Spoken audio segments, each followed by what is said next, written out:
But a man, no place for no hero.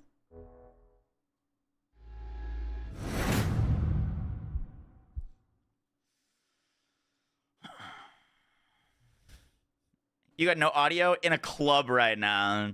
Someone type 55 minutes to Xander.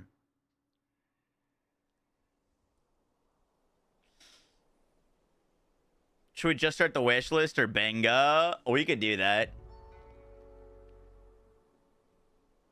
We could do that, honestly. We could do that.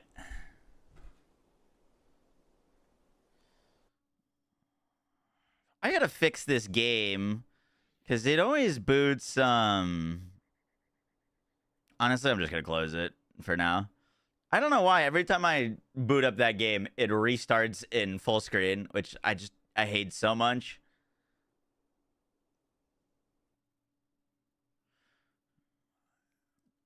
This boss is insane. I've heard that boss is very difficult. All right. By the way, from our last bingo board, I never checked this thing off. Let's check this off real quick.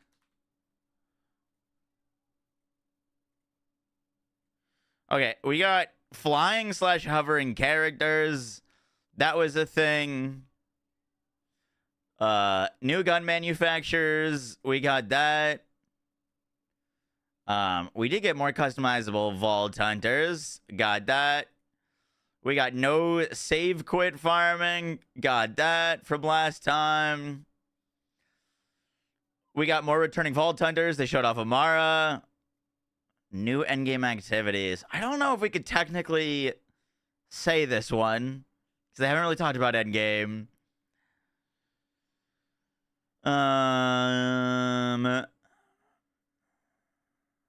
We did get Borderlands 3 style skill trees, but they're like even more advanced. No new rarity. We did get crossplay / progression. There was slight tech issues. It was stuttering. No poop jokes. I thought that was a for sure in. Or 5-year-old memes. We did get to see the UI.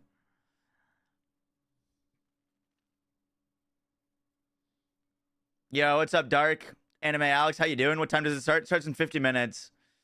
You almost went to PAX East? Dude, I should have. Corns with the 10 gifted subs. Appreciate that.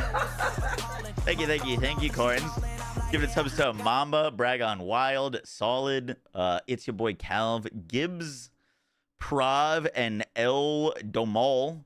If you got to get it, so make sure to say thank you. Trading with straight for your subtlety section of the Discord board a little bit. No, that's a lot of damage. Big day. Dropping the first like. Thank you, Mr. Mitz. Appreciate ya. I think that's all the things we can really talk about. Checkmark.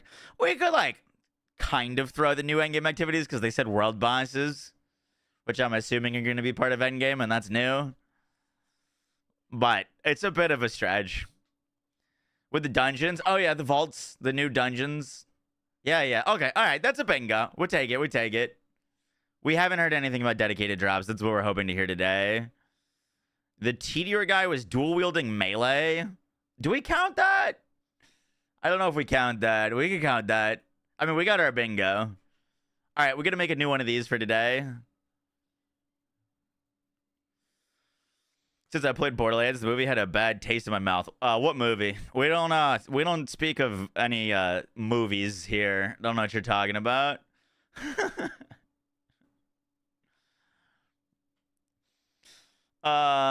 There's a movie? I don't think so. No such thing as a Borderlands movie.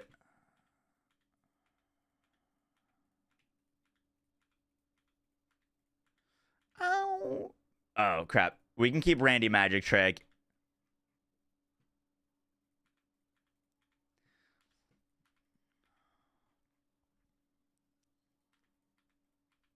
You know what was funny is I got my haircut, I think, was it yesterday or the day before?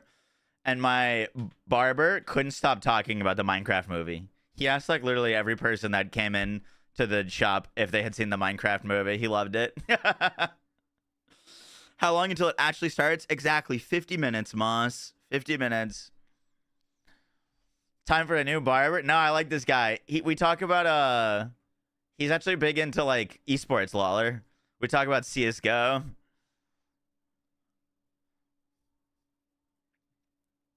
He offered to cut my hair on stream, which I don't know if I would want to do that. Joe would be just spamming, yo, buzz it, buzz it.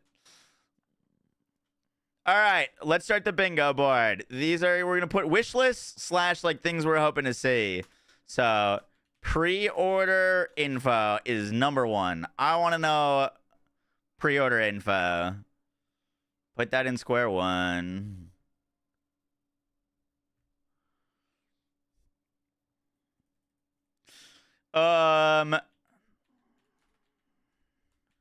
Let's put dedicated drops discussion.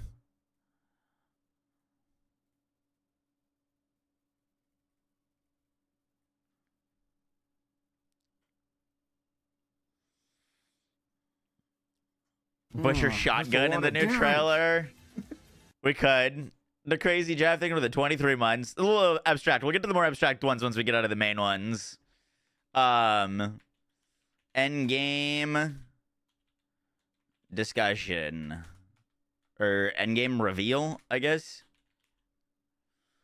I want to see another Vault Hunter's skill tree.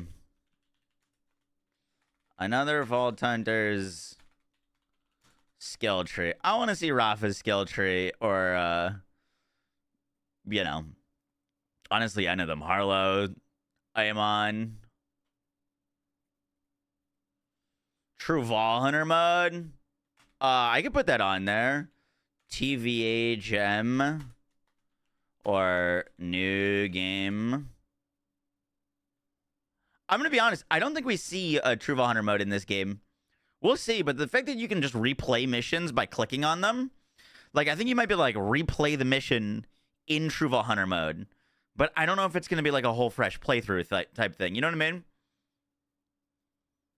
Exactly. I don't know if we would see like a True Vault Hunter mode. I don't know if it makes sense.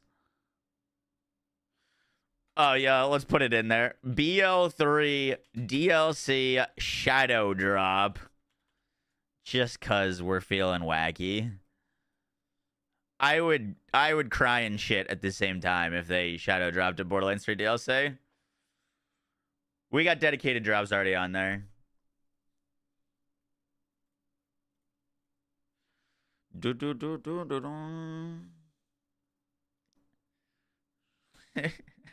do it in the middle of Walmart. Like Commander Lilith style? Exactly. What time does it start? 45 minutes, Tech. Ooh, more villain info. That's a great one. Villain info. I like that a lot.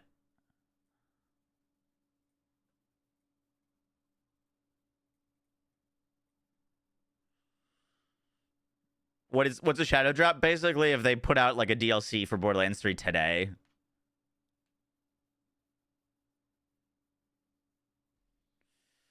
Do.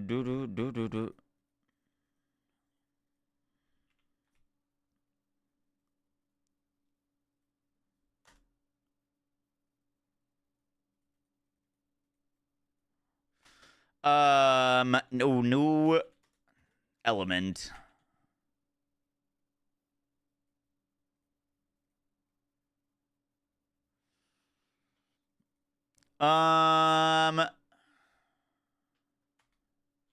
Oh, new location shown. I like that. I like that.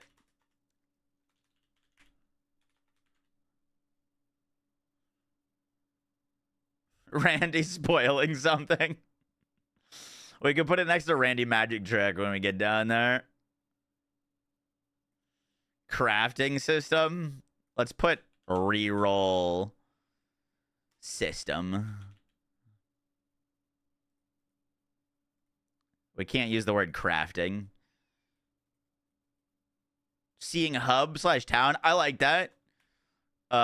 New sanctuary.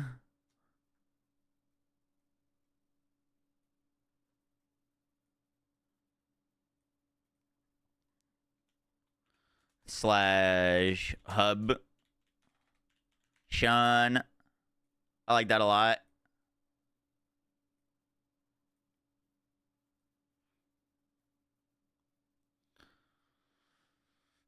I'm gonna put more June info. They mentioned in the last thing that we're gonna they're gonna do a hands-on event in June. I'm just gonna put more June info here because I have a feeling that they're gonna be at Summer Games Fest. Ordinite info. We can put it on there.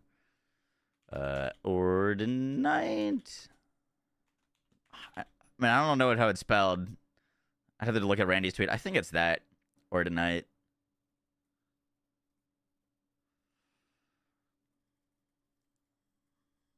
How long till the stream? 42 minutes. 43 minutes. 1 p.m. EST. Death Night. That's in 45 minutes. Beta drop? I'm not going to put that on there. I doubt it. We've never seen a beta for a Borderlands game.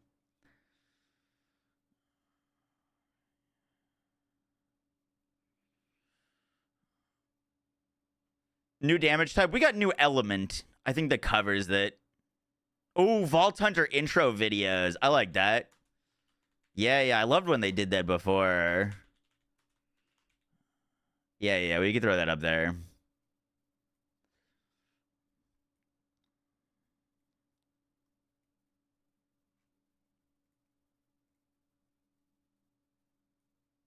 They're not going to talk about DLC stuff. For sure not.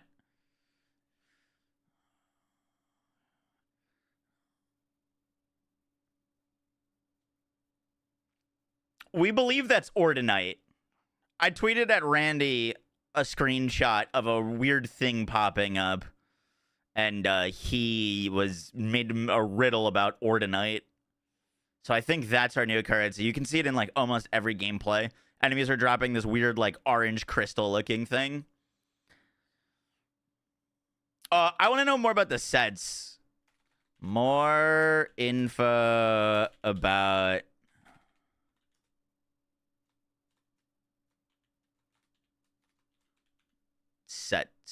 set bonuses. They like kind of teased them in the last one, but we don't really have much info about how they really work. A Borderlands 2 movie.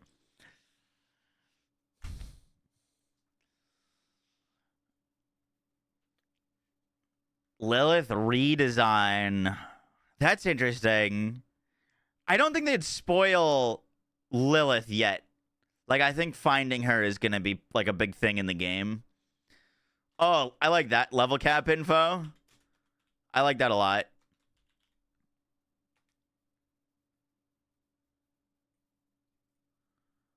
I like that as well. Voice cast info.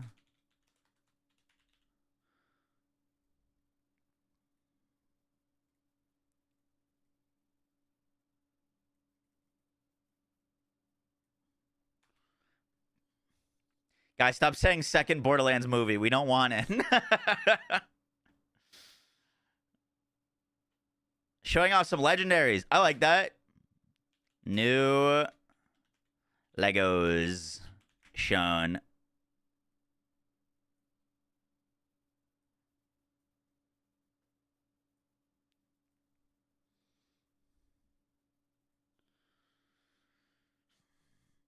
How are you going to have a second movie when there isn't even a first one? He gets it.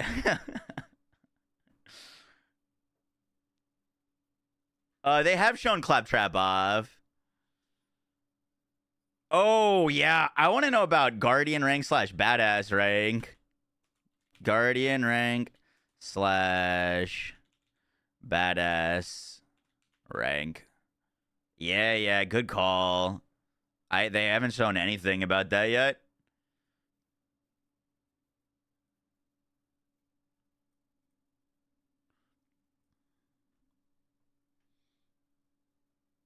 I like That's that. a lot of damage. Cosmetics Tease for Meridian Guns Moxicat. VH and vehicles.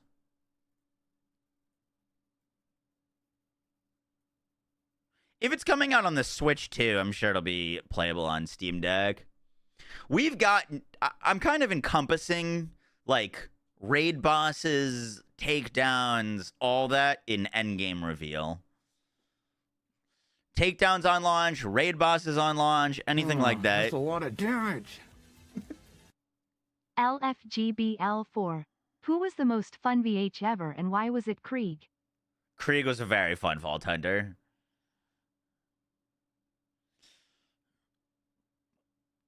Yeah, we could put like, let's kind of group it up into like game support,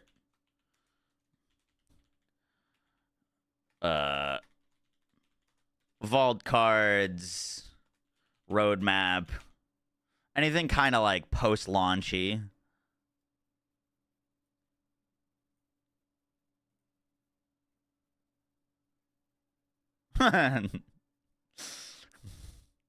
Yeah. Let's put mini map mentioned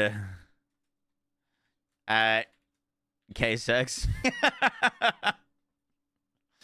Yeah, I like that.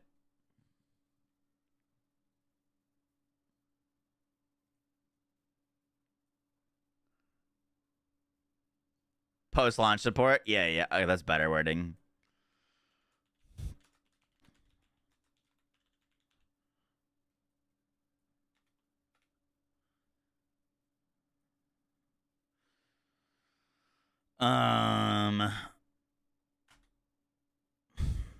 UI rework. We can do UI mentioned / plans if they do intend to change anything.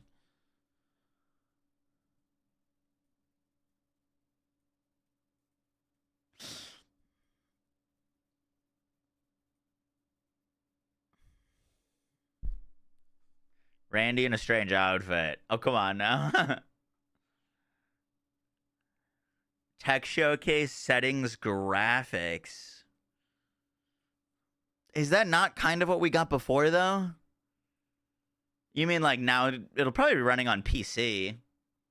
We have post-launch support for like planned DLCs. Do not put the Telltale's characters. Oh, you're talking about Telltales, not New Tales.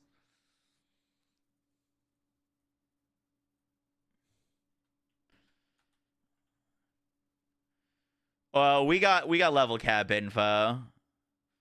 Let's put more returning characters. More returning characters shown. That encompasses like Telltale characters and like, you know, if Mordecai and Brick show up.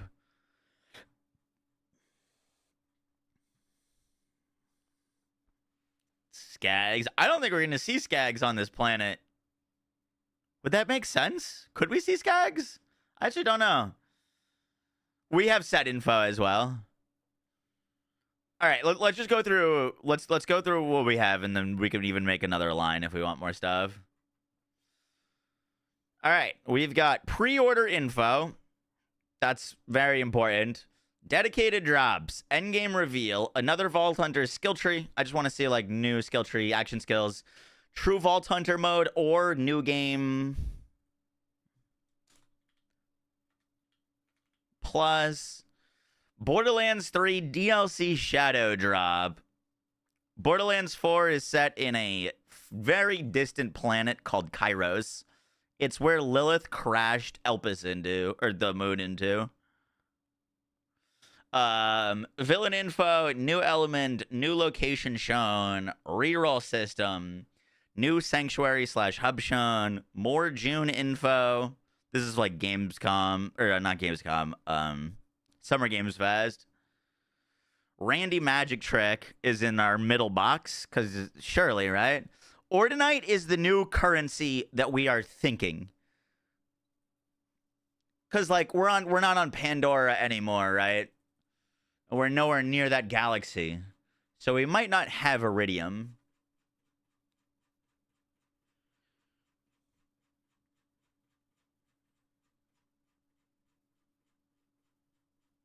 So in almost every gameplay they've shown off, even the most recent one, if you slow-mo it, you can see... Sorry, I'm scrolling my Twitter to try to bring it up.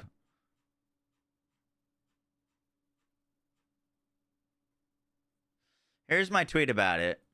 Almost every single enemy in the new Borderlands 4 trailer was dropping one of these. I have genuinely no clue what they could be. We were thinking maybe it could be like an armor pickup. What do you think? Any help at Randy Pitchford? They're these things. You can see them coming out of enemies. They've got this kind of like orangey red beam. And Randy said, you think purple is powerful? Like in reference to iridium, you should try orange. Iridium is cool, but have you fucked with ordinite? It's with an E. I think this is going to be the new currency, which makes sense because, like, the timekeeper's all about keeping order, right? It starts in slightly over 30 minutes.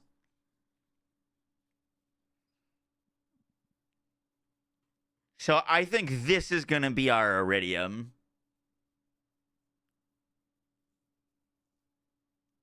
Returning weapons. Yeah.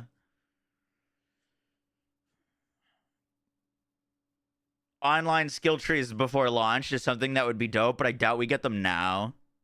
Like, that's going to be something we get like a month before launch, not like 4 months before launch. Will there be gameplay shown today? We don't have confirmation on anything that they're showing. We just know that they have an hour on stage. I would assume new gameplay. I am assuming a lot of questions answered. They keep tweeting out.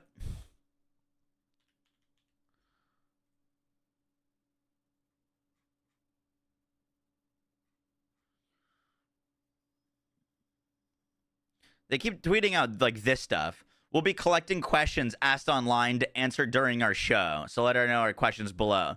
So I'm not sure if it'll be new gameplay. I'm not sure if it's just going to be a lot of like them just talking about new questions or whatnot. But I'd imagine that if they're going to be on stage for an hour, they're coming with some video footage to show. You know what I mean? It'd be kind of crazy if they didn't show anything. They said there's like a hands-on gameplay event in June, as in like the public will be able to play it B-Run. Yeah, I've played every Destiny DLC, Bordeaux.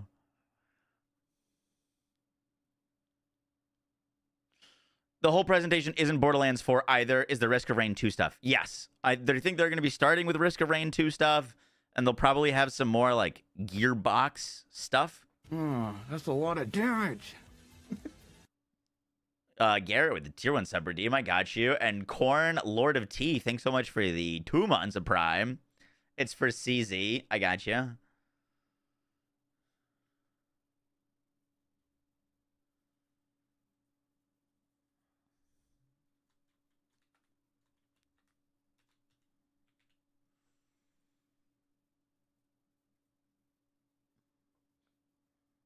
Oh shit, another Corn, yeah.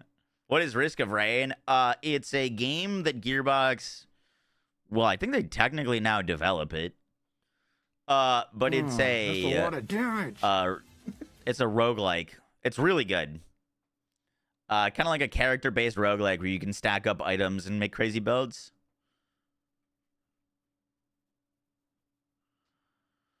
I always get roguelike and roguelite confused. I think roguelite is the more like hardcore version. It was really good.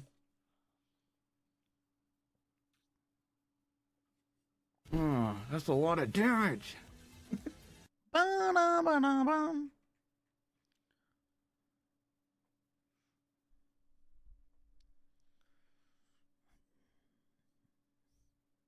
Roguelite is the easier version. Roguelite has the meta progression. Okay, never mind.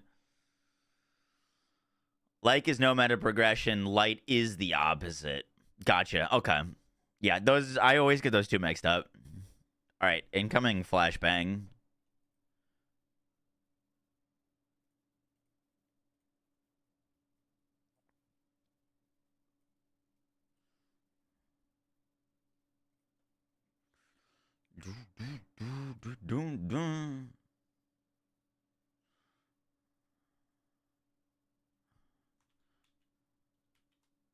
I think I already made one of these, but I couldn't find it. Like, I didn't save it.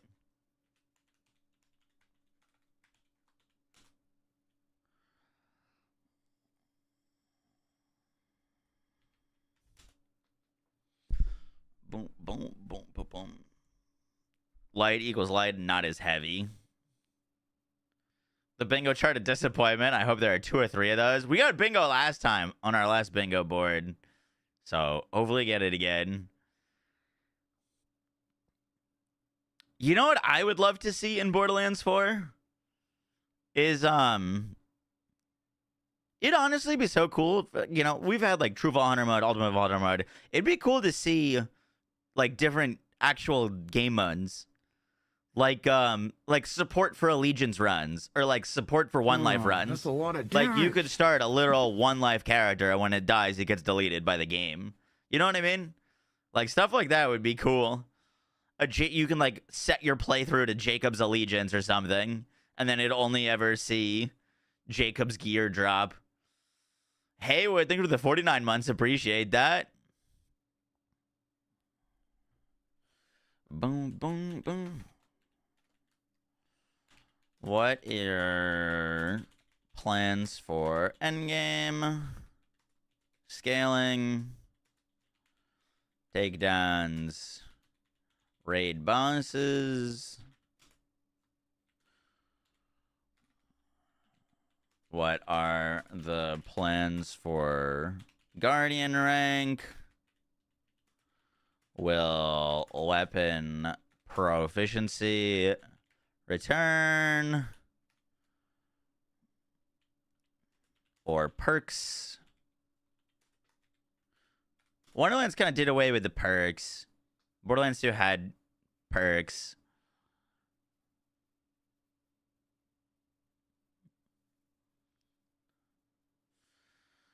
What difficulty system mechanic do you think will be used in Borderlands 4 to replace the mayhem system of Borderlands 3? Any thoughts? I'm going to be honest. I don't know. I think they've tried with multiple endgame systems. Where they tried with OP levels, they tried with mayhem, they tried with chaos levels. I think everyone had its own benefits and its own faults, right? Like, I'm going to be honest, I don't have this is what should be the endgame scaling. This should be how endgame difficulty is scaled. Because, I mean, who knows what's going to be best? I thought that their chaos mode, or the chaos ranks in Wonderlands were really good. But they should have stopped at Chaos 20. It should have just been 1 through 20, with big difficulty spikes between them and ways to earn progress, and stopped it there. Past Chaos 35 was just ridiculous. Like, it was just silly. It was mindless grind with no actual reward. You know what I mean? Like, they could do Chaos levels 1 through 10 and have it be meaningful progression through the levels rather than just doing 100. They could do world tiers like Diablo/Outriders. That would work as well. I think world tiers... Well, I mean, there has to be some sort of global difficulty scaling, right? Like, you can't have an open world and then make 90% of the open world content not work because you don't have a way to scale it once you're at endgame. Maybe like 5 levels, but each one is a big jump. Exactly. It doesn't need to be... So, but the big difference between chaos levels and like OP levels or mayhem levels is the chaos levels didn't have a weapon tier associated with them.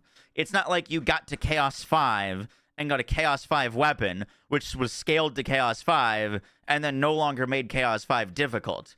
Your loot chance of getting better gear just increased. But you could get a chaotic weapon at Chaos 3, or you could get it at Chaos 5. Your chance to see one was just slightly higher. But it was the same amount of damage associated, the max damage you could get on the Chaos 3 and the max damage you could get on Chaos 5. which left some room for like actual difficulty. Because if you just scale the weapons to the exact level of the content you're playing, then like, you know what I mean? What's the point?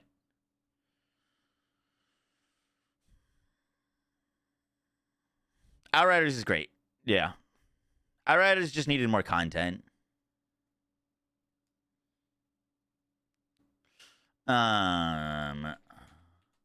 Will TVHM exist? How will the world scale around us? Basically, like, if you go back to the first area of the game, are the enemies going to be level 2, and it basically become so only half of the world is useful for us, or is all of the world going to scale with us? I'd assume it all scales, but I'm assuming it's different for like story and endgame.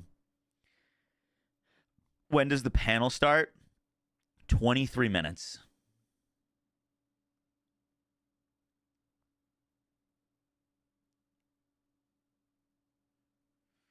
Sorry, Genzo. No, I don't want to see multi-classing, honestly. I'd keep multi-classing to Wonderlands. I'm just gonna put it. We can put it EchoCast stuff, but that's not priority. Predator info, prices, collector's edition. I guess this is basically just the bingo card, but with more words.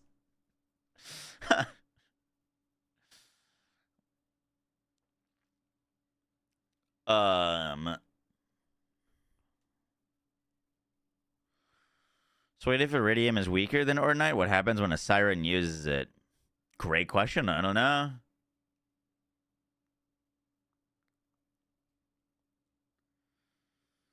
Class mods. The class mods changing the look of your character in Wonderlands was very cool. I like that a lot.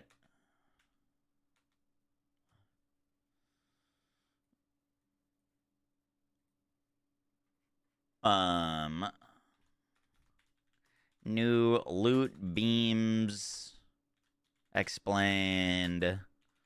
Set bonuses explained. New rainbow damage explained.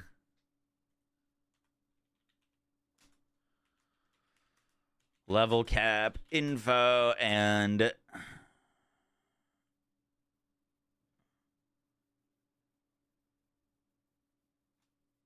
I guess just level cap info, honestly.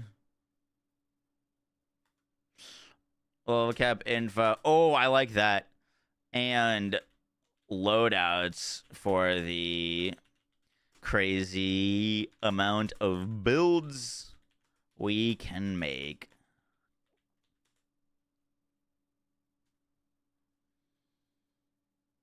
Thing called Notepad. Why Notepad when we can paint?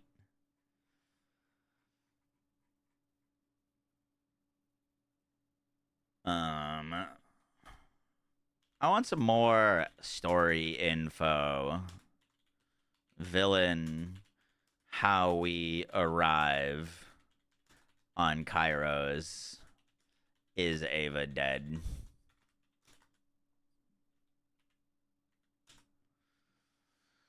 Boom, boom. Oh, that's a good one. PC spec info.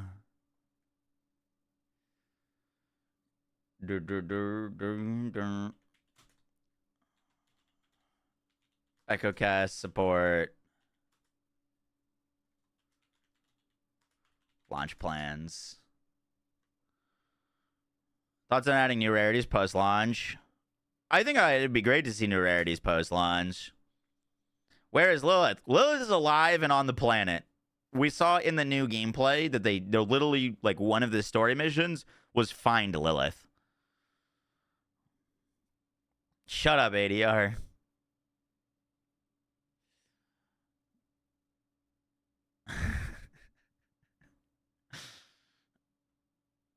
What's up, Shubham? How you doing? If not, how can we kill her? No. Well, that's not really a question. I want to see new Vault Hunter. Well, I guess not a lot of this isn't questions. More info on VH action skills and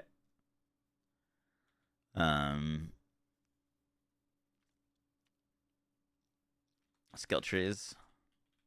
Dude, I'm curious if they're gonna do any like wacky things with the action skills. You know how like Zane could technically remove his grenade slot for another action skill? Be curious if any of the Vault Hunters can like remove their ordnance slot and get an action skill, or like remove their action skill slot and like get 2 ordnance slots or something like that. Remove a weapon slot for an extra ordnance. We don't know if she's alive. We just know that she's there.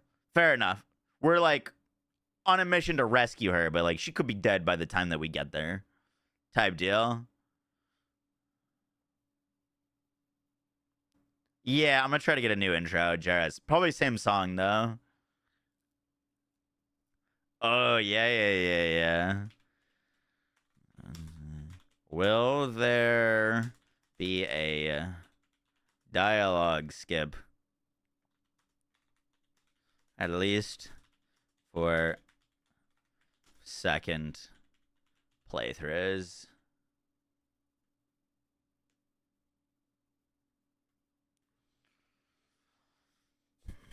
Lila started another cult. That's a lot of damage. She's just drawn to starting new cults.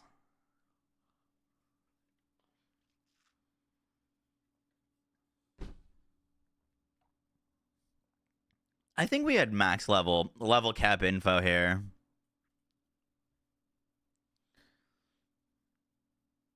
Have they rebuilt the shift servers?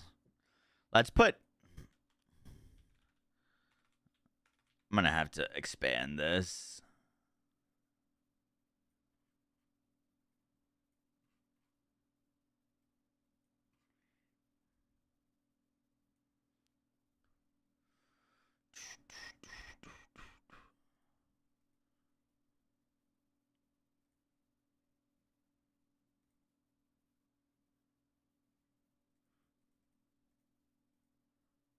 Ah! That was bad.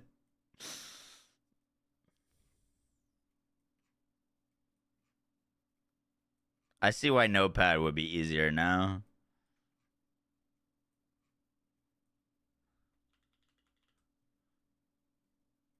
There we go.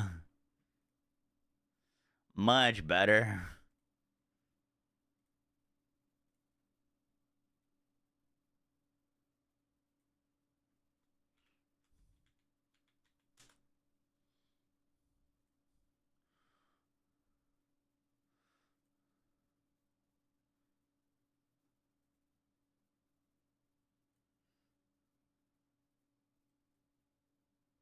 All right, we're starting 11 over. I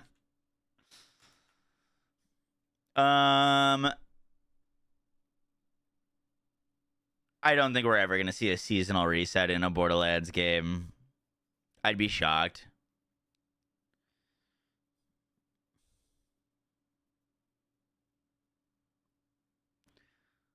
Will there be a fish-based weapon? That's very specific.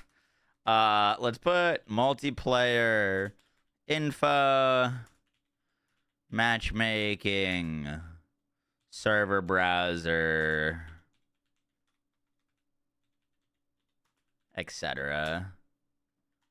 I kind of miss like having like server browsers.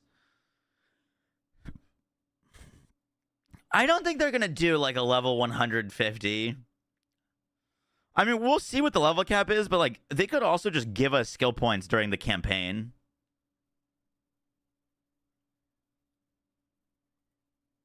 You want the music down? How many hours from now? 15 minutes. 15 minutes. In about 5 minutes, we'll swap over to the stream. Yeah, we could get like quest reward skill points or something like that. We already know it is we know it is cross play. I don't know if they mentioned cross progression. Will there be sex mechanics? Good question. Good question. I don't think post-launch support, update, frequency, That's a lot of DLC damage. plans, free events.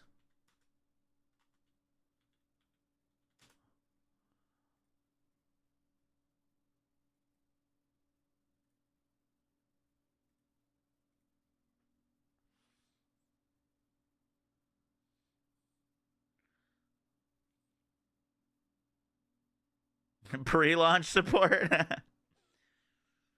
I think we already know that there's going to be post-launch support. Vault That's a lot of Hunters. damage. Oh, there's no way it's day one Game Pass, right? No chance it's day one Game Pass with all the PlayStation marketing they've been doing. Everything they've been doing so far has been PlayStation associated. BL3 DLC, or update prior to BL4 launch. How long did the event start? 13 minutes. 13 minutes. There's no point for them to have DLC Vault Hunters day one. That people would just be like, why the fuck are they DLC then? You know what I mean? Any plans to change / improve menu UIs? PAX is today. It's today, Frank. Well, technically started tomorrow or yesterday. Technically started yesterday, but today is Borderlands. I didn't like the menu UI all that much. I like the in-game UI. We haven't seen like the backpack UI yet. We only saw like the inventory UI.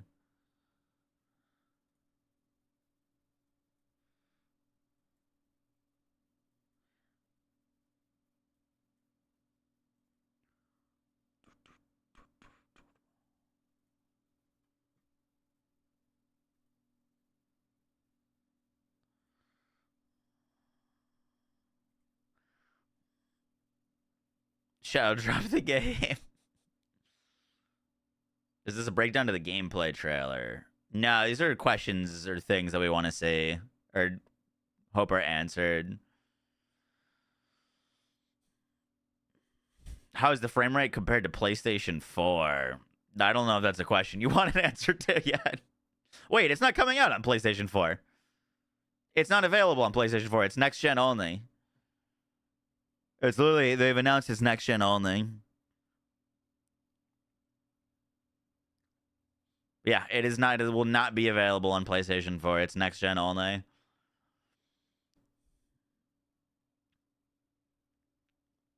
Which, you know, honestly, thank God, shouldn't hold the game back. Is it gonna be on the Switch? It'll be on the Switch too.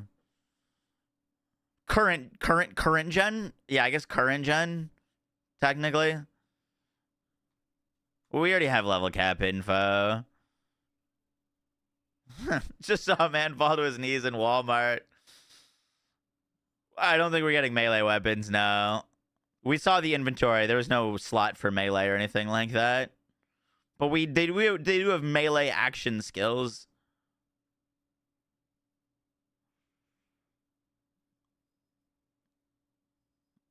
A melee ordinance. You just throw a grenade into someone's face. Pull the plug and slam it. How much longer do we have? We have 10 minutes. I'm going to pull up the stream. I'm also going to run ads here so that you do not get them during the presentation.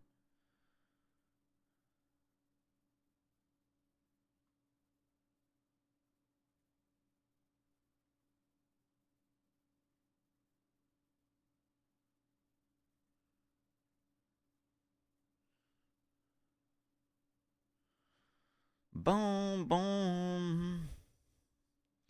I don't know what is going on there. I think I want to know like more story info stuff. All right.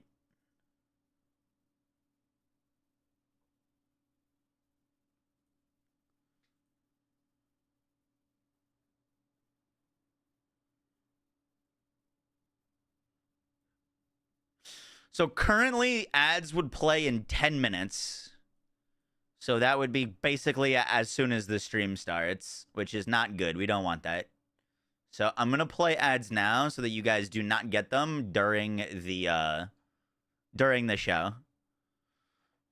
Show starts at 9 minutes. It's going to be 1 minute of ads. So plenty of time.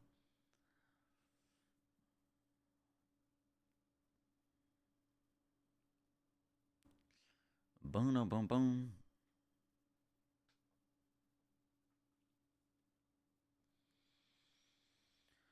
Oh, that's a lot of damage. What's the level cap? We don't know yet. They're probably going to open with Risk of Rain. True. True. I didn't think about that. I can delay them as well, or play them while they're doing Risk of Rain.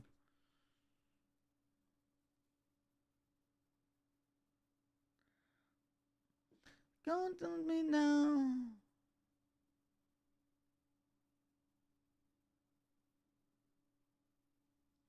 If Risk of Rain 2 is fixed now. I saw they did a relaunch of the DLC. Really?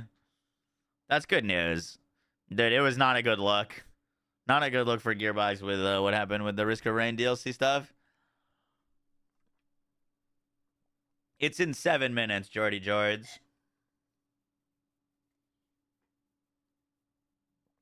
They've confirmed that they're going to be talking about Risk of Rain, Petri. I don't know if they're going to be talking about anything else, but we know they're talking about Risk of Rain. We know they're talking about Borderlands.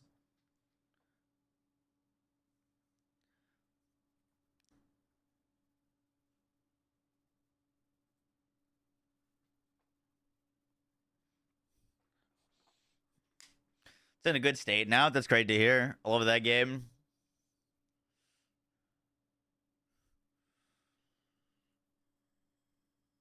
I want to check if they're streaming on YouTube as well, because sometimes YouTube has better quality.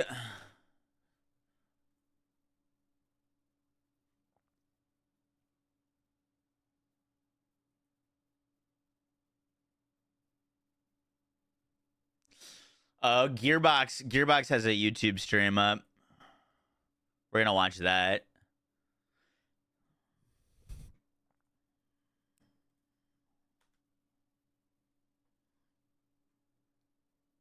I don't know why they used a 240p image for their going live thing.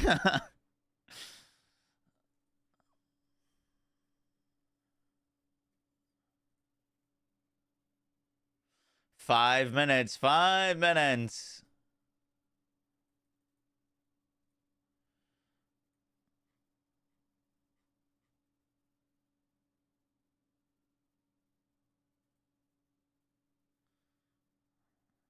Okay, they're not live on their Twitch channel yet.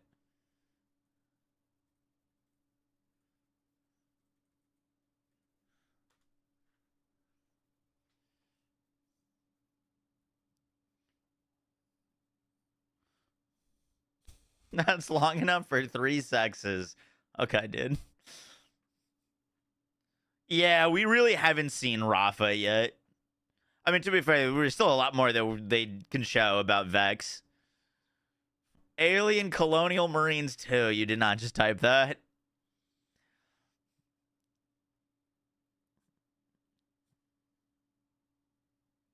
Do we all think Maya will be resurrected? No. We got a higher chance of them killing off our current sirens than bringing back old ones. Like, would Maya even be a siren if they resurrected her? I don't think so. Do you think we get extra skill trees plus DLC characters? No. The new skill trees that we're getting are already double the That's a lot of size. damage. They're basically giving us 6 skill trees. No ads, please. In the equivalent of Borderlands 3 skill trees, we're getting about, I think technically 7 skill trees per character with the amount of points. You could hit level 100 in this game. You could have 100 skill points and you wouldn't be able to fill out a full skill tree. Like getting everything to 5 out of 5.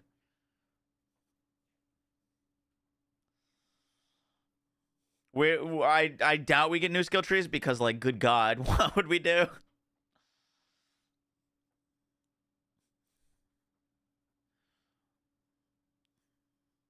Boom, boom.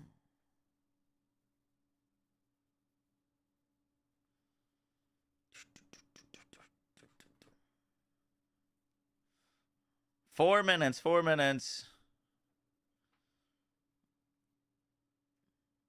And only mentioned in the Marcus story recap.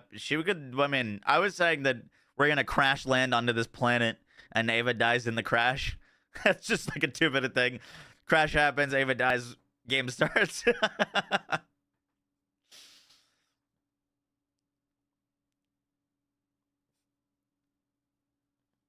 The game of the year then. A Borderlands 3 DLC shadow drop. It would be insane. All right, does everyone use the bathroom? They got in their water. Starts in 3 minutes.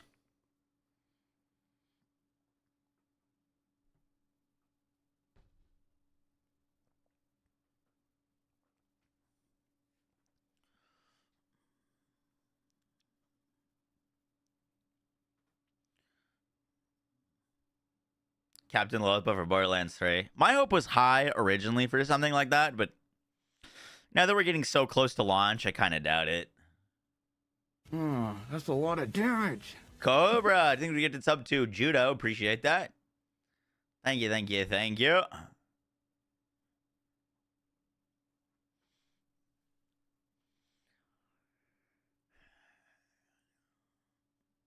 By the way, just like, it's an hour-long show. So they're going to be talking about, I think they're starting the show with Risk of Rain stuff and then hopefully doing all Borderlands 4 later.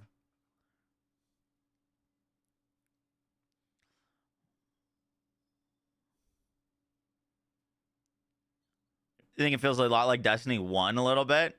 I get the comparison. The whole kind of like semi-open world, more mobility.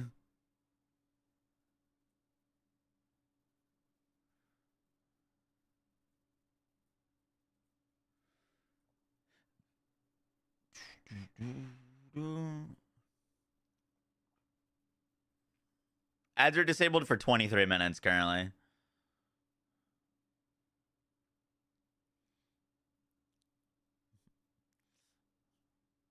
It literally has sparrows. Did you see that Destiny is adding sparrows with guns? So now basically Borderlands and Destiny are going to have the same vehicles. I don't think... Oh, there is an ad about to start. Wait, how is that possible? It says ads are off for 23 minutes.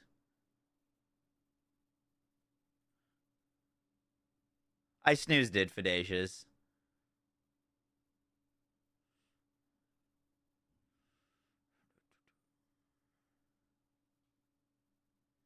Meta build with the sparrows.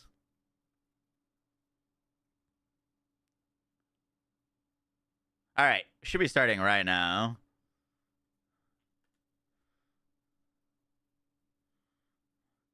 I'm gonna turn off our music. Are they live on their Twitch channel yet? They're not live on their Twitch channel or their YouTube channel. Come on, Gearbox.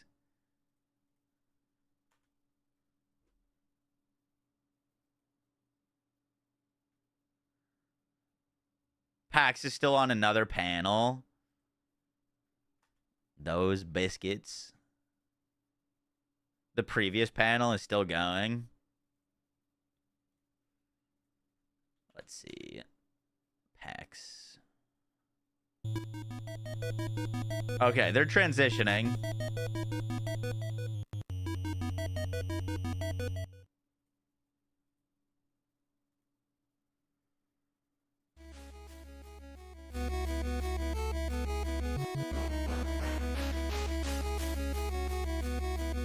What's today's schedule? Dead by Daylight, Gearbox, Jackbox Party. Okay, so basically just Gearbox.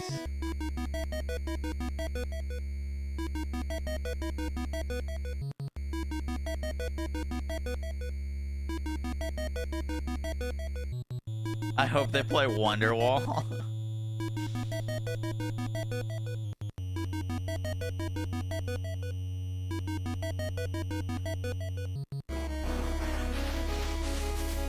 Oh, Gearbox just went live.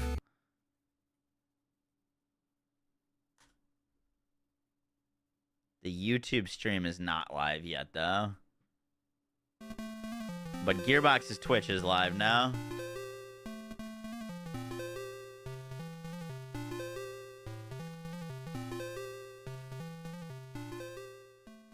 Turn it down while this music is playing.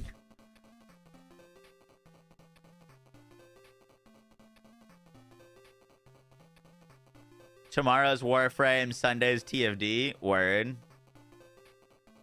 When is it happening? Right now. It was supposed to start 2 minutes ago. Adequate, thank you for the gifted sub to Doom. Or Dom, appreciate that.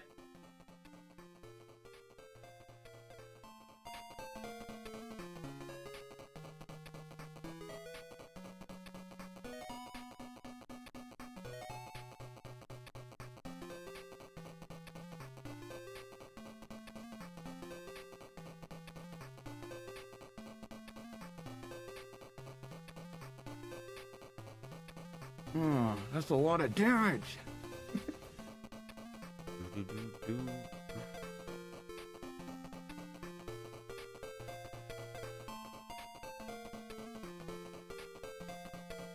Dainty, thank you for the gifted sub to Gubbeats. Appreciate that.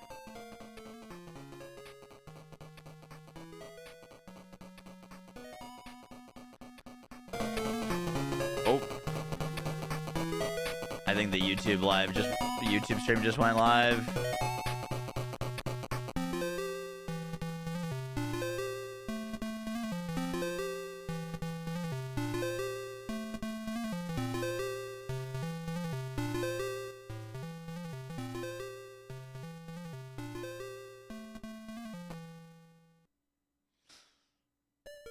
All right, Gearbox, we're ready. We got our bingo board made. We got our questions made.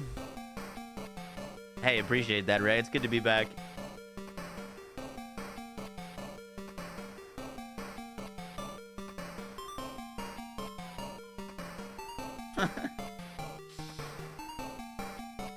You got a cold drink? Nice. I got a big jug of water. And a protein bar if I get hungry.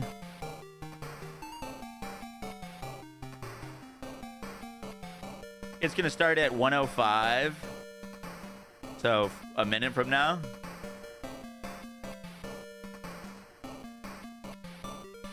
No, genital customization slider is not on my bingo card.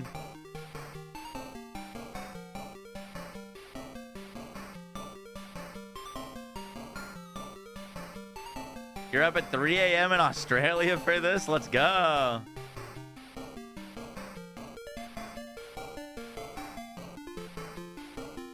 We got Randy Magic Trick in the middle of our bingo board. Actually doing exercise? Oh, I did 32 flights of stairs this morning. And then 20 minutes of sit-ups. Or like ab workouts.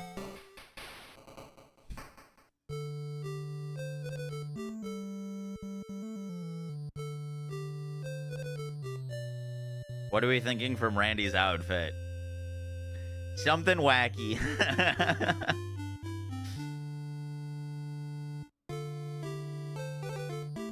It's gonna have sequins for sure. If it's not a little bit bedazzled, I'll be disappointed. I've been doing eggs, spinach, and tomatoes in the morning.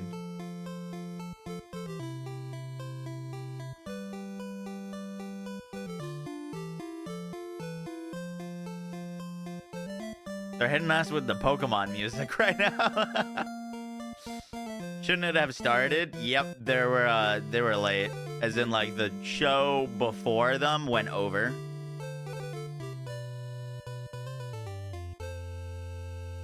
But yeah, I was supposed to start 6 minutes ago.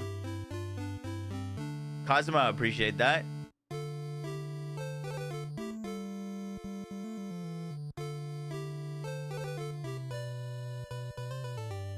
It's delayed because Randy has to set up his magic trick.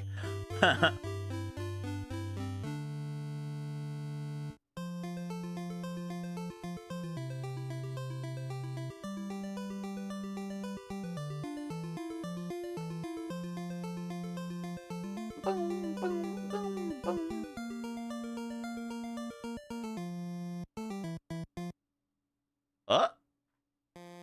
God damn it. The next song is starting.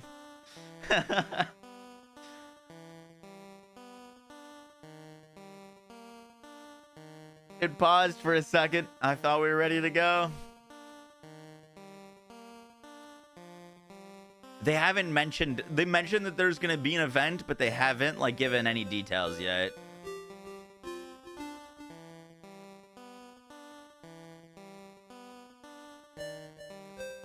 This song and stream's going until September. This is actually just a stream to kick off Borderlands 4's launch. Bob, thank you for the 5 gifted subs. Appreciate that. Freaking God, dude. Thank you, thank you, thank you. And YouTube for the $5. You're gonna get Borderlands 4 on Switch too. Let's go. By the way, I'm gonna swap to my recording scene so there isn't notifications on so you guys don't get interrupted. Yeah, they're muted now.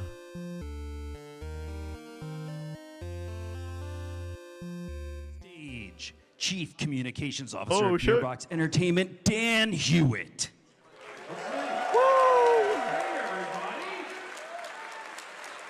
Hello, PAX people! Let's go, Dan. That is fantastic. Oh, he's got I a hope Borderlands you all are 4 doing shirt well. on. And sorry, I just always think, wow, there are so many people here. This is fantastic. Thank you for making time for Gearbox, and we love seeing you all. Whether you're here in the hall or whether you're watching online, you're a part of our community, a part of our Gearbox family, and we love seeing you all. I will tell you, this show has a particular special meaning for me, apart from the fact that I just love PAX in general. It's a very cool I shirt. have been out of the office for the past few months. My husband and I had our first child. So I have been on paternity leave, and I just came back from paternity leave like 48 hours ago. So it's like, oh my gosh. And I Welcome tell back. you what, I sort of have a thing. I was debating whether to do it or not, and then I'm being completely serious. Do y'all want to see a picture of my kid? Hey, Sean, can we load up that picture of my kid? And if you think I'm kidding, that is absolutely her. She is a sweetheart, and she makes my world go round, and she's the best. But, and while I could keep showing you pictures of my little girl all day long, why don't we talk about some video games? How about that? Was it a Psycho Mask? that We you just have showed? got an incredible show for you all today. We've got some great people here from the Risk of Rain 2 team who are going to be talking about, that's right, who are going to be talking about what's going on with that incredible Was she game wearing that I the love Borderlands playing mask? so much. They got Risk of But Rain. we also have a whole group of folks here from the Psycho Borderlands Mask 4 baby. team. How about that State of Play? Was that State of Play with Sony? Awesome. That was an amazing show. But we've got a great group of folks who are going to be doing deep dive conversation. We're also going to be doing a Q&A. We've taken questions from the community online. Risk as of well Rain as 2, people in the Borderlands audience. 4, and we've got Mystery. Randy here who's going to be doing a giveaway. So I'm excited about that. Stay with us for the giveaway. So why don't we get started? What do y'all think? All right. Coming out now are Roger the and Bruno questions is just from our Q&A? Risk of Rain 2 Okay. team. Roger and Bruno. Borderlands 5 announcement. Whoa, what a crowd. Lovely to see y'all. Crazy. Hi, I'm Bruno Fontanetti, lead designer for Risk of Rain 2. And I'm Roger Court, technical director for Risk of Rain 2. Oh man, I'm so excited to be here. Okay, since Hopu Games and Gearbox first launched Risk of Rain 2 in early access right here at PAX, it's been so exciting to see over 10 million people engage with Lemurians, Wisps, and the adorably squishy Gups. Now for the uninitiated, let's bring you up to speed. Risk of Rain is a fast-paced, third-person shooter roguelike where up to 4 friends are dropped onto a hostile alien planet and forced to survive as long as possible. The catch? Time is your enemy. The longer you play, the harder it gets. You choose from a roster of up to 16 unique playable survivors, each with their own playstyle, and battle increasingly difficult enemies across dozens of environments. It's all about finding loot, stacking wild power-ups, and balancing risk versus reward as you either try to escape the planet or stick around and press your luck this forever game's longer, fantastic. crazier runs. Most of the time, though, you're gonna die. That's true. Diving into Risk of Rain 2, one quickly finds out that death is only the beginning. Every playthrough has the potential to unlock powerful new survivors, items, artifacts, all in purpose of the next run. Now, think adrenaline, chaos, and strategy rolled up all into one death-defying experience. Oh yeah, that's right. It's still me, sorry. A little more. After the early access update, Risk of Rain 2, we went into full release 1.0. Then a year after, we had the anniversary update where we had Bandit and a slew of other content. To be honest, Multi's best skill came out of that. And then after that, we had Gearbox and Hopu Games combined together to go straight into the DLCs. All right. Survivors of the Void was a huge content boost for the game. It added 2 playable survivors, Railgunner and Void Fiend, along with new stages, new enemies, a new final boss, Railgunner is pretty and over nuts. 40 new items, including corrupted Void variants that can totally flip the way your build plays. The DLC also introduced the Simulacrum, a wave-based... They're doing Risk of Rain first, and then they're doing Borderlands. man, It's an I always hour-long forget this show. Let me see. An endless, wave-based, something or other. It's a simulacrum. It's cool. For those that want a purer form of multiplayer chaos. Now, a year ago, we released our second expansion, Seekers of the Storm. This time bringing 3 new survivors, along with a branching route to complete the game known as the Path of the Colossus. This is a multi-stage trek that scales a giant statue and includes new stages, new items, new enemies, and elite types, and culminates in a new final boss challenge. That's awesome.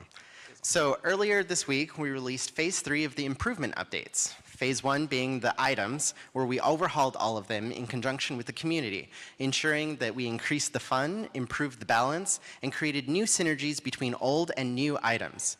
Then we moved on in March to Phase 2, which was the False Sun boss fight. You get and your its ass kicked redesign. for a while before you Making sure unlock that more encounter things. had a glow up, it was polished and compelling, all while keeping the challenge that Risk of Rain players love. And then finally, Phase 3, the Survivor update.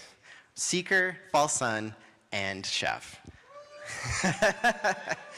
All their skills got a massive update and glow up. And we also added multiple new That's what I heard, abilities Cone Man, so that but I players haven't have played it more myself. choice and creativity in their runs. Now, we're super proud of the work that went into those updates, as well as the reception we've received from fans and our community. If you haven't already, we truly believe that there's never been a better time to play Risk of Rain 2. Now, I know what you're thinking. That's a lot of content. But believe me, we're far from finished. Fans have been asking us, what's next for Risk of Rain 2? And today I'd like to share with you all a sneak peek. Ooh. Let's go.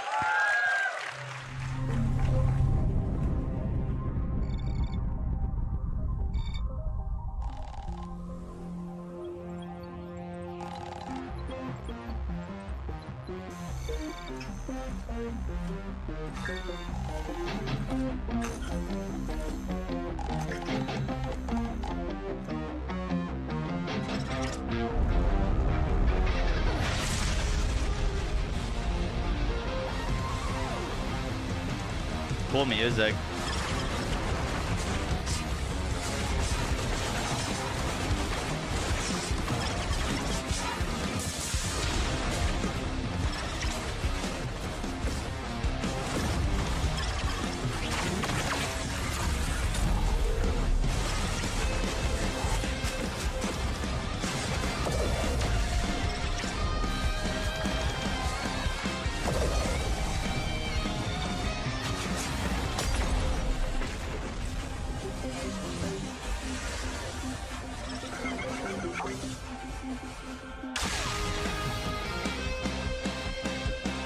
The Allowed Collective?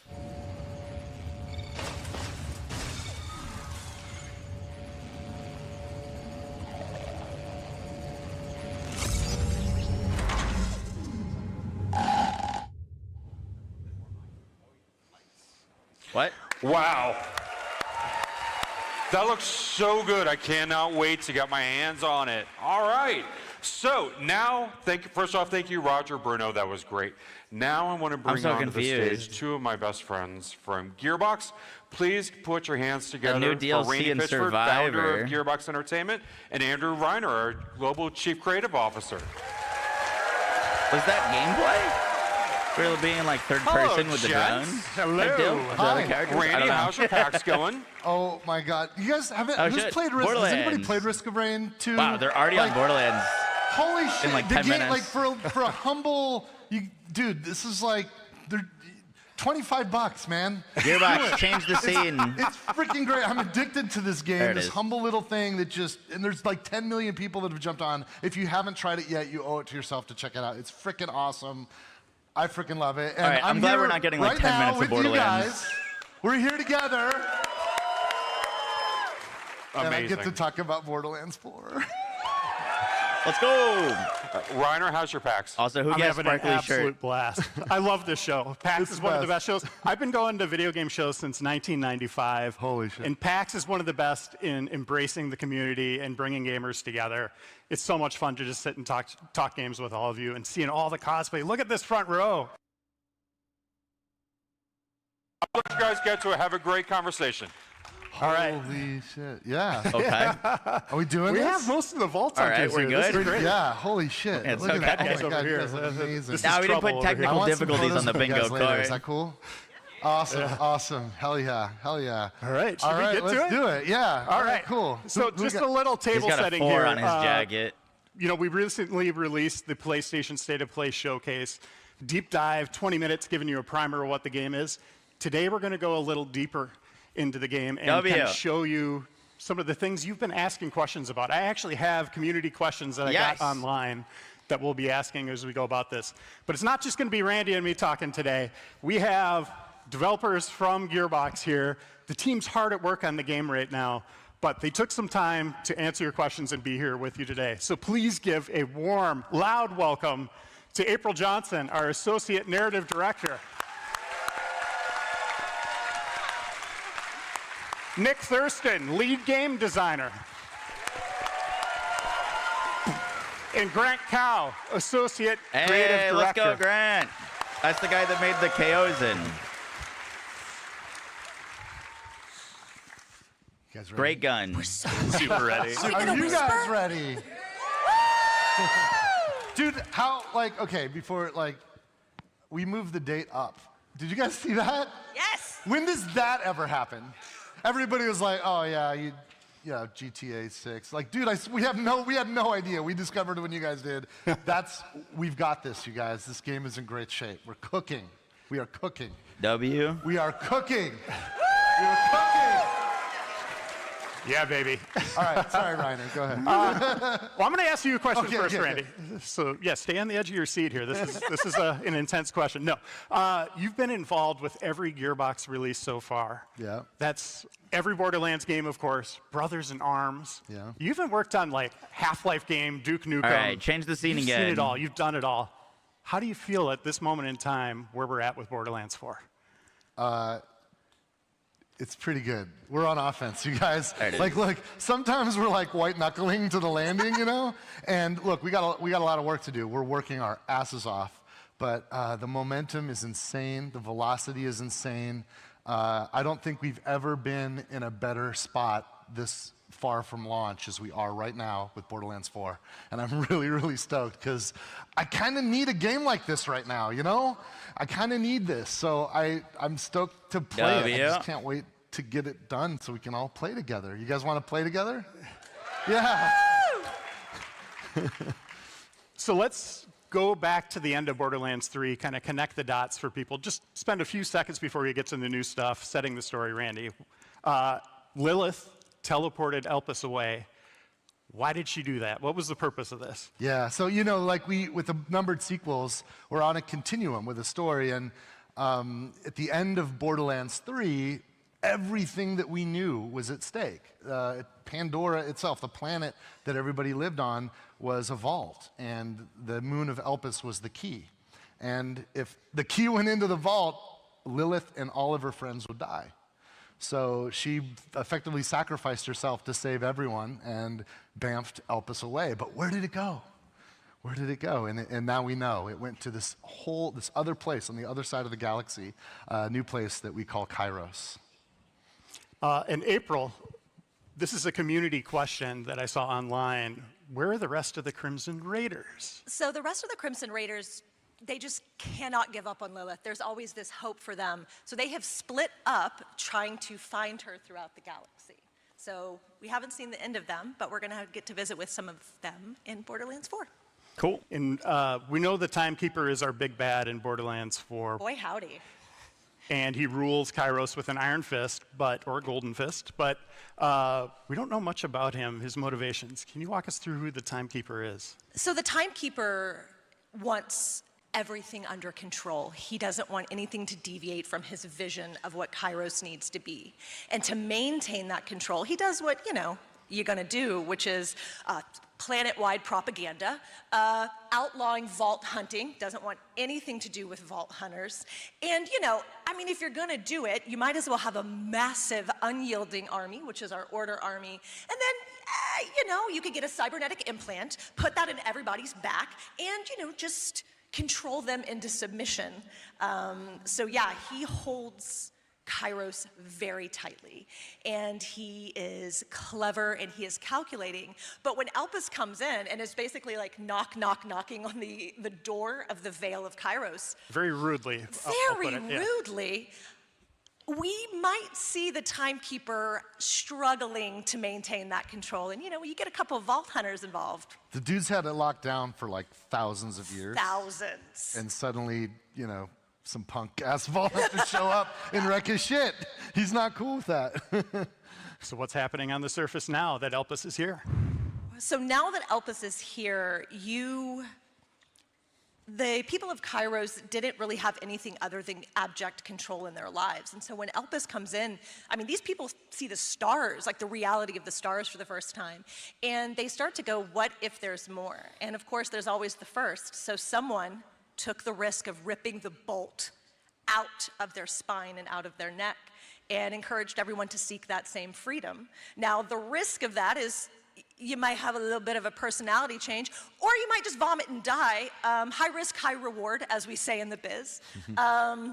So we're gonna see a lot of unique personalities and how ripping out these bolts has affected the community. And you're also going to see how the pressure of remaining under this control, where there's hope and where people are trying to find each other to escape this and make Kairos better for them. As good as you can get shit in the Borderlands.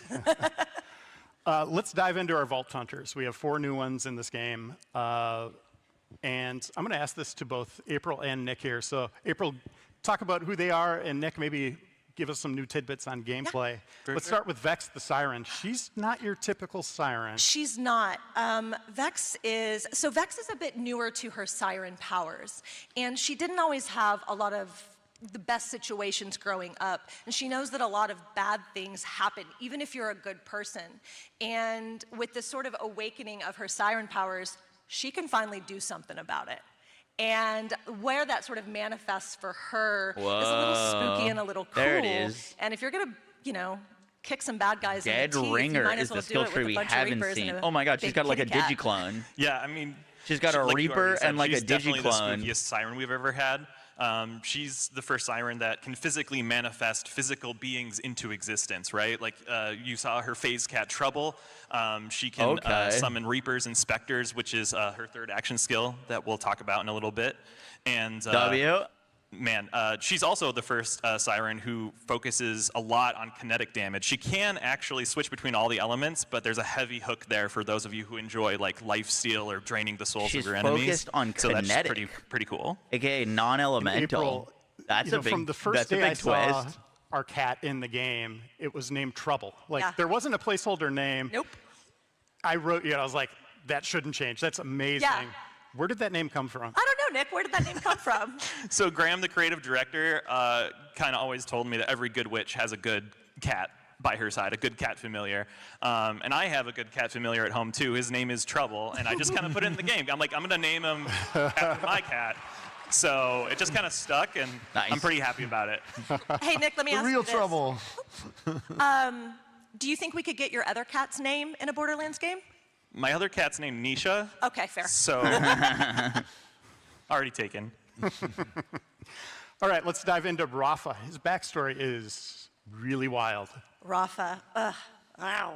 So Rafa grew up in microgravity, and this had a permanent effect on his bones, his muscles, his organs. So he would struggle to live anywhere else, which sort of isolated him, and he has got a lust for life and wants to be out there and doing things. So along comes Tedior and gives him this exosuit. And because Tedior is going to Tedior, he could die at any moment. The suit could kill him. So ironically, the thing that gave him the ability to explore the universe and the world and have this big life is also this thing that could kill him. But he just rolls with it. He lives every moment to the fullest. Rafa looks pretty dope. He's playful and energetic and charming, and he's really kinetic as like a vault hunter. And that's really reflected in his dialogue. I mean, he's so charming that even the enemies have things to say about that. And I think that like fluidity of his movement, you can really see that in his skill trees and he's his the action movement skills. vault hunter. Let's I go. mean, like you said, if charisma could kill, he used that as a weapon, but unfortunately it doesn't do much. So instead he has energy blades, he's got laser guns, he's got shoulder-mounted cannons that some of our fans at home already spotted in the previous trailer. And yeah, he's easily our most agile vault hunter to date, and we're really excited for folks to equip some energy blades and get slicing. All right, and Harlow is also an interesting character into science, technology, but has a connection to a well-known Borderlands family. So, as some of you rowdy, wonderful fans noticed, Harlow is part of the Toronto family. And you can imagine, if you heard that 40 to 50 times a day, you would also pick up a book on theoretical physics. And so Harlow is joyful and brilliant, and she's got 5 PhDs. And she has this force of will and this drive. And why not use all that brains and that creativity to just bend gravity to your will? Yeah, I mean, scientists love to learn new things, especially when that means imploding or exploding your enemies, new ways to do that, right? We've already seen her, destruct in this giant apparatus that fires like a disco ball of destruction. It's pretty cool. She can lift her enemies and slam them into the ground, and she even has quite a few gadgets that we haven't quite shown you guys yet, but they're pretty sweet. All right, and Amon, he is apparently a part of a that was the skull that got Vault crushed. Hunter worshiping clan, or Vault Monster worshiping clan. Tell us about him. I will tell you that if you are going to worship vault monsters and decide to open a vault, that's not going to go well. And so unfortunately for Amon, he lost his entire family, he lost his spouse, he lost his friends, his community, and he sort of harnesses this deep grief to decide, well, you know what, a vault monster took something from me, so I'm gonna kill every last one of them. And he is a big, beefy daddy, but I will say there's also this really beautiful warrior poet side to him, and he wants to find community and connection, and he's just so single-mindedly focused on literally and figuratively forging his body into a weapon. Yeah, and I mean, other than forging his body, he also has what we call forge drones that live in his spine and the side of his arm. He is literally able to psychically control them and manifest them into all kinds of weapons. I mean, he's got a sword, he's got an axe, he's got a hammer, he's got a shield, he's got a spear, he's got a whip. This is a long list. He's got everything that you might expect from a Spear, sci-fi Viking, sword, because that's pretty, you know, it's pretty great. Wait, that sounds crazy.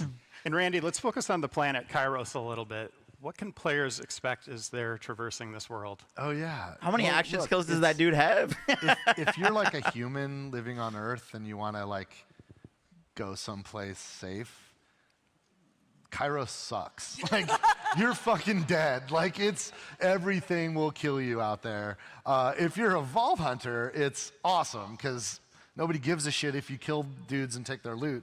It's also unbelievably amazing. There's incredible vistas and the highest of highs and the lowest of lows, and a range of different atmospheres. Now, some parts are pretty locked down. You know, the Timekeeper did get a hold of this place, and he's got his tamed center of the planet where he commands and controls everything.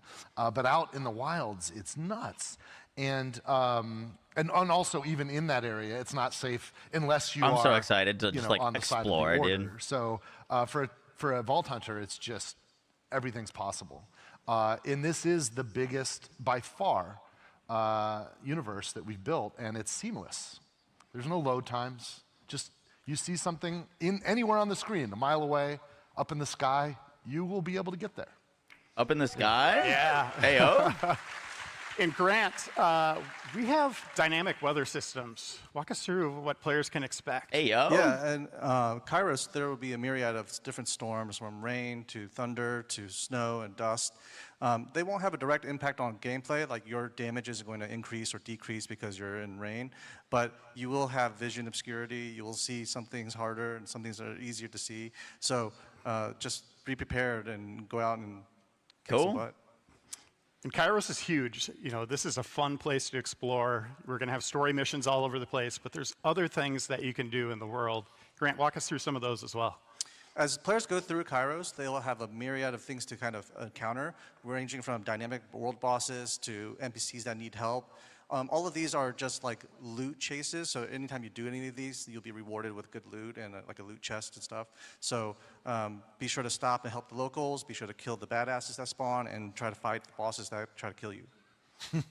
And Randy, in our State of Play showcase, vaults were mentioned, plural. What does that mean?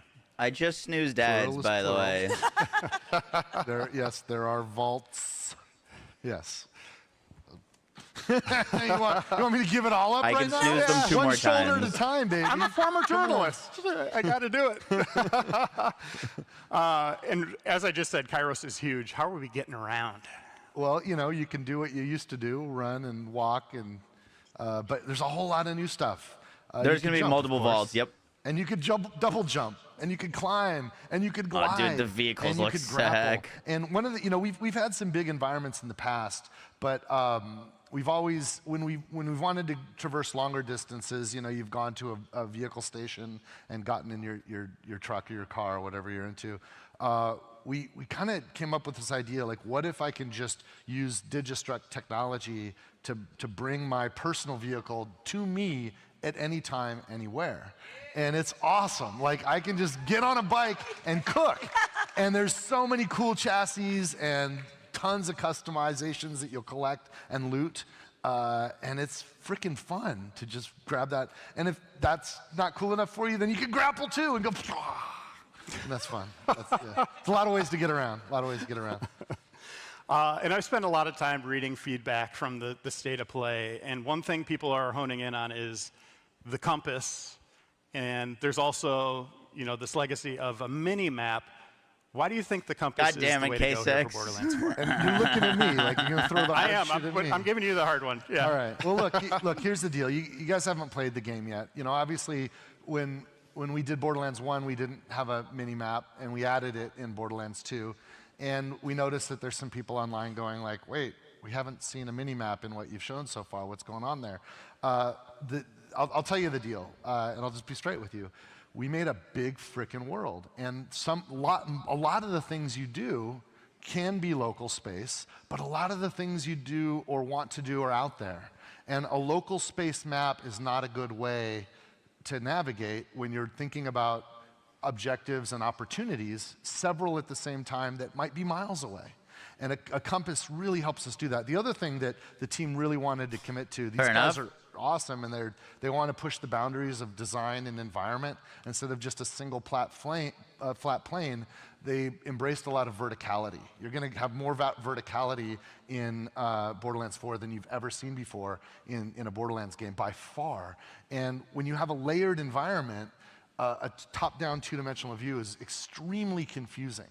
But with a compass with arrows that tell you if things are up or down, or you have a much better sense of spatial awareness. And we want you to play the game and not play the map. So we made a commitment, and we put all of that investment into I just hope that if a legendary drops, you'll get like a little star in the compass indicating that there's a legendary. That was my favorite part of the mini-map. There than we've ever done before. We even have like an AI-driven kind of navigation system that'll give you a GPS on the big map to show you the line of where you can go. And there's even an in-world companion Echo bot that has some features there that'll help you navigate. And there's a lot of tools that help you navigate. And you know, look, we're open to thinking about things in the future, but play the game first and understand the choices we've made. And I think you'll see and understand when you realize how big this world is and how playing the game in the world is better than playing the map. Yeah. You just mentioned Echo 4, our new little companion, adorable little robot. April and Grant, I'd like to dive deeper into this bot. Echo 4. So you can see what a charming little dude he is. He's a real chipper, helpful, very, very cute robot. And the animation team at Gearbox is extraordinary. And the work that they put into to make him emote and have this really sweet personality. And I'm going to lean forward and I'm going to look at you and you're going to look at me. I know you don't want to die and fight for your life. I understand that. But I need you to do it just once to see absolutely how sad Echo 4 gets when you die. So if you could just do it once for me, that's all I'm asking. But he not only just does a little robot tear when you cry, he's also actually a very helpful tool in the game, I guess. Yeah, Echo 4 also controls a lot of your HUD, including giving you options to upgrade your SDUs. They also provide your rewards. So those that didn't want to talk to Lilith for the 30th time, you can now have your rewards delivered to you from Echo 4. And you can customize them too, right? Yeah, you can have any customizations for Echo 4. So many, too many. If you we can't talk about all of them, talk to Lilith. There might be some hacks involved. Yeah. And it's and it's a companion navigation AI. So if you get lost, just your buddy will help you. Yeah. Grant and Nick, let's dive into our guns. What can we expect from our manufacturers this time around? Are there guns in this game? What? There's a few. Yeah. Wait a minute. They're just a little bit. 2 hands this time, yeah. More weapon info, We have 5 W. returning favorite Parts manufacturers, only, Atlas, Jacobs, COV, Hyperion. Vladoff, Wait, TU, COV and is Ford. here? Those are our 5 returning favorites. And then we have 3 brand new ones, the Ripper, Daedalus, and Order. Yeah, and I mean, and we also have ones that are parts only, right? I mean, we got the Hyperion with the shields, Atlas COV, so you can make returning. any Let's gun into a go. heat gun, and then Atlas, so you can R.I.P. shoot that doll. sweet tracking dart and go blasting, right? Yes, there's nothing more satisfying than a homing toward assault rifle. It's pretty good. Yeah. And let's pretty be see honest, Hyperion guns. I'm surprised to see COV, to be honest. I want my shield. They on make my, good parts. I want Yeah. my shield on my Maliwan elemental gun. That's what I want. April, this is a community Torque question. They're asking where explosions. Doll is.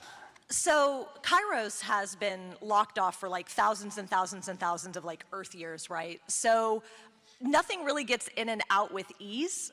So they're sort of at the mercy of what ship crashed and what parts might be available. So Borderlands is a big, massive universe, so I promise you we probably haven't seen the last of Doll. But I will say, Doll just DLC. enough Doll parts did fall. Echo 4 is Doll. So, hey, we gave you a little sweet Doll Echo buddy, so. Grant, how do the licensed parts work? This could also be a community question. I've seen a lot of people asking, like, what agency they have with that system. Yeah, so licensed parts are our way of describing behaviors from all the manufacturers that we love from Borderlands 3 and the ones that we've added in Borderlands 4. So because there are so many behaviors in the game now, we wanted to make sure that guns drop these behaviors in a kind of tiered fashion. There's no crafting in the game. Players can't modify or craft their guns to have specific licensed parts.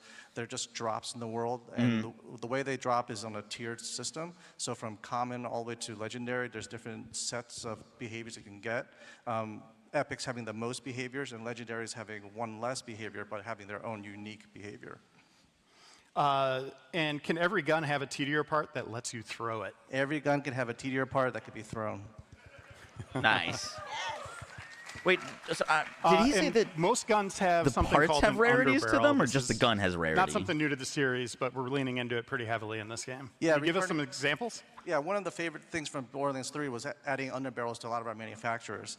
This time around, we're taking it Just up the a gun. notch. Okay, all right, makes more sense. Flat-off, again, has like the micro rockets, but that technology has now I been wasn't sure. We licensed can by watch it back other later. manufacturers too, so that you can have versions of micro rockets, such as the Jacobs having a micro rocket knife that is attached to the underbarrel of their gun, and they can fire it and it does an exploding shot. This can be coupled with other licensed part behaviors like a TDR thing, so when you throw a Jacobs gun with an underbarrel flat off, it'll have shooting micro rockets while flying in the air.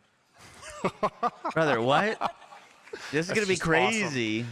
Awesome. Grant, let's go into enhancements. That's another thing. Like you're going to be. Oh, please kinda talk wanna about what round up, airstrike is. Specific manufacturers. Enhancements, they come back in the form, they were called artifacts in BL3, and we're calling them enhancements in BL4. They're a way to modify the play style. So if you really favor a manufacturer like Jacobs and you want to have that crit behavior that kind of ricochets the bullet, you can have that on another gun that has a Jacobs license part with the Jacobs enhancement, so that now a Torg with a Jacobs license part can now ricochet their sticky gyrojets on other targets. And our eagle-eyed community saw something that looks like set bonuses. Yes. There's airstrike there. What is that? Please. Yeah, so for the first time ever, we're adding firmware, which is our end-game system, and it's one of our end-game systems to help boost the power of the gear. And as you can see in this screenshot, there's 3 parts to it, and if you can get all 3 parts, you get a big damage or utility increase. That sounds like gears, like sets to me. That sounds, yeah. Might be. Might be. Might be. Let's go. Previously, heavy weapons took up a gear slot, but this has been changed in BL4. How much variety will players find in this new system? Ordnance is our new revamped slot for grenades and heavy weapons. We no longer want players to kind of hold on to rocket ammo and wait till like one encounter and just pull out their big rocket launcher. Now players can use their heavy weapon, which is on the cooldown, and we can balance that accordingly. Turn up the volume a little bit. Big moments where they want to pull out a big laser beam or rocket launcher or chain gun, they can use it and mow down enemies and don't feel like they have to hoard that ammo or have to go find that ammo to go be able to use it. And in addition, we wanted to make sure that grenades kept their massive impact that they had in previous Borderlands games, but without being able to spam them constantly, so that we had to balance them down to be really low damage or something like that. So now you can literally throw nuclear bombs with different behaviors, because again, they can have licensed parts too. So you can have like an artillery grenade that summons like a giant nuclear bomb. So Oh my Also God. on cooldowns. also on cooldowns. Yeah, so that's a big The shift. grenades are going to have part bonuses Yeah, and too. this is another question from the community. How will shields and grenades work? So grenades I just explained, but shields we're also amping them up too. We're adding a new shield type called armor, and that's a more offensive-focused shield type. We wanted to promote that kind of offensive gameplay. What? So if you're running and gunning and jumping into combat, your armor shield has a chance of regenerating in combat, so that you can be more offensively focused. In this Borderlands game, Nick, brings more variety to the we're characters getting than ever armor? before, our Vault Hunters. Yeah. What can we expect from those builds? I mean, it should be the most diverse builds we've ever seen. The skill trees are like 2 to 3 times, I think, anything we've ever done before. We have what's called like a trunk and then branches that let you specialize more than you've ever been able to do. And like, it's not only my goal that I want to have a Vault Hunter be able to have a unique build for every tree. I want them to be like unique per branch. I want you and your friend to have the same action skill and have meaningfully different builds. And there is more than enough in this game for you. So we could all have trouble, all 4 of us. Yeah. But they're all performing very Completely differently. different. That's so cool. Randy, these Vault Hunters, I know you love them. It's just a shield type. What can players expect? I mean, As in like an archetype of shield that could stop recharging. Okay. Look, I'll tell you, this is the simplest way I can talk about our Vault Hunters. My biggest customer is my wife. She loves Borderlands, and when we make her happy, it's a good day for me. Hit by an ad, and I'm when sorry. we don't, it's not. There's usually one Vault Hunter where I'm like, this is definitely going to be Christie's Vault Hunter, and I put a huge amount of personal English on that character. This one's going to be challenging because there are at least 3 that have some variations in builds that are exactly right up the alley of what I know my wife loves, and that's Raider, just with a tier 1. A tilt on it. For my own choices, there's 2 that I'm probably just going to be flipping back and forth between. I think there's more for every player than there's ever been before because of the sophistication of the skill tree system that we've designed that is easy to get into and easy to develop, but there's like layers and nuance and subtlety that as you craft that character towards your own playstyle, you're going to find that, oh, this is me and I feel at home and comfortable. And we have more optionality than we've ever had before. It's awesome, but it's going to be a tricky choice to Oh, get yeah. to it. Every time I boot it up, I'm literally like, nothing. oh, I know. Who do I want to play it? Well, we've had our if you're talking about coming back from the ad, you haven't missed where anything. We're bouncing around too, and Yeah. that's evidenced by, like, it's just all really fucking good. Yeah. Yeah, Nick, let's go a little deeper on this, showing Vault Hunters and gear working together. For this example, let's focus on Vex and crowd control. Yeah, so I mean, the third action skill that Vex has is actually called Dead Ringer. We didn't show it off much in the state of play, but eagle-eyed fans have seen a spectral version of Vex wielding a scythe. It's a charge skill that kind of lets you decide to she's either got spawn a multiple Reaper, which will taunt clones. enemies to kind of take the heat off of you, or to summon Spectres, which are the opposite, which they specialize in damage, but they're very fragile. So because of the fact that Vex applies her elemental attunement to whatever she summons, you can do something like, have a Malawan gun that has fire and cryo. You can switch to cryo, make a Reaper, slow down the enemies all around you. She's so that way literally they're, like a staying at necromancer. safe distance, and then switch to fire and just spawn, another 2 Spectres behind them that'll just light up the enemies. There's so much possibility Dude, with that Vex Reaper is and elemental flying, gameplay. by the way. It's really exciting. You could put those anywhere on the battlefield, right? Like, absolutely, yeah. And by the way, there's at least one class mod that will let you actually pass on your gear to Spectres, which is always pretty exciting. That's awesome. Yeah. Grant, we talked in the State of Play showcase about gear balance, the rarities mattering again, legendaries matter again. What did we do? What else have we done to improve the gear chase? Yeah, because gear now has so many behaviors and they ramp up and they escalate in the amount of things that can happen.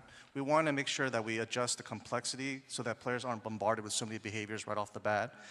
So we've adjusted the kind of the loot chase so that when players are playing the game, they feel a natural progression of like, oh, okay, I'm adding in more things to my gear, I'm adding more things to my gear, so that when they go and express themselves in the combat battlefield, they're not, just being mysteriously overwhelmed with so many things that are happening.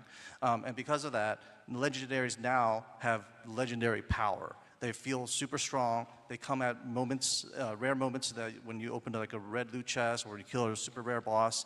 And when you get that unique legendary behavior, you're going to be like, oh, okay, this really changes the way the game plays.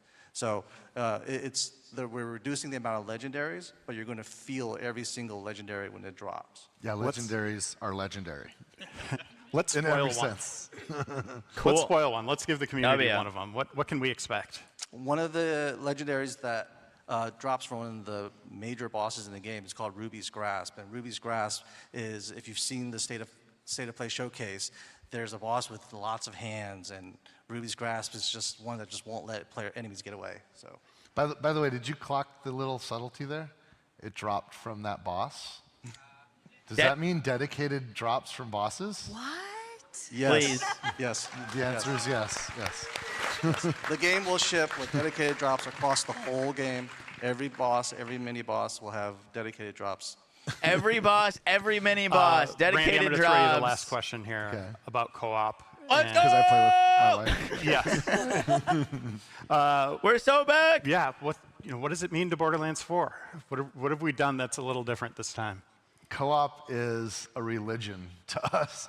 Here's the thing. It's so awesome that Borderlands is freaking killer when you play alone. And we know a lot of people, they just want to do their own thing and don't want anybody else messing with them. Hallelujah. And Borderlands 4 is an awesome solo game. But Did you ever doubt me? I never doubted it is you. Best in class co-op by far. We have revamped the lobby system, so it's easier than ever to connect with people and easier What than means ever dedicated to get drops? into a cooperative I'm not game. going to talk over. I'll talk about it later. And it's drop in and drop out anytime you want. None of this Drop play in, for drop 3 out, hours. and dynamic then you level can start scaling, co-op. No, just instant get loot, in cross from the play, get. fast travel, two and friends. people can drop in and drop out. And oh, here's a cool one. Massive world, right? No load times. There's no like dog legs or anything like binding people together. What happens if like I go running off 1,000,000 miles in one direction, my buddy goes off running? You can do that. You can do that. We don't care. Have at it. Have fun. Oh, but I want to get together again. Instant team fast travel. I can fast travel That's to any of my awesome. friends instantaneously, no matter where they are. It's cool. It's freaking cool. They're And cooking. no load times they're there cooking. either. It's just get into it. And look, here's the thing for me, like I'm in the game. We're working, we're all working our asses off, and the game's gonna launch, and we're gonna be like working on patches and future downloadable content, and my wife's gonna be playing. And she's gonna be like level 20 by the time I even okay, can I play with you? Dynamic level scaling. That's awesome. My level 1 chump can jump in her game, and the game will handle it. Even if I want to be on Co-op hard, speedrunning, she's, true. on harder. Yeah, you 'cause should she's go a better off in gamer different than me. directions and travel to each it's other. Cool. And also instant loot. So when the loot drops, there's loot for We'll me. do a and there's summary loot for after her, and this for anyone that everybody's misses it. cool. And that's just like the beginning of our commitment to best-in-class co-op. We're leading the charge there.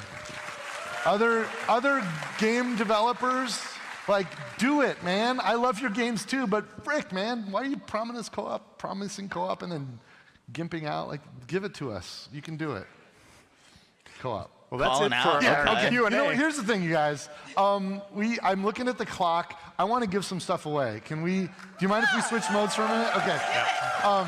Cool. I'm going to take over. Okay, so here's the thing. So I know you guys sometimes like when I do a magic trick. I'm not saying there won't be any magic, but because it might be. But you have to absolutely be convinced that this is fair, because I'm going to give something away, but I can't give something away to everybody. So, Magic trick. Is there anybody today who it's their birthday? Anybody got a birthday literally today that you would be able to prove it? If you have a birthday today, come on up here. Come up and join me right here. If it is your birthday today, and Will might check your driver's license or something, so don't lie. If it's your birthday, come here. Because holy crap, you're spending your birthday with us. That's amazing. That's amazing. So let's get some birthday. There's some lines here on the floor right here. See these lines on the floor? Stand there. You think there's a shot at Halo? Yeah, stand on the line. On the line, yeah, and face me. Everybody how many birthdays do we have? 1, 2, 3, 4, 5. That's about right for a crowd this size. That's what we expect. Thank you I'd be guys. like, it's my birthday. Congratulations for having a birthday today, because one of you is going to get something cool. We don't know which one yet. We got to figure it out. Okay, so starting at the end, Will there's got a microphone. What's your name? My name is Andres. This is Andres, everybody. Andres, what do you do for a living? I'm an engineer. An engineer. All right. Making the world more convenient, easier to use the world. That's cool. All right, Andres. Oh, yeah. I think we respect engineers, right? All right, cool. All right, pass the mic. What's your name? Trevor. Trevor, what do you do, Trevor? Also an engineer. Do a lot of that. You're going to split the vote. Someone just joined them. Pass the mic down. What's your name? I'm Elle. Elle, what do you do, Elle? I'm a writer and editor for a pretty popular YouTube channel. Oh, making content for us. That's cool. I dig that. Pass the mic down. What's your name? I'm Chad. What Chad, YouTube what do you channel? do? I work at Progressive. I handle all your auto repair. Let's go, Chad. Auto insurance. All right. What's your name? I'm Neil. Neil, what do you do, Neil? I'm a technician and I help fix things, yeah. Fixes things technician. All right, one more. What's your name? Hi, I'm Rich. Hi, Rich. What do you do? I work in banking. A banker. Okay, it's up to you guys. All right. Engineer number 1. Engineer number 2.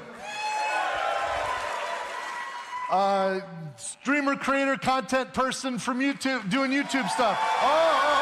Okay. Insurance. Yeah. Technician. And banker. Dude, I think our insurance guy is the guy. Okay. Can you come? Will's gonna take you backstage. The rest of you hang out because I got something for you guys too. But so like maybe hang out over here. Yeah. So here's what we're gonna do. We're gonna play a game. If you guys can just hang out over here, maybe somebody can. Yeah, you can watch. We're gonna give something away. We're gonna need a random number. Can we get our loot chests out? We're gonna open a loot chest. Let's get our loot. Come on out, loot chests. We're gonna get our loot chests out, and we're gonna open a loot chest. And we're going to win a prize here. Now, it could be any one of these loot chests, and you're going to see that there's 100 loot chests that we're bringing on stage. What in the hell is going We on? don't know which one we're going to get. We're going to get a random loot chest. And first of all, we're convinced that this was a random choice. You guys picked who's on stage. We now have to be convinced that we're going to pick a random loot chest. So our friend who's going to join me on stage is going to open. Well, we're going to see what's in one of these loot chests. I'm going to use you guys to help me figure out which one of these loot chests they're going to open. Why don't? Okay. We're going to do it again, and one of them is going to start with a number. Okay, so whoever we end up picking is going to give us our number. We got numbers from 1 to 100. So do you guys want one of our engineers? Our YouTube content person? Okay. Our technician? Or our banker? All right, let's start with our YouTube. I need a number between 1 and 100. Actually, you know what? We'll do both the banker and give me the first digit. What's the first digit? We're going to... 2. And what's the second digit banker? 9. 29. Is there anyone in this room that doesn't believe that that was a randomly selected fair number? Is there any skeptic that isn't absolutely convinced that 29 is a random? I saw a hand go up over there. I saw that hand. Stand up, skeptic. Stand up back there. You. You don't believe that 29's random? You think that was a setup? You think they're stooges? You think they're in on this with us? Okay, you know what? Give me some other number, and we're gonna just give me some other number. 8. Should we? And who? There was another you. Are we gonna add 8 or subtract 8? I think you gotta put a 1 in front of that 8. Okay, 1 in front of the 8. Now it's 18. And the other person, are we gonna add 18 or subtract 18? Subtract 18. What was the number we had over here? 29, and we're going to subtract 18. That leaves us with 11.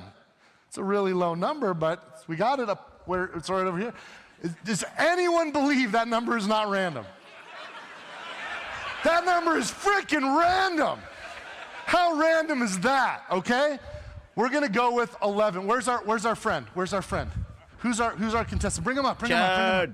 Bring him up. Yeah, don't run. Don't run. Hi, you did it. You're about to win something. There is loot in every one of these chests. The audience has chosen for you. We're opening chest number 11. Okay? Before we change it, before we do it, are you confident that that's a random number, or would you like it to be made different somehow? No, it sounded random from back there. Okay, because it sounded random.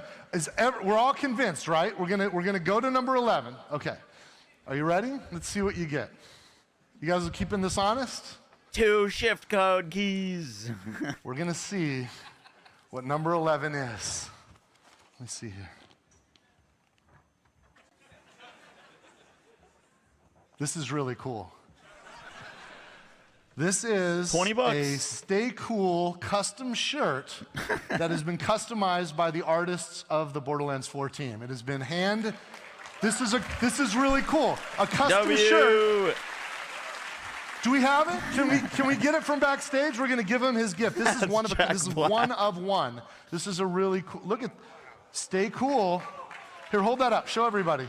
Oh, that is pretty sick And all looking, the art on actually. there. All the art on there was drawn on. Yes, that's awesome.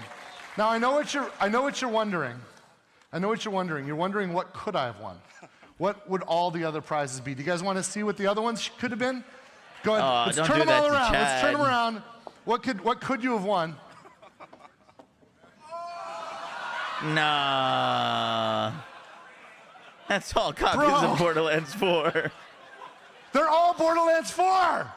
You could have won months early a copy of Borderlands 4. But this is better, right? This is better. Wait a minute. What's this? There's something on here. Here, can you hold this up? Is it a shift Hold this up. code? Can we get the lights out here? Can we get the flash? Yeah. Can you guys see that? There's something really faint on there. Let me see. I think these are UV light. Oh, look, that looks like some code. A shift code? That's a. God is damn that a it. shift code? God damn it. Do you know what that means? Whatever that is for everyone in the room. And for you. And you wear this, anyone who can see that, and this Someone glows screenshot bright and as put it in day chat. outside when you're in the sunlight, because sun has UV. So take a picture of that. Does that write say it down. sex? This is the best shift code we've ever given out, you guys. So everybody grab it. This is like 75 golden keys in every single game. This is, I think there's like 25, is it right? Is there more? Golden keys. Yeah, 75 golden keys and diamond keys. There's like 25 diamond keys. This is insane, you guys. So everybody in the room gets the best and yes, so congratulations. Thank you. Happy birthday. Oh, and I got one more thing for you that we're gonna send you if you give us your and every one of you that has a birthday, we're gonna give you a collector's edition of Borderlands 4. When it comes out. So please, Will, can you get all of their contact information? Get all of their happy birthday to you guys. Thanks a lot. Cheers. Yes. And by the way, that was sort of a foreshadow. And thank you to our Did he just say our helpers foreshadow? here with the loot chests. Sorry. This is a foreshadow of something we're we're gonna do it. We're gonna have a shirt or a hoodie or something that anyone can buy that'll show up on our store, and it'll have a shift code on it, so that everyone can kind of be like when I'm sharing the shift codes with people. You're walking down the street, somebody goes, "I know what that is," and they'll get the loot that you're gonna give them from your shirt. So that'll be out later. So awesome, The you code guys. word, Now W. we do have some time left. And there's some. We did it. And there were some questions from the world. So we're gonna do the hard questions now. Yes? Noel. Where are the questions Waiting for those to come. Noel? 3 minutes, go. They're coming. Here they They're come. coming. Hey, there we are. Questions. And Noel. All right. Did any of you guys there were some people pulling questions from the line out there? Some of you guys. Okay, we'll see. Hopefully we could get to them. Let's fly through these. Okay, we'll fly. Speed on. Go. Grant, are Invincibles coming back? Yes, to be announced in a later date. Ooh. Randy, we want to know more about the end game. Yes. We'll say more very soon.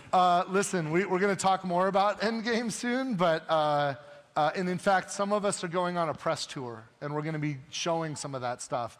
And we have an event coming up in June that we're affectionately calling our BFF event, and we're going to be kind of getting into some of that too. So, and we'll broadcast it, but there's also going to be people live, and some of your favorite streamers will be streaming from the event, so that'll be good.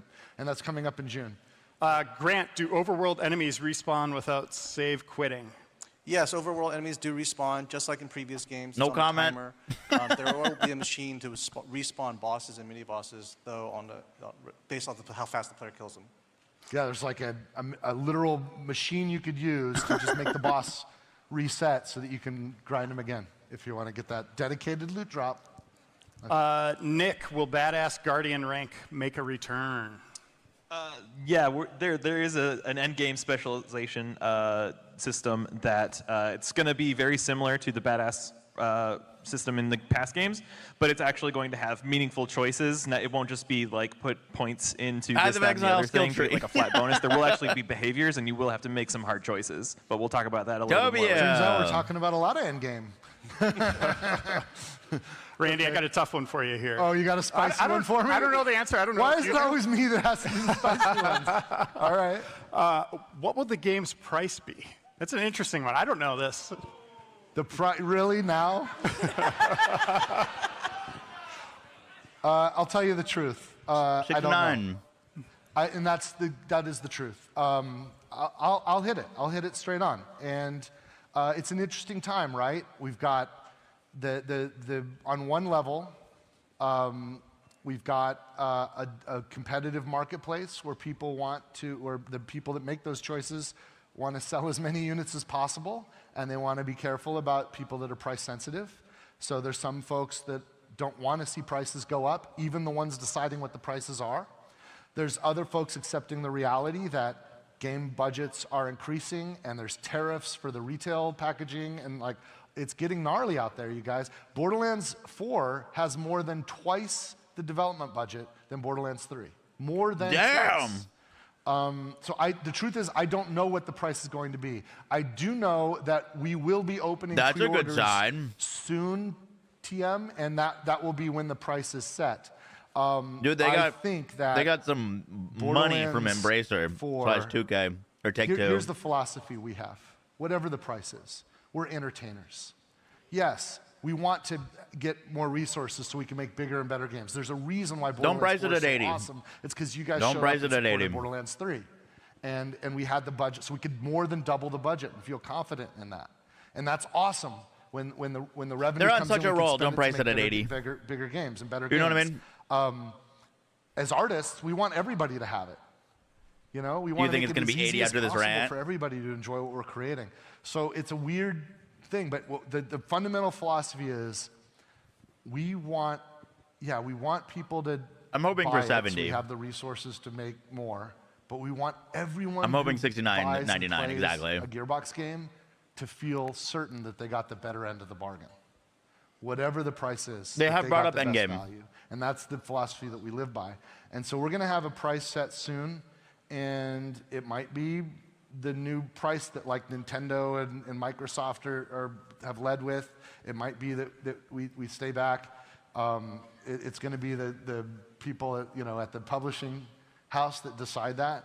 And if it is cheaper, then maybe we'll sell you that mini map that you guys want, but we'll develop later. How bad do you want that? $10? I don't know. I'm just kidding. Or am I? I'm just kidding. Or am I? I'm just kidding. Or am I? I don't know. We'll know soon. Yeah.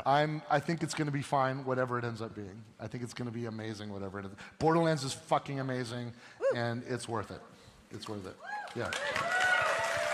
We haven't got kicked off stage yet. I'm just going to keep going until they we can go until you guys leave or they kick us out. There's nobody on after us, so, Yeah. April, what is Ordinite used for? Ordinite. Yeah, what is Ordinite? Ordinite is sort of like the sister element to Iridium. And so it has an opposite effect. Ordinite is used for a lot of different things in the game that we don't want to quite talk about yet, but I will tell you this, it is not a currency. So it is not a currency, I promise. Wait. Yeah.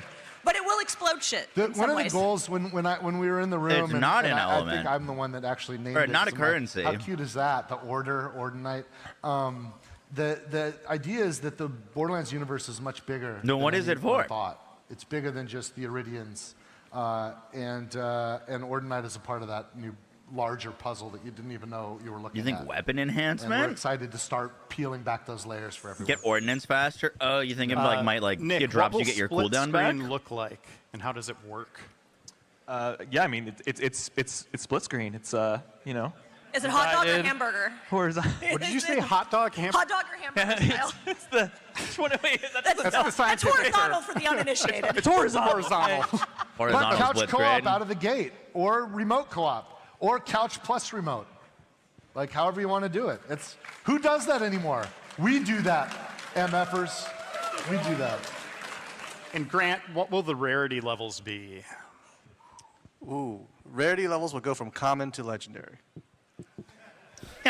Thanks, Grant. There's your there's your gray.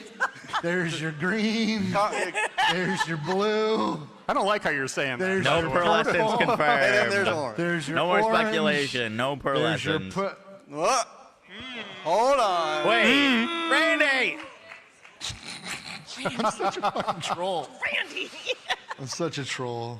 Last one I'll ask here. After collecting vault key fragments, can you repeat the same vault over and over again? Yes, you can. Rerun your vaults. Yes, rerun your vaults. Awesome. Dude, so many of these were questions that I posted on You do Twitter. have This to is start the awesome. entire game over. No, I'm kidding. I'm kidding. I'm kidding. I'm kidding. That's it for us. Woo, you got through the questions. I did. I did. We got through it all, but Yeah. Oh, you were standing there? I'm like, come on, we got to wrap it up. Let's go. All right. Let's give a round of applause to everybody. Thank you, everybody. Thank you so much. I really appreciate it. Cheers, you guys. All right, you all. Thank you. So, as Randy mentioned, we are hitting the road. Like, that was actually literally, great. Pitchford and Reiner and I are leaving this afternoon, going around the world on a trip. But we're coming to a place near you. In June, on June 21st, we've got the Borderlands Fan Fest event, and that's... Hi. Borderlands Fan Fest? Okay. He just whispered We've trailer. got the Borderlands Fan Fest event on June 21st. We're going to be going to Billy World, and that'll be coming up in July. In August, we're going to be at Gamescom. We're also going to be at PAX West if you're in Seattle. And in October, we're going to be heading to PAX Australia. So I'm looking forward to that. But if you're here, where you're going is up to the Q Hall to get that poster signed. We're going to be hanging out up there doing autographs. So please come say hi to us, and we'd love to say hi to you. And we're going to do one more run of a trailer. All right, thanks you all. Let's hit the trailer. Trailer!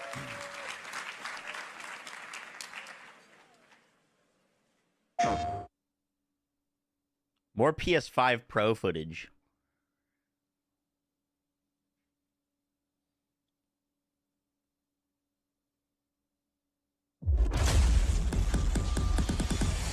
What use is a vault hunter? What use is a killer? Wait, is this an old trailer? This is the trailer we saw, no? A rule-breaking, loot-taking, running, and Oh, it's the same trailer. natural disaster. Sad. You are, in a word, mayhem. I take that personally. That was a great show, though. Actually, like, genuinely, so many questions answered.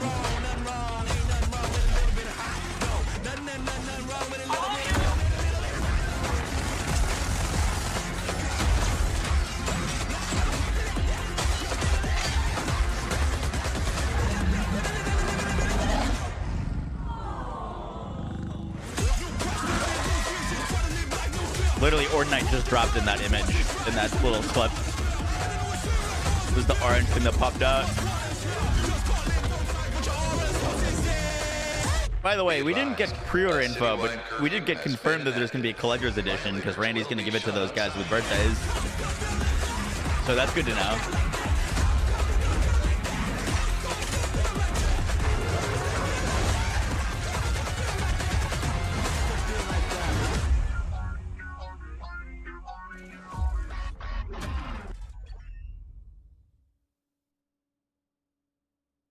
All right. Let's talk. We have a lot to talk about. If you didn't get to watch that whole Borderlands show, 3, we're going to do everything that- a little like wrap-up summary. Talk about everything that basically went on during that. The question marks was the Q&A. Question marks as in like questions. All right, let's make a new one of these. Save PAX questions. Put on some music.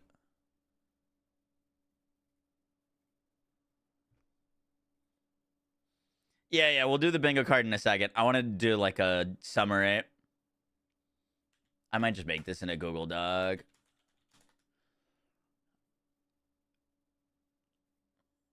Someone said it worked. What worked?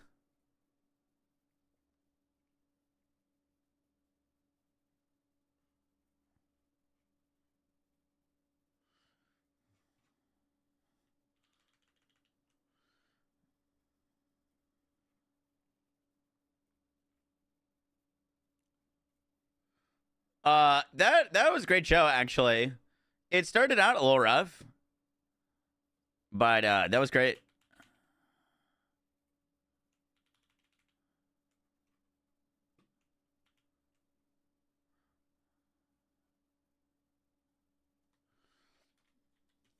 BL for PAX East summary.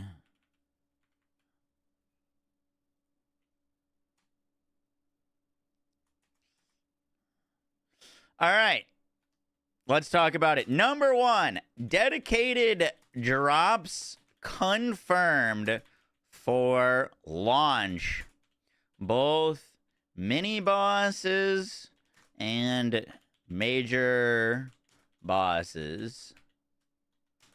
Boom. Confirmed. Invincibles will be returning. Huge, huge, huge. Vex, new skill tree shown, turns her into a necromancer. Tons of specters. What are invincibles? Raid bosses.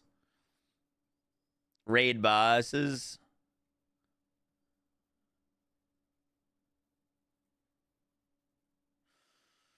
Amon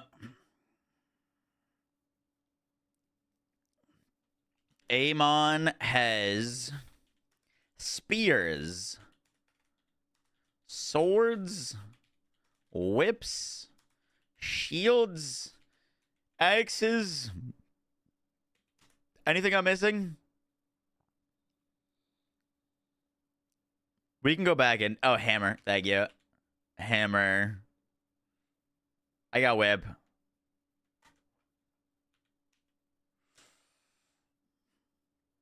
Amon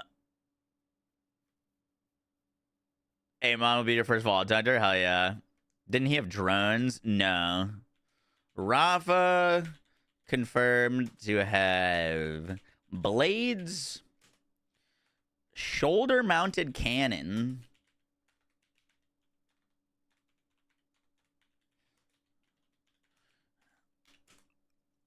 and what did they say? Was it dual-wield pistols?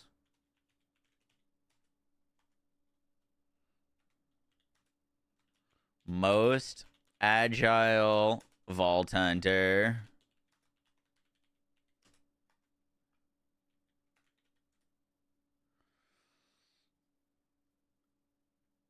The drones are part of his spine, and that's what he used to create the weapons. There's forged drones embedded in his spine. Okay. Yeah, I'd be curious to how, oh yeah, new shield archetype. He is a big, beefy daddy. Did someone make that a sound clip already? How is this a thing?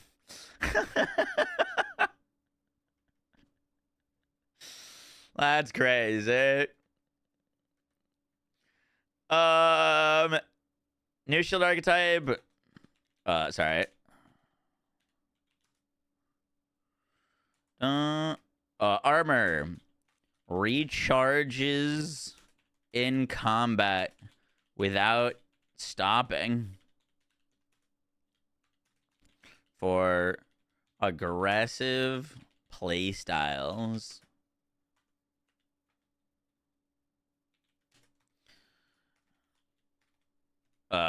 Grenades confirmed to also have part system.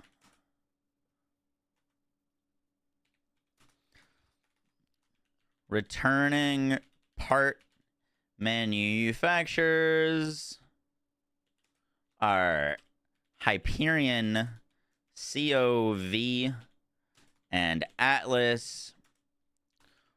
Doll teased as potentially returning in the future. Echo 4 is doll. Do you want me to put pearls maybe? I mean, they said it goes to legendary, and then Randy like did like a little pearl thingy. I mean, I think that just means that we could see them, but like I don't want to like go in on that too hard. You know what I mean? Like I think he was just trolling. I think it was more of a troll.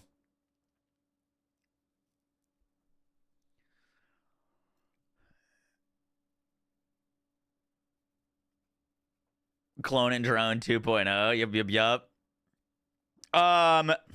New co-op features. Fast travel directly to your teammates.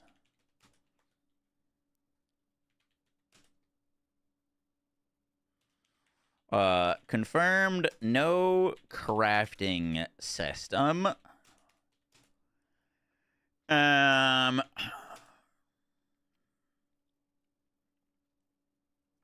have to go back and listen to what exactly they said about Ordinite.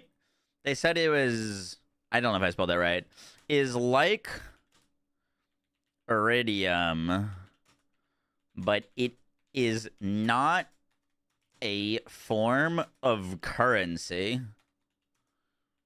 What is it used for? We do not know.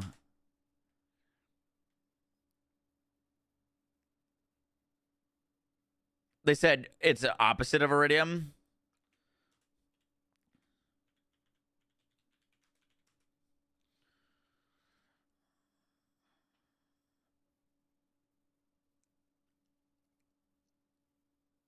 It allows you to blow shit up, but like, what does that mean? You know what I mean? Is it like, is it going to give you cooldown for your grenades?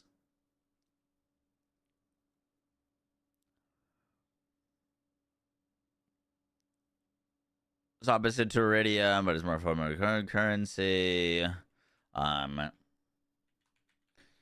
Mentioned it is volatile and explodes. I think I'll go back and watch the clip for exactly what they said.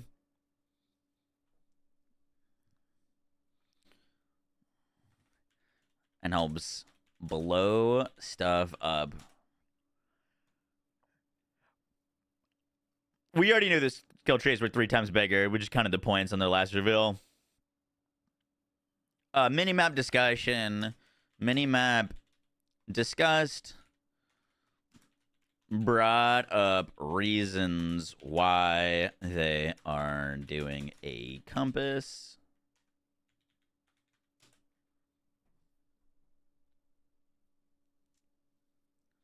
Was that a detail, Dead Bones? Purples have 4 parts, but Legendary has 3, but its own unique perk. I wanted to rewatch that section. Anyways. From rain to thunder to snow and dust. They won't have a direct impact on gameplay, like your damage is going to increase or decrease because you're in rain. Here it was. April, this is a community question. They're asking where Doll is. So Kairos has been locked off for like thousands. Yeah. We have 5 returning favorite manufacturers, the Jacobs, Maliwan, Vladoff, TDOR, and Torg. Those are our 5 returning favorites. It was when there was a And then we have legendary 3 brand new showing on ones, the screen, Ripper, if I'm not Fearless, and mistaken. Yeah, and I mean, and we also have ones that are parts only, right? I mean, we got the Hyperion with the shields, COV, so you can make any gun into a heat gun, and then Atlas, so you can, you know, shoot that sweet tracking dart and go blasting, right? Yes, there's nothing more satisfying than a homing toward assault rifle. It's pretty good. The gear chase. Yeah, because gear now has so many behaviors. What are they ramp Invincible's up raid and bosses? They escalate in the amount of things that can happen. We want to make sure that we adjust. What stream is this? complexity This is so my that stream. players aren't I'm bombarded with Moxie. so many behaviors right off the bat. Hello. So we've adjusted the kind of drop, the loot chase, so that when players are playing the game, they feel a natural progression of like, oh, okay, I'm adding in more things to my gear. I'm adding more things to my gear, so that when they go and express themselves, It in was the a PAX combat East stream that they just conducted. battlefield, they're not, just being mysteriously overwhelmed with so many things that are happening. And because of that, legendaries now have legendary power. They feel super strong. They come at moments, rare moments that when you said it was during the Q&A? chest or you kill a super rare boss, and when you get that unique legendary behavior, TFD's on you're gonna Sunday, be like, Alistair. oh, okay, this really changes the way the game plays. So we're reducing the amount of legendaries, but you're going to feel every single legendary. We did not get when it any new drops. gameplay. Yeah, legendaries are legendary. Going to feel it. Get that unique legendary behavior, you're going to be like, oh, okay, this really changes the way the game plays. So we're reducing the amount of legendaries, but you're going to feel every single legendary when it drops. Yeah, legendaries are legendary. Let's in spoil every one. sense. Let's spoil one. Let's give the community one of them. What can I'm looking for the part that someone said that they confirmed that legendaries only roll with 3 parts, but purples roll with 4. Does anyone know when that was? we expect? Oh, we did get a little bit of new gameplay. You're right, with Vex. You think it was in the Q&A?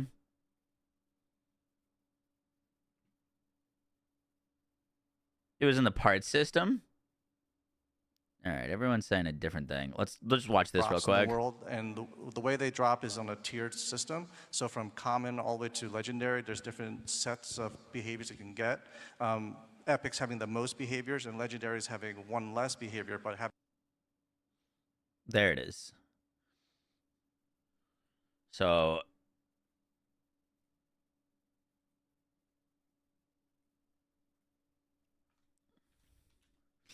epic purple rarity has 4 parts. Legendary gear has 3 parts, but comes with its own unique trait that makes it a legendary. Possible return of good purples. That's really cool because that means that you could, there's more combos potentially on purple gear, right? Because it could roll with more parts, which could make a really good rolled purple potentially very valuable to you. But your legendary only has 3 parts, but it has its own unique thing. That's cool. I like that system. That's very smart. I like that. That's cool. Whoever picked up on that originally, I did not. So good call.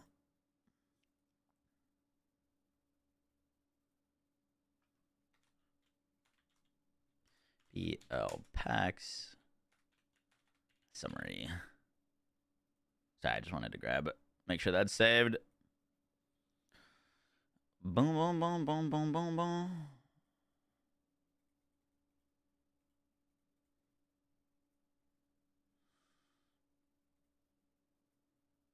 I don't know why taskbar is not working.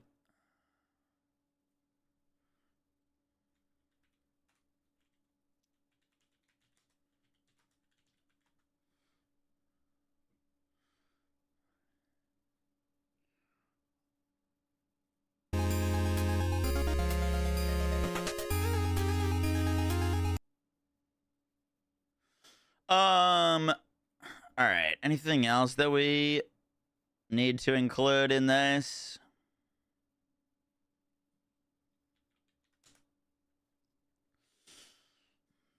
I don't want to tell YouTube hey guys, pearls are possibly returning because Randy said but you know what I mean?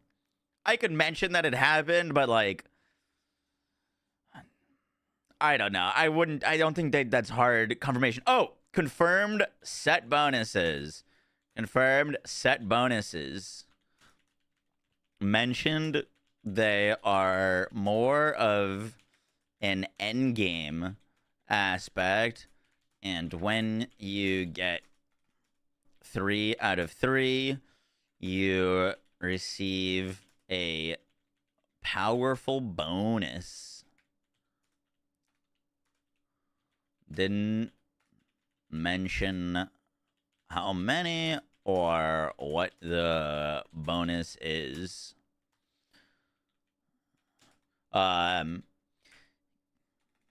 Vaults confirmed to be replayable. Vaults are high-end dungeons. We have an Ordinite note. Oh, that's a good thing. Badass rank confirmed to be returning. I might want to play that clip again. They said that there's confirmed, like, have to make decisions and powerful perks in badass rank.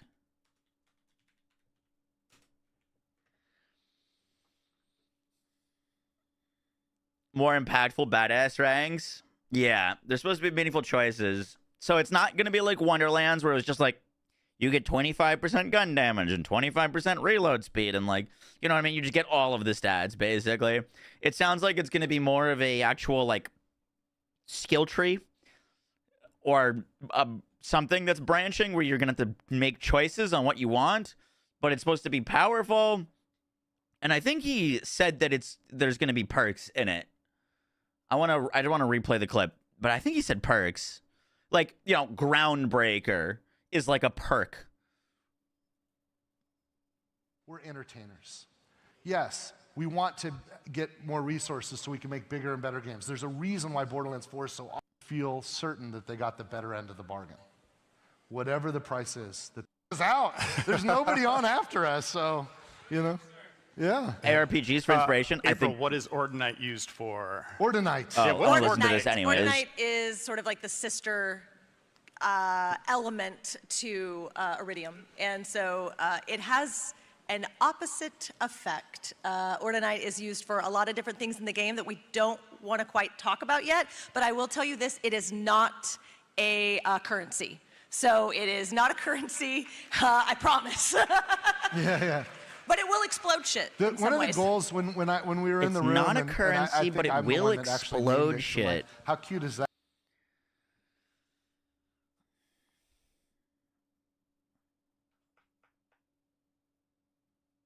You think it's a power up?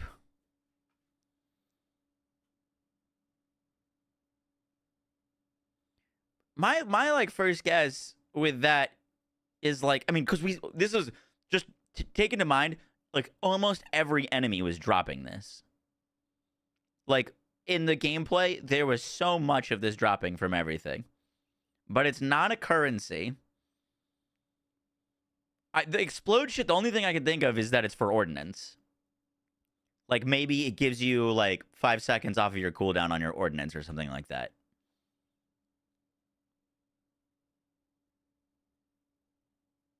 It's got to be ordnance CD. That's kind of what I'm thinking. But like, she said it's used for things that we don't want to talk about yet. So like, it's got to be for more than just that, if that is the case. You know what I mean? Maybe overcharge. The fact that it's not a currency really throws me off, because if it's not a currency and you don't like pile it up, then like, yeah, I feel like it has to be like a power up, almost like a Doom power up or something like that. Maybe because of the story implications, potentially. But like, let's say it was like, let's say what you're saying is, let's say it's used for raids, or like, you know, you'd put it in to unlock a raid or something. Wouldn't that be like a form of currency?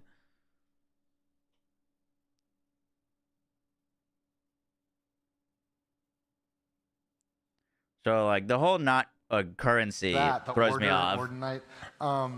The idea is that the Borderlands universe is much bigger than anyone thought. It's bigger than just the Iridians, and Ordinite is a part of that. Maybe she meant it's not a currency for microtransactions. I don't think so. And we're excited to start peeling back those layers for everyone. Yeah. Nick, what will split screen look like, and how does it work? Yeah, I mean, it's split screen. It's you know. Is it hot dog or hamburger? Horizontal. What did you say? Hot dog? Brad, you're thinking it's a new element? That's kind of what I was thinking. They haven't talked about it yet. For the uninitiated. It's horizontal. But couch co-op out of the gate, or remote co-op, or couch plus remote. Like however you want to. You saw a level 50 character? Wait, let me, because this is like, that's like the full PAX stream. I might have to close my taskbar. I don't know why, but it is like just not responding.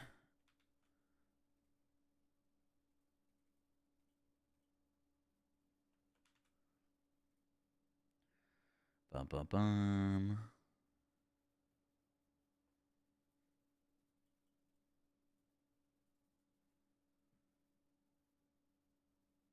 Does anyone know how to reboot a taskbar?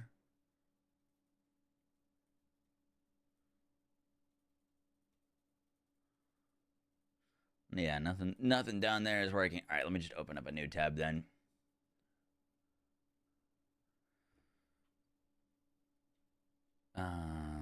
It was on Gearbox's YouTube channel. I got it. It's fine, it's fine.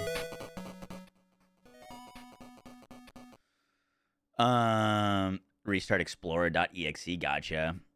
Look for Windows Explorer. I'll reset it in a second. What was the timestamp? Could you give me that timestamp again? You saw a level 50 character? Was it during the Vex gameplay? I'd imagine that was the only time that we really saw like new gameplay.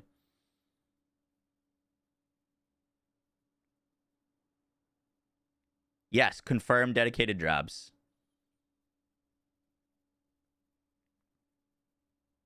Some bad guys in the teeth. You might as well do it. She's deaf. Moment to the fullest, and he's playful and energetic and charming, and he's really kinetic as like a vault hunter, and that's really reflected in his dialogue. I mean, he's so charming that even the enemies have things to say about that, and I think in this game for you. So we could all have trouble, all four of us. Yeah. Vault hunt designed that is easy to get into and easy 24, to develop, but 37. There's like layers and nuance and subtlety that as you craft that character. And I think that like fluidity of his movement, you can really see that in his skill trees and his action skills. Yeah, absolutely. I mean, like you said, if charisma could kill, he used that as a weapon, but unfortunately it doesn't This do has much. like a 4-minute Instead, buffer he has, on it. Energy blades, he's got laser guns, he's got So maybe shoulder 28. mounted cannons that And also even in that area, it's not safe unless you are, you know, on the side of the order. So what was going on when you saw it? Hunter, it's just everything's possible. And this is the biggest by far universe that we've built, and it's seamless. There's no load times. Just you see something in anywhere on the screen, a mile away, up in the sky, you will be able to get there. Yeah. Yeah. And Grant, we have. I'd imagine it has to be while Vex is on the screen. Yeah, and show it off much in the state of play, but eagle-eyed fans have seen No, she was spectral level version of Vex 30. wielding a scythe. It's a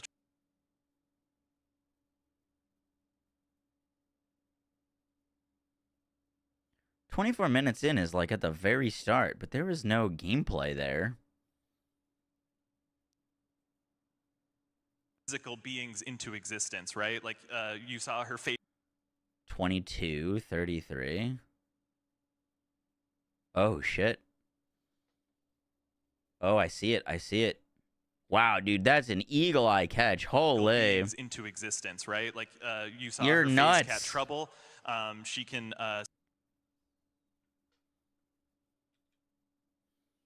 You're absolutely right, though.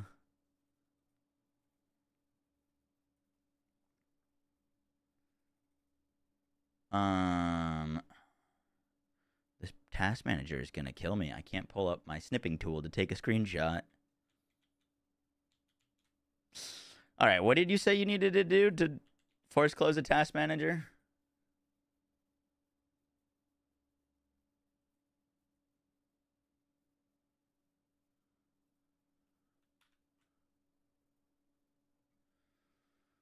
Or sorry, a taskbar. Open task manager. I need to find explorer.exe.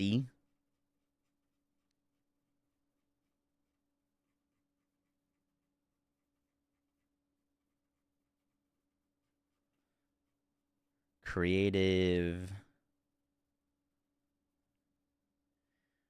EA background service is my only E.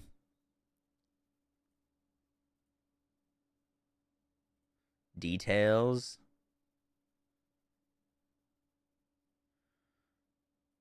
Windows Explorer.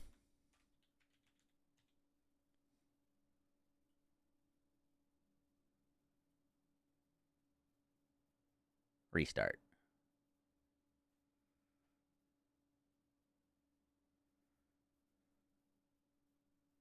Huge. You're a genius. Okay, thank you.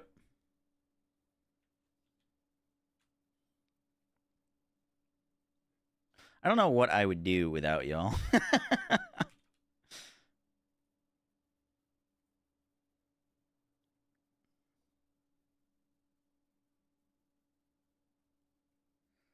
That is such a crazy catch, dude.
The thing that's interesting here is you can't see any XP on that bar.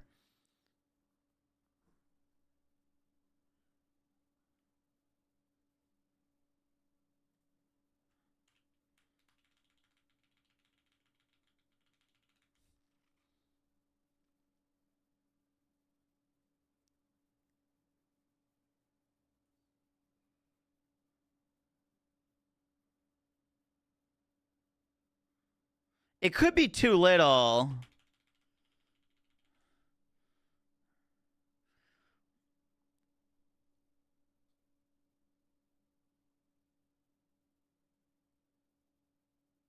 This is the XP in this game goes around like this. Is how it works. That's a 30?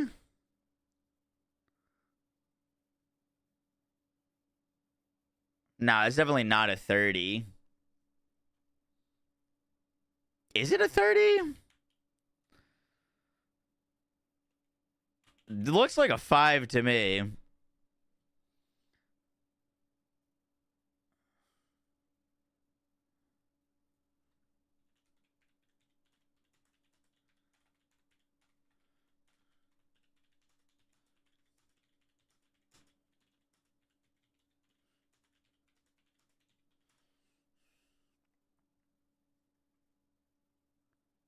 For her is a little spooky and a little cool. And if you're gonna, kick some bad guys in the teeth, you might as well do it with a bunch of Reapers and a big kitty cat.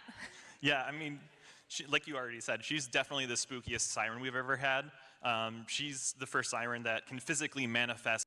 She can summon Reapers and Specters, which is her third action skill that we'll talk about in a little bit. things into existence. Dude, that's right? such a you saw freaking her tease. face cat If this trouble, bar wasn't there, she can if that bar wasn't there, it'd be 80 times easier to tell what freaking thing that is.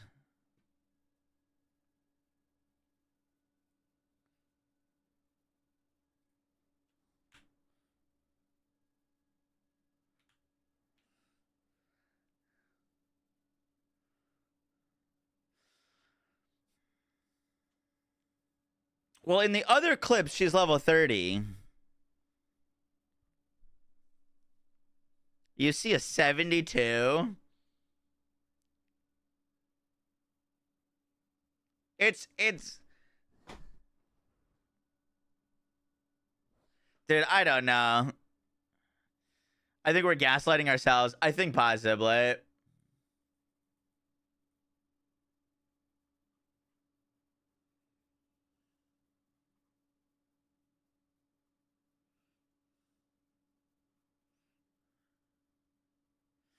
The thing is, it would make sense if it's 30 because,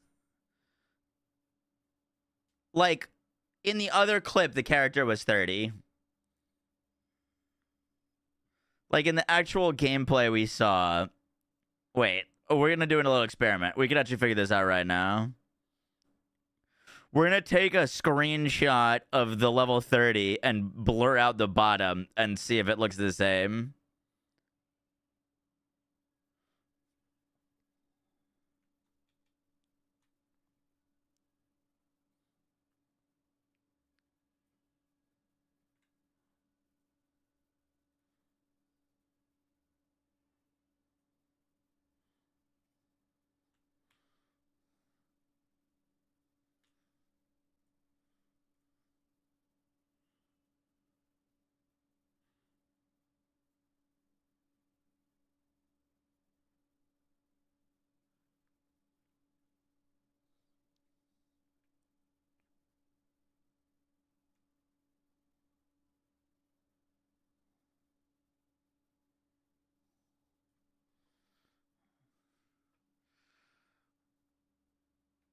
I don't think so, man.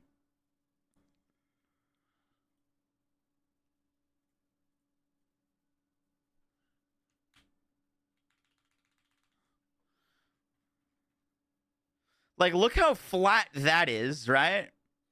That's a very flat line. And then look at how clearly round that is.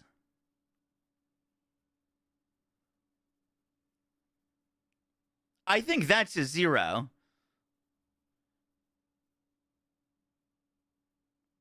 But I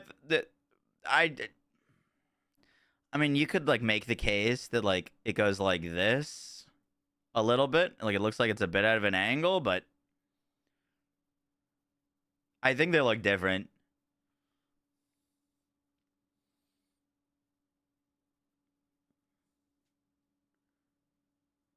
There's nothing going down at the edge. Yeah.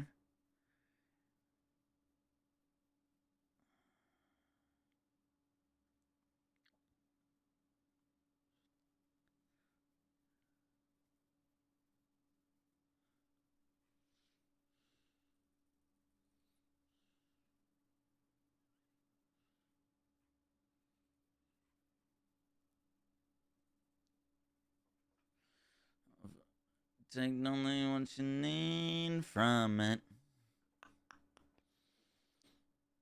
Yeah, I think it has to be a 5. Okay, good catch. I mean, it could be more than a 5, but it's definitely not a 3. Is all we really know from that. For 30s, 1296. But, like, it sounds like that's going to be an aspect of your shields that you can or cannot have. You know what I mean?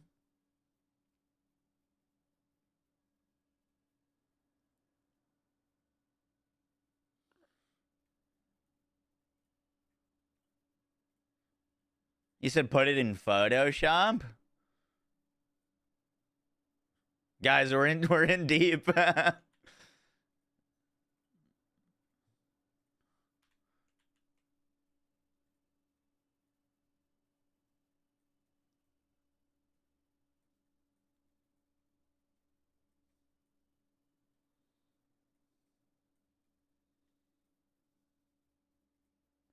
You're saying it's 53?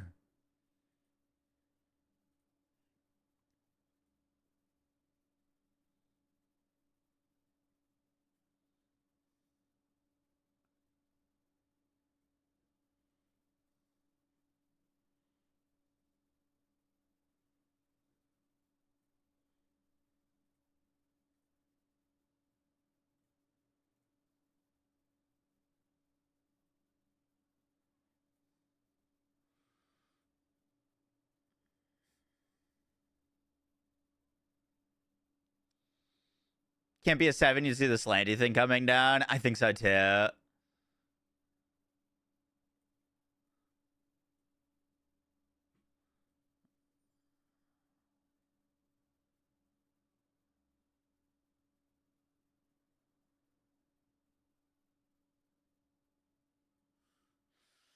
So Siren and his minions with one non-minion tree. Yes, looks like it. Or you think this number is the max level? The only thing that's hinting towards this being the max level is there is no progression around it. At least not here or not here. Which, like, in the other skills, in the other gameplay, you can see that there's progression. And it looks like this progression starting from here. So, like, you know what I mean? The line would be going up and around to here. So there's no line. We're not seeing any line there. Doesn't mean there's not like a little bit of XP here, but you know what I mean? It's at least not in the top half.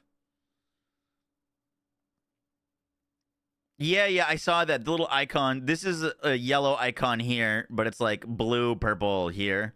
That little icon. I don't know what that is.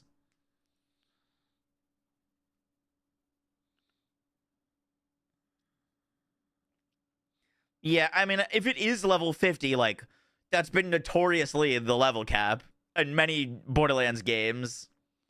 It could be the trait, but it's Vex in both. Could be a difficulty indicator.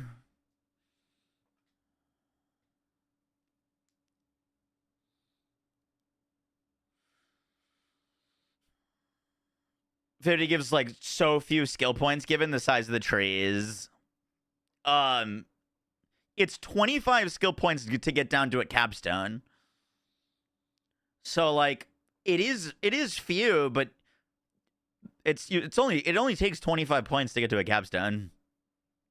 That's 25 points in another tree or somewhere that you could put elsewhere. You could get, I think you get 2 capstones with 25. So like it's not that little. You know what I mean? Not for like a starting point.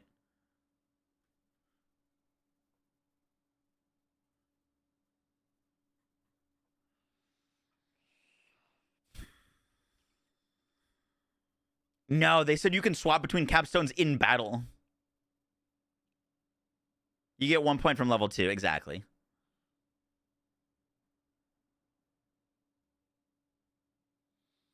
$49 skill points. Yep. Oh, I guess that means technically... Well, you could get a second capstone in your same skill tree. You couldn't get a second capstone in another skill tree. Because each skill tree has multiple capstones now.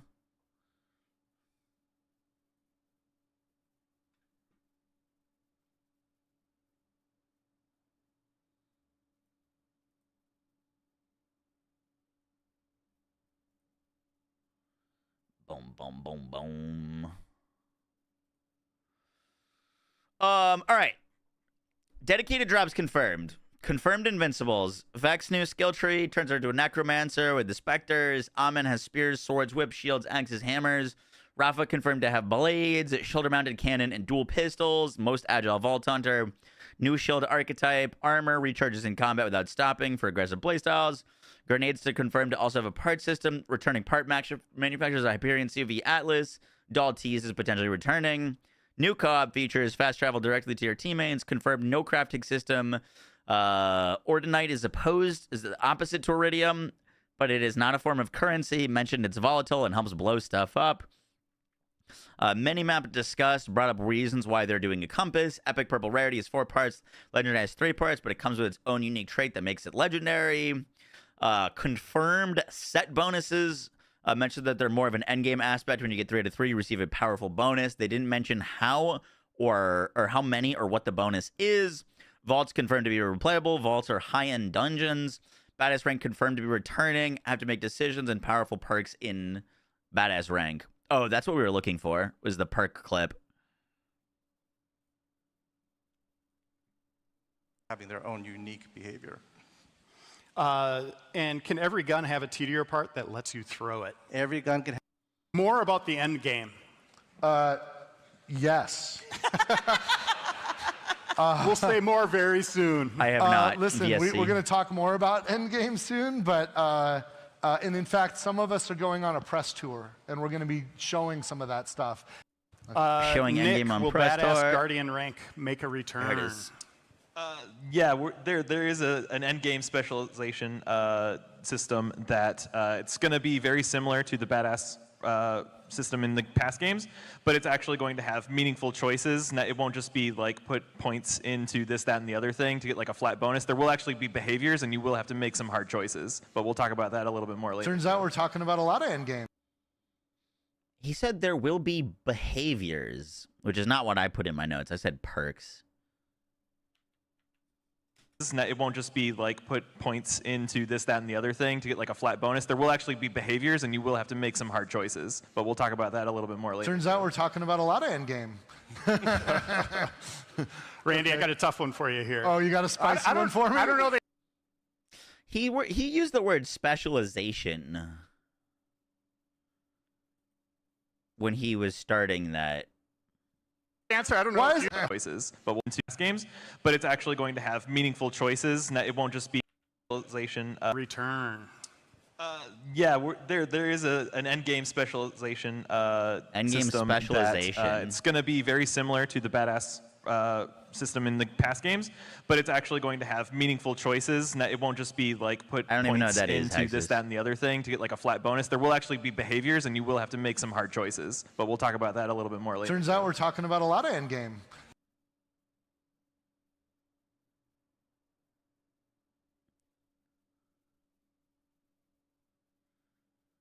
Guardian ranks of specializations.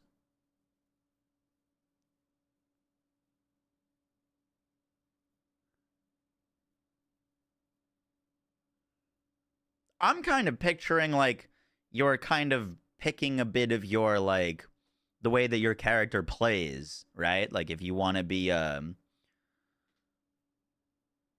you know, like a run and gunner, super aggressive, kind of like go to that path, or you want to play like more of a tank, or like that's kind of what I'm thinking when they say specialization.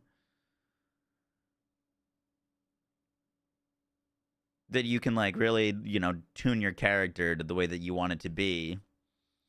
I'm gonna take out the wording of perks here.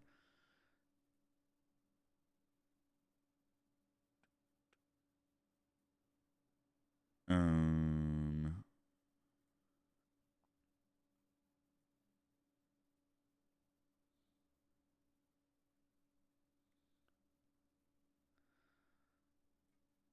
think you notes.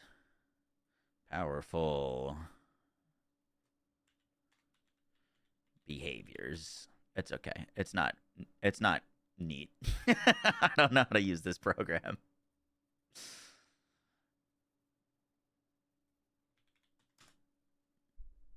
Taking notes is a pain. It was a mistake. The thing is, if I take them in like a Google Doc, then the background is white and everyone's mad at me for flash banging. So I was trying to do it in a thing that I could have a black background. Where is he at? Hi, Epic. I'm finishing this up.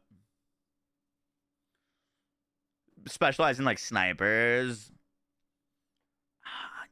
If it was like a weapon proficiency thing, I feel like they would have said proficiency. They seem to be leaning into RPG elements. Maybe the style of endgame skill tree that's more generic than class skill tree is. Notepad++. I will look into that. I have not used that before.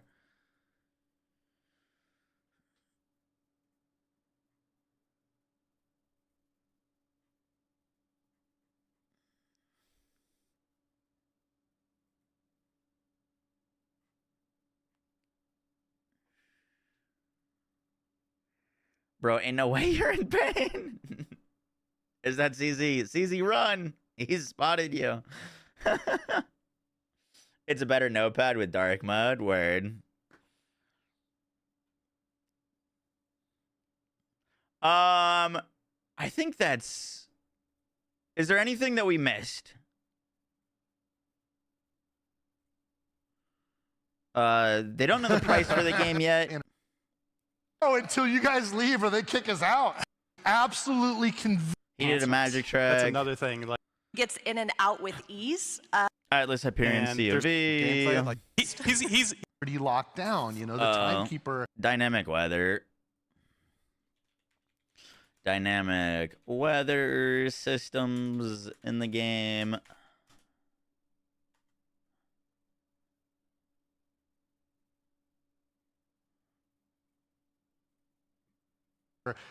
that we'll talk about in a little bit. Affected the community, and you're also going to see how the pressure of remaining under this control. They kind of talked about like the where there's timekeeper hope story and where stuff, but that's kind of people stuff we already are knew. Trying to find each other to escape. You know, future downloadable content, and my wife's going to be playing here because holy. I think honestly a lot of the information was just in the Q&A. More than twice the development budget than Borderlands 3. Yeah, let's put that in. That's kind of a crazy note. BL4 twice the dev budget as Borderlands 3.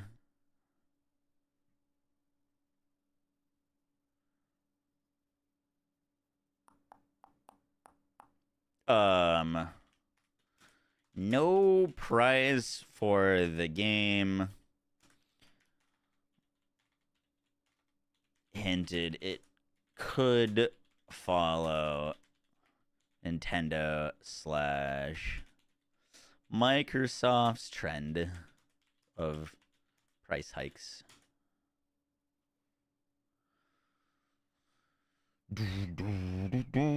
How long till the event starts? You are 2 hours late. 2 hours late. I'm about to do a summary of it though right now. Yeah, I mean, I'd imagine it'd be $70. I'd be surprised if it was higher.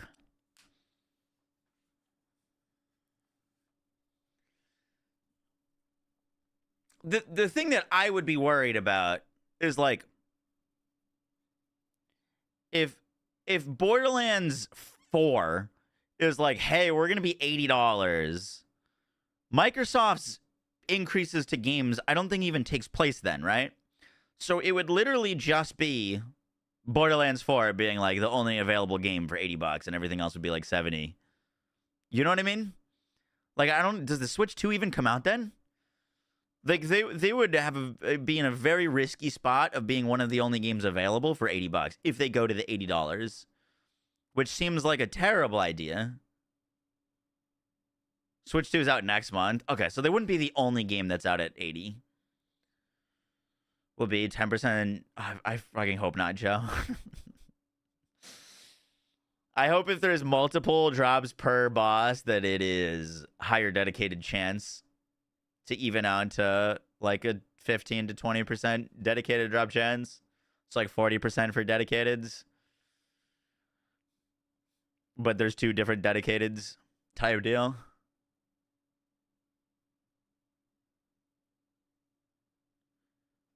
Do they already up? Are they now available for 80? I don't know.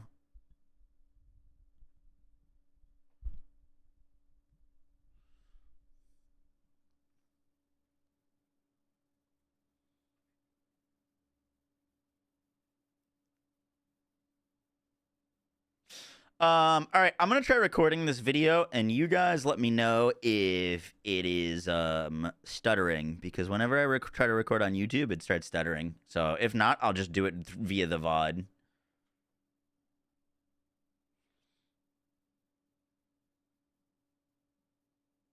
If you're talking about the level 30 character, we've already like hyper analyzed the level 30 bar and the level 50 bar. They're different. All right, let me know if it starts stuttering or anything. Yo, guys, what is up? Max in our Borderlands 4 video, and today we had the Gearbox PAX panel. They had an hour on stage, and they even went over that time answering a bunch of questions. And, like, I posted a ton of questions on Twitter before this event, and they answered almost all of them, which is pretty crazy. And so I've got a ton of new information for you about Borderlands 4. They did not show very much new gameplay at all. So during this video, I'll be like replaying some of the old gameplay because like 99% of what they showed was old gameplay. There was a little bit of new, which I'll also be showing, but just letting you know that there's not like a ton of new actual footage of the game from this event. It was mainly kind of a big Q&A and discussion about the game. So without further ado, let's get right into the video.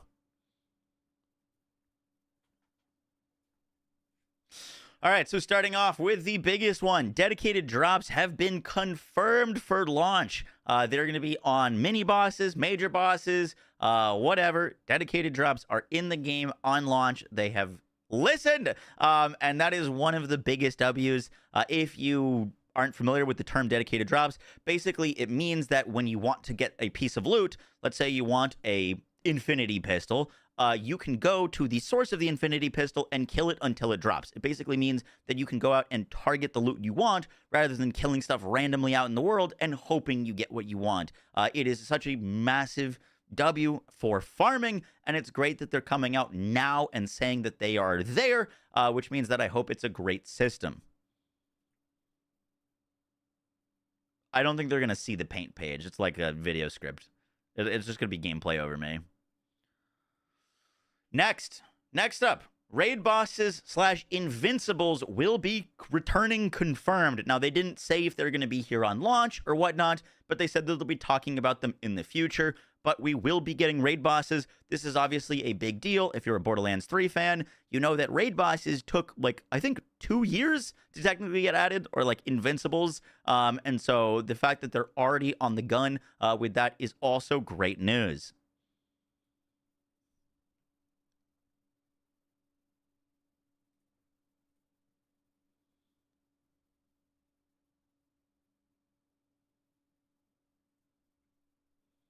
For the yeah, so I mean, here's the little bit of gameplay that they showed off, and they were showing off the tree that we didn't get to see from Vex, which is her like minion summoning tree. I'll put up the exact name of it on screen, but as you can see in this clip right here, she's got multiple summons, and she has an option, it looks like, when she's doing her summon animation, to either summon a Spectre, or I think it's called a Reaper. So you like hit this button, and then you get to choose. The Spectres are kind of your ground soldiers, and the Reapers are like flying with scythes. The Reapers have melee, the Spectres have guns, and they did say that there is a class mod in the game that will allow you to give your gear to your Spectres. So think Zane Digiclone, but a ton of them rather than just one. The gameplay here was pretty crazy. You could kind of just spam these summons out. Vex looks to be like a full Necromancer style Siren, which is pretty crazy. Obviously a huge departure from anything we've seen in the past. I didn't hit the record button, chat, one more time. Shall we? Next, we got to see Vex gameplay. This was kind of the only like new gameplay. Unfortunately, it was kind of only taking up half the screen. But in this gameplay, we got to see footage of Vex's new skill tree that they didn't show off in the last like state of play. And here we can see that she is summoning a bunch of minions. And when she does this action skill, she has the choice to summon Spectres, which have guns, or Reapers, which are like melee. And we saw that the Reapers can fly towards enemies. They kind of like hover on the ground. And then the Spectres get a weapon to shoot at enemies. So Vex is going like full minion Necromancer Siren, which is pretty crazy. And they did mention that there's going to be a class mod in the game that will allow you to give your gear to your Spectres, so it sounds like you'll be able to juice them up in endgame. Think like Zane Digiclone, but on crack. It sounds pretty crazy. As you can see, like, you have a bunch of these summons active at a time. They're really embracing kind of like the minion fantasy playstyle. They also mentioned with Vex that while also being very different from other Sirens, she's going to have an affinity for non-elemental weapons. So classically, the Sirens have been elemental characters. Vex is going to have a lot of bonuses and synergies for using non-elemental weapons, which kind of further enforces that Harlow is going to be the like elemental character, as she is the like Malawan trooper. They didn't really talk too much about Harlow, but it's looking like Harlow's going to be the elemental Siren of this game, and then Vex is going to be your like minion non-elemental. It's kind of looking a lot like Flak, to be honest, in some ways, as Flak had a lot of synergies with like Jacobs and non-elemental weapons, but that is what we learned about Vex.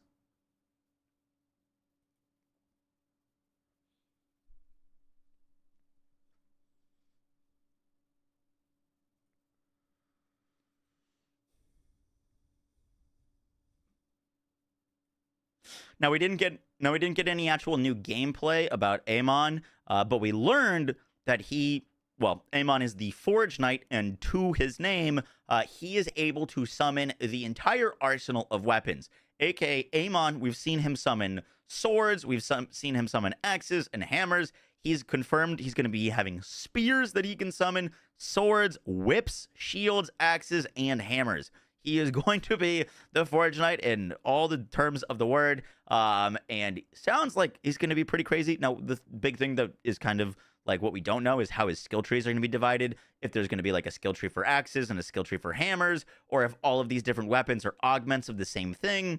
But it sounds like you're going to be able to summon all of these different melee weapon arsenals to just attack enemies with, sounding really cool.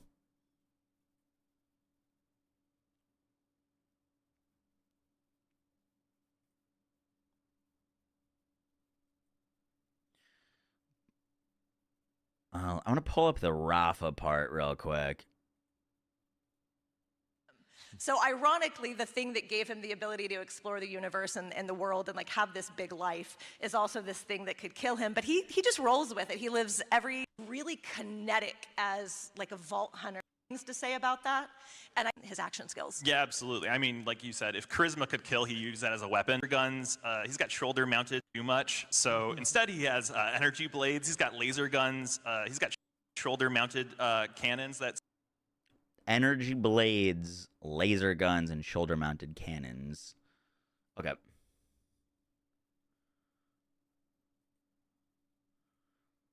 Next they talked about Rafa, and they confirmed his kind of like 3 different action skills, which are he's going to have a shoulder-mounted cannon, kind of like Zane, and he's also going to have laser guns and his like blades that he can summon. But the other thing that they mentioned about him is that he's going to be the most agile Vault Hunter, with like most kind of like movement tech to him, which was kind of something that you could kind of see just by his character design. He was looking really speedy, and they've now confirmed that.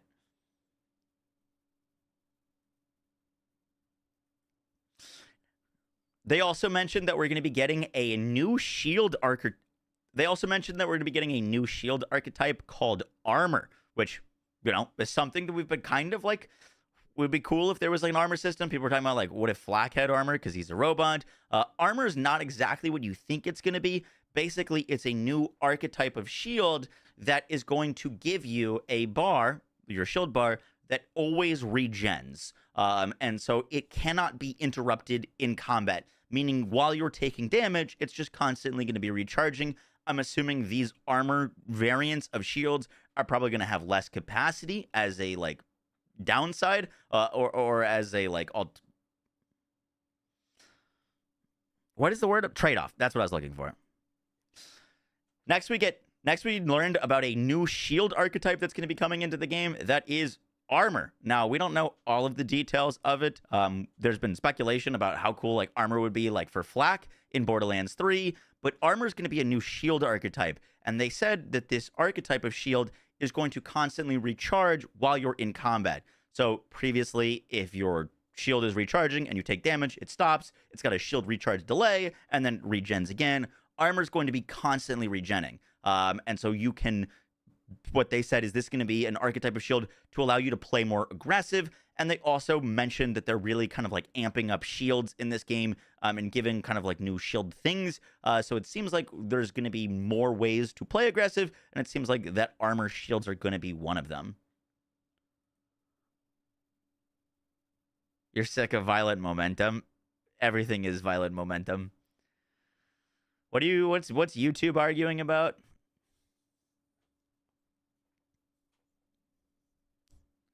I see YouTube is arguing. I don't know what it's about though.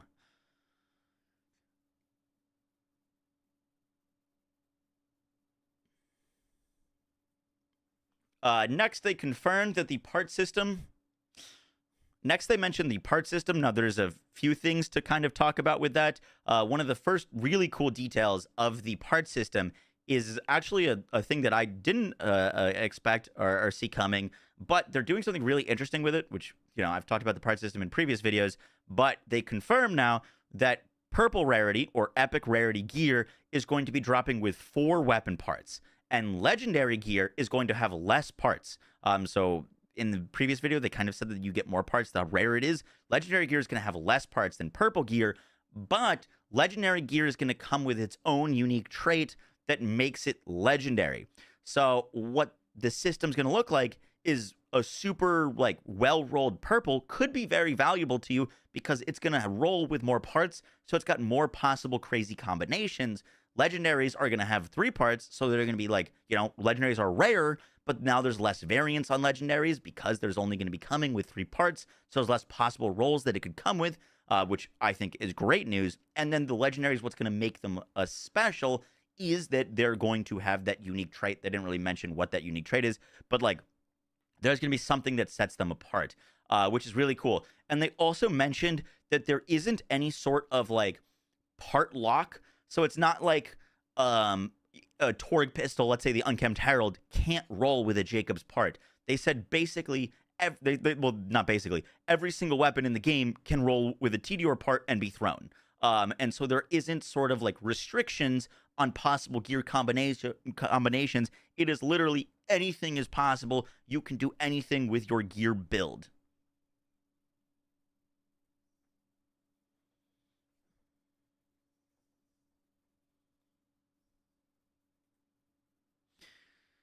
In addition to the part notes, they confirmed that grenades are also going to be on a similar part system and can get crazy.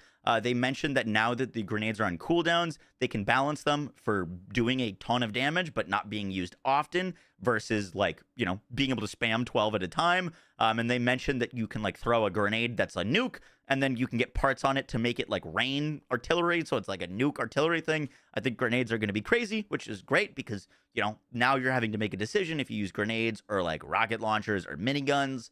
And then the other thing that they mentioned about the part system is they've confirmed now that Hyperion, COV, and Atlas are going to be in the game, but as only part manufacturers. Previously, we knew that Hyperion was going to be in the game as a part manufacturer. Now, COV and Atlas will also be confirmed as part manufacturers.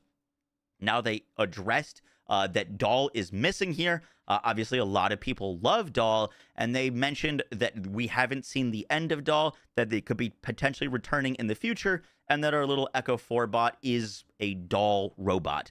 And so there is some Doll in the game.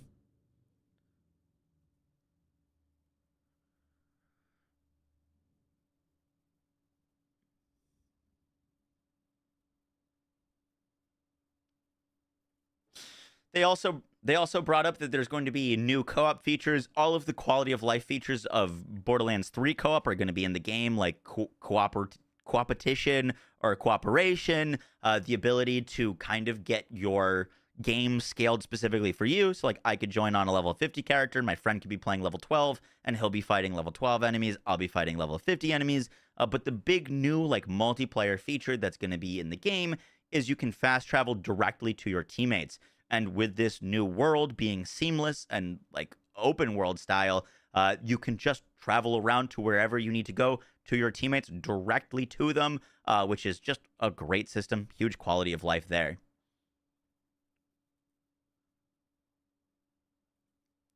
They did also, I just want to point out, confirm that there is no crafting system.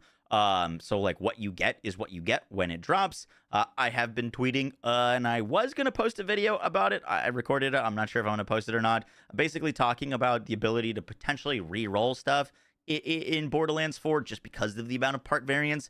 So that maybe you could like re-roll a passive on a piece of gear and have everything else locked. That is now confirmed that there won't be any sort of like re-roll system for your passives or anything. What you get for your loot is what you get. Expedition 33 Game of the Year. Yup. The next thing they talked about is the minimap. Now, the next thing they talked about is the minimap. They have seen the online discourse about the lack of minimap, and they basically just kind of explained why they are doing a compass. One of the big reasons is that they're doing a big world. This is way larger than any game that we've ever seen, and they thought that, like, exploring with a compass for such a large world is going to feel better when you have objectives in the distance that aren't like 100 feet away. They're like thousands and thousands of feet away. And so they've gone with the compass for the game. Because of that, they also said that they wanted you to be playing the game and not playing the minimap. And they've added a bunch of like quality of life features to the minimap and also to the Echo 4 so that you should have an easy time navigating. My only concern that they didn't mention, and kind of one of my favorite features of Borderlands 3, is that legendaries pop up on your minimap. So if you don't see a legendary from an enemy that gets killed by like a ricochet and a legendary drops behind you, you know because it's on your minimap. And I hope that the compass will also show indicators of like legendaries that drop if they drop nearby you, just to make sure that you don't miss them. But yeah, they have kind of confirmed and their decision making behind why they're doing a compass, but they said that, like, you know, they're open to like other options, basically, of like if the feedback is strong enough or people really don't like the compass when the game drops, they could potentially include a minimap later on.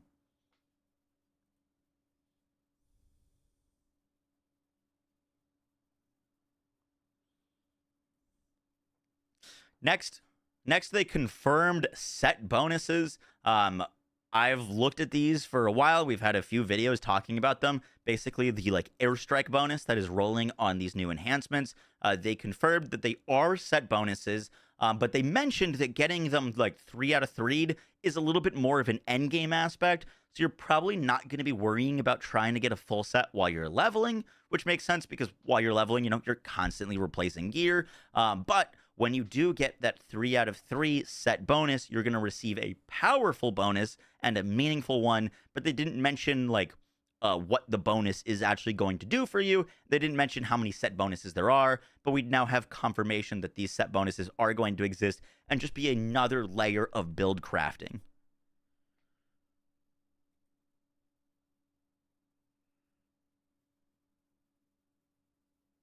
Still searching for +5 class mods? Yeah, I mean, the RNG layers in this game sound like they're going to be kind of insane. Kind of insane. Next, this was actually a question that I posted on Twitter a few times to the devs, but they, in their original state of play, said that you could do these like silos, and with the silos, you could reveal the location of vaults, and you'd go get vault key fragments and then go do them. And they described vaults as like high-end dungeons. And my big question was, once you get the fragments, can you replay the dungeon? And that is now confirmed to be replayable. So you can do these vaults over and over again.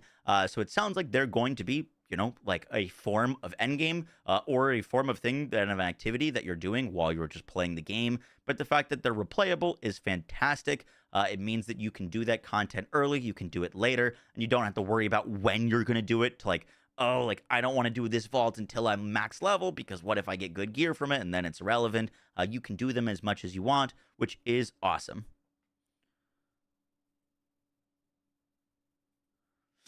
Next, they also confirmed that Badass rank / Guardian rank is returning, but they're going to be doing it differently this time. They didn't give us a ton of details, but they said that they're going to make it so that you really have to make decisions, right? In Borderlands 3's like Badass rank, you could just get everything. You could get all of the bonuses, all of the little perks going down, and now what they're going to be doing is they want you to be making decisions to specialize your character, and they said that there's going to be powerful behaviors in Badass rank.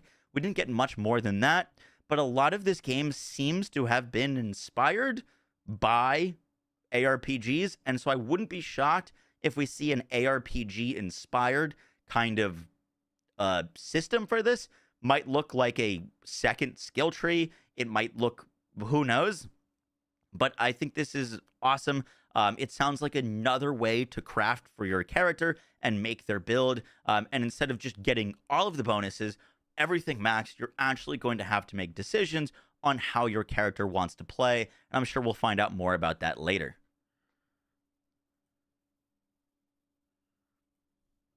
Some small notes. They also mentioned that dynamic weather is going to be in the game. There's going to be storms, rain, dust, snow. They said that they're not going to have any actual impact on gameplay. Like, you're not going to be, like, doing less damage in a snowstorm or something like that. But they can, like, you know, make the game more visible or less visible, depending on, like, the weather storms. But those are just going to be kind of happening while you're playing.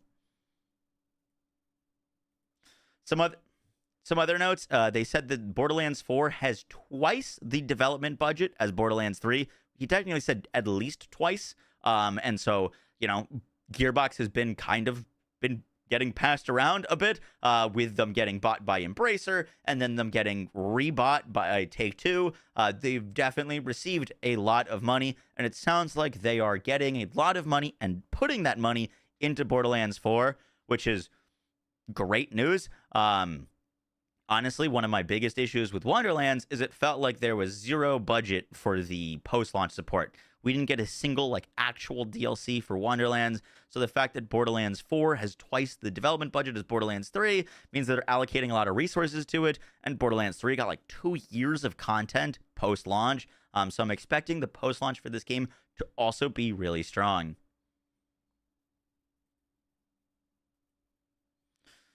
And the very last thing to mention is that there is going to be, and the very last thing to mention is something that they got asked about, and honestly, Randy took the question pretty well, but they do not know the price for the game. Randy basically said that that is not something that is up to him. That is up to the publishers, aka Take-Two or 2K. And so he hinted that it could follow Nintendo/Microsoft's price hikes and what they're doing with the tariffs, and how they're dealing with that, or it could be less and like be like a normal price game. He just said that they simply don't know yet. And so we don't have any pre-order information because the price is not known for the game yet. But Randy did do a magic trick on stage, and he gave away, like he said, like, hey, to these people that won, that they're going to send them a collector's edition. So we at least know that there's going to be multiple tiers of pre-orders and that there's going to be at the highest end, most likely, a collector's edition. But once again, the prices for all of these things aren't known, and the pre-order info for when we can start pre-ordering is not known yet.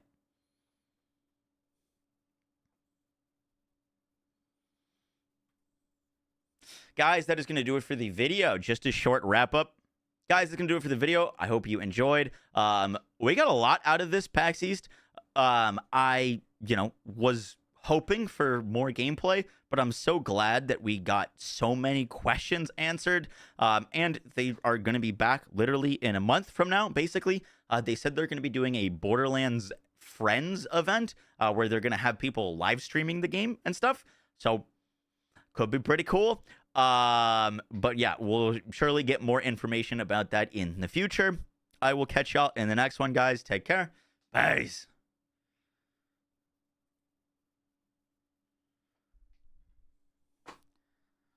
W.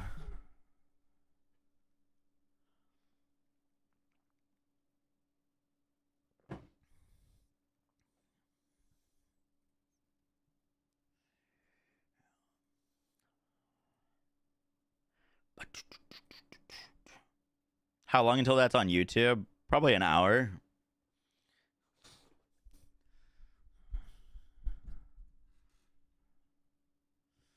How are we feeling on Pearls?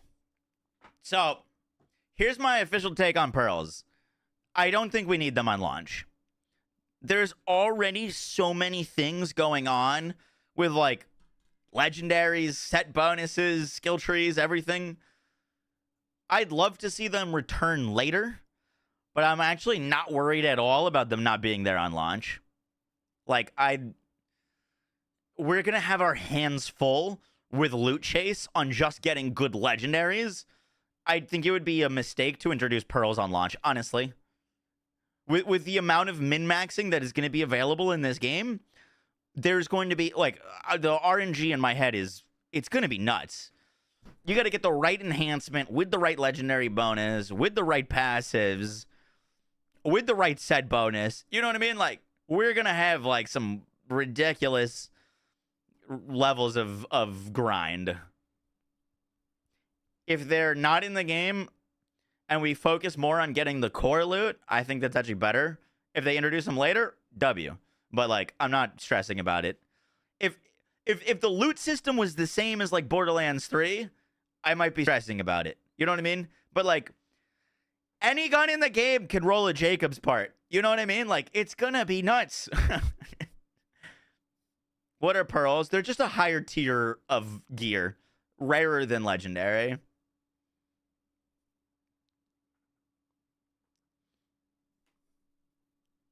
You can turn any gun into Ricochet Witch. He gets it.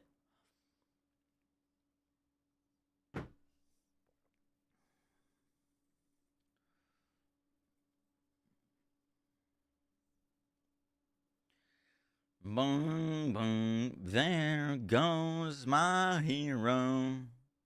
What's your take on the licensed part? I mean, I haven't tried it yet, but it seems really cool. My only worry with the licensed part is that it would remove identity from certain legendaries. Like, if every legendary can fire Torg stickies and every legendary can ricochet, that's kind of my only, like, looming thought of, like, how is that going to work? But as long as the legendary perk is strong enough on those pieces of gear that that is the most prominent feature of the legendary that you're using, I think it'll be fine. You know what I mean?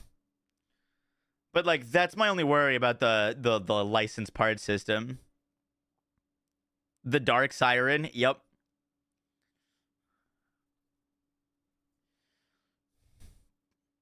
Turning a Torg grenade heat-seeking, yep. She's very Warlock-coded. I don't know what that is. Destiny who?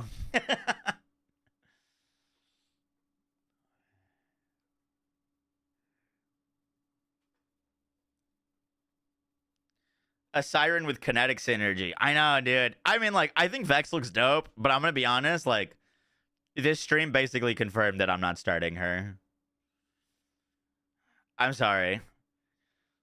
My two favorite things are, or my favorite thing in Borderlands is elemental damage. I love making like elemental stuff, right? That's why I picked like Lilith. That's why I picked Maya. That's why I picked Amara. And the other thing that I don't like is minions. I don't like minion builds. I don't really enjoy them. So like, I think Vex looks dope because, you know, she's fucking Reaper, Necromancer. Like, she's such a change of Siren, but like, I'm probably not going to play her on launch, to be honest. Your favorite is minion? Yeah, exactly. Like, everyone is different. Everyone's going to have something favorite. People are looking at Vex like she's, you know, she's the most popular character to pick right now. Like, people are doing polls, and Vex is like by far and away people's favorite because she looks insane. I mean, she has a scythe and Reaper wings. You know what I mean? But I don't think I'm going to start her, to be honest.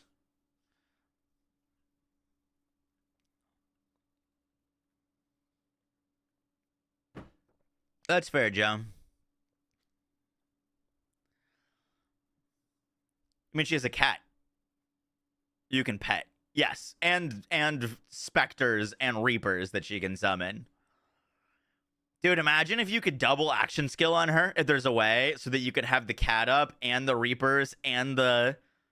You think that's a world that it exists? Like a full, like, zoo Vex build? You just have all of the summons up at the same time.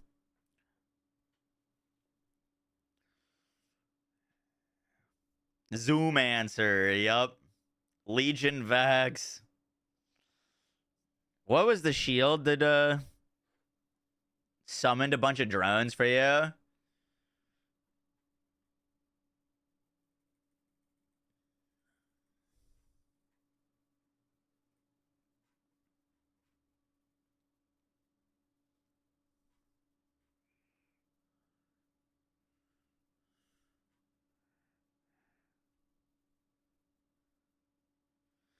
Wait.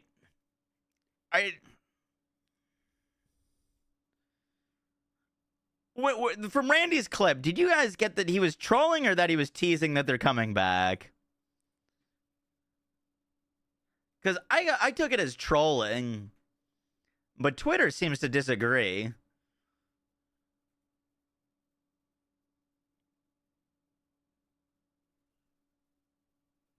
Let me watch the clip back.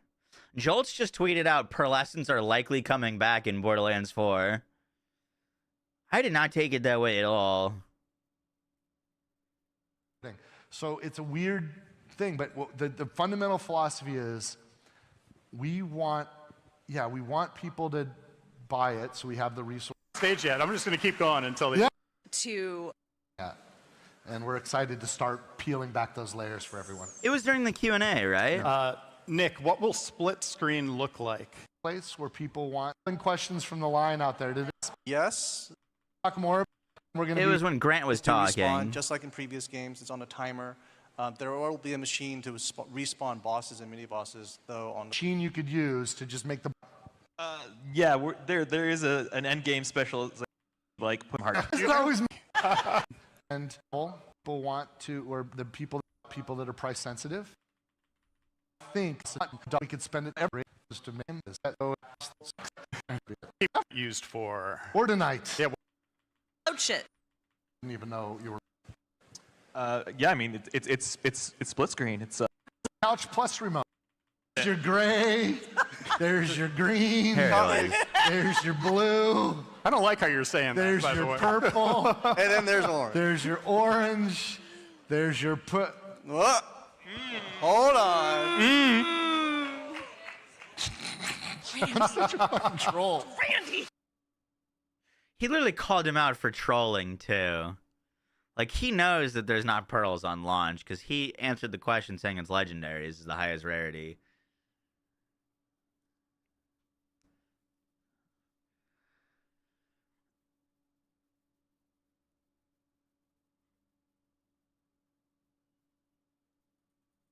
I don't know. I don't take that as him confirming pearls are coming back. That doesn't mean that they couldn't be there in a DLC. Like, it absolutely could be something in a DLC that he's teasing. But, like, at launch, no chance.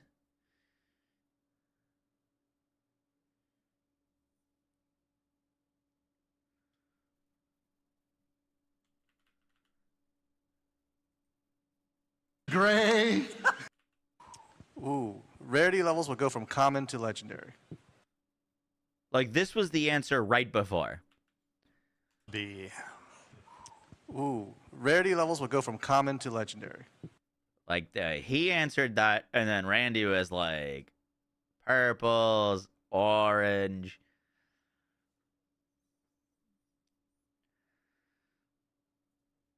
Look at that smirk. Well, he's smirking because he knows what people want. You know what I mean? Like, he knows it's a loaded rarity question. Levels will go from common to legendary. But he is smirking. You're not wrong. Thanks, Grant. There's your there's your gray. There's your green. There's your blue. I don't like how you're saying there's that, by the way. There's your purple. And then there's orange. There's your orange. There's your Hold on. I'm such a fucking troll. Randy! I'm such a troll. Last one I'll ask here. They both said he was a troll. I don't know. I don't think you could exactly. What Valid said. I don't think you can draw a conclusion from that.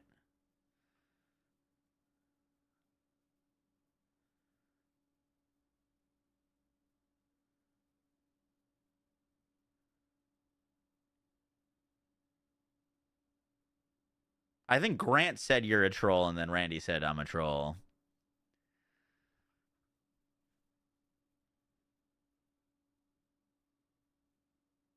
I think it's probably likely that we see them post-launch. I just don't think that that is enough to say that they're coming back in Borderlands 4. Randy also said he'd sell the minimap. Also true. After collecting vault key fragments, can you repeat the same vault over and over again? Yes, you can. Rerun your vaults. Yes, rerun your vaults. Awesome. There's spectacular loot hidden behind. You do have to start the entire game over. No, I'm kidding. I'm kidding. I'm kidding. I'm kidding. That's it for us. Woo, you got through the questions. Also, they just tweeted out, want to be the first to play Borderlands 4? Tickets available soon for Borderlands Fan Fest on June 21st in downtown LA. Well, that's pretty cool. Okay, so I was wrong. I said that they were going to be at Summer Games Fest, but Summer Games Fest is June 6th. So it looks like they're doing their own event. Like, this is not like a, oh, we're backpacking on PAX East or we're backpacking on something else. This is like a Borderlands event. Might be in LA around June-ish. All right, let's get this video posted.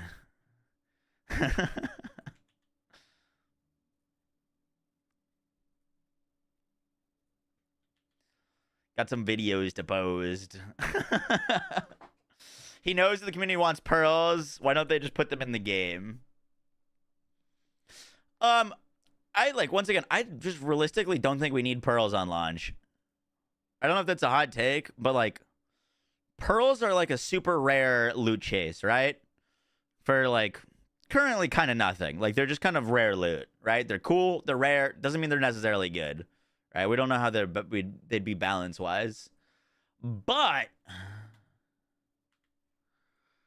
the thing is we're going to have a super rare loot chase when the game drops. Like, there's going to be so much part variance and variety in your gear that my thing with pearls is like, oh, I want like a super rare loot chase. I think we're going to have a lot of super rare loot chases. You know, I don't think you're going to be feeling like, man, this gear is too easy to get. You know what I mean? This is sort of an exclusive combination. I made a video on it, but I think if they do pearls, they should be set parts. Make pearls unbelievably rare, like 0.1% drop chance. But if you get one, it comes with a set drop. That's what would differentiate them from legendaries. And that means if you get the pearl, you get the pearl. Like, it's not like you get a pearl, but it's a bad one. Or you didn't get the Jacobs part on it, so you got effed. We've never had pearls on launch. No, but this is also the most feedback. I mean, we went from Borderlands 2 that had multiple rarities past legendary to Borderlands 3, which had none, to Wonderlands, which had none. So people are like, where the hell happened to like the cool loot? Because you've got random freaking games out here that are not even good looter shooters that have more rare loot or more rarities than Borderlands. So I think that's kind of where people are coming from.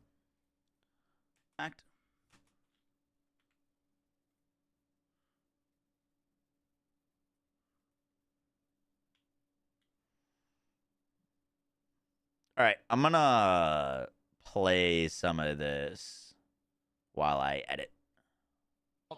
Lilith and all of her friends would die. So she effectively sacrificed herself to save everyone and bamfed Elpis away. But where did it go? Video. Where did it go? And now we know. It went to this other place on the other side of the galaxy, a new place that we call Kairos. In April, this is a community question that I saw online. Where are the rest of the Crimson Raiders? So the rest of the Crimson Raiders, they just cannot give up on Lilith. There's always this hope for them. So they have split up trying to find her throughout the galaxy. So we haven't seen the end of them, but we're going to get to visit with some of them in Borderlands 4. And we know the Timekeeper is our big bad in Borderlands 4. Boy, howdy. And he rules Kairos with an iron fist, or a golden fist, but we don't know much about him, his motivations. Can you walk us through who the Timekeeper is? So the Timekeeper wants everything under control. He doesn't want anything to deviate from his vision of what Kairos needs to be.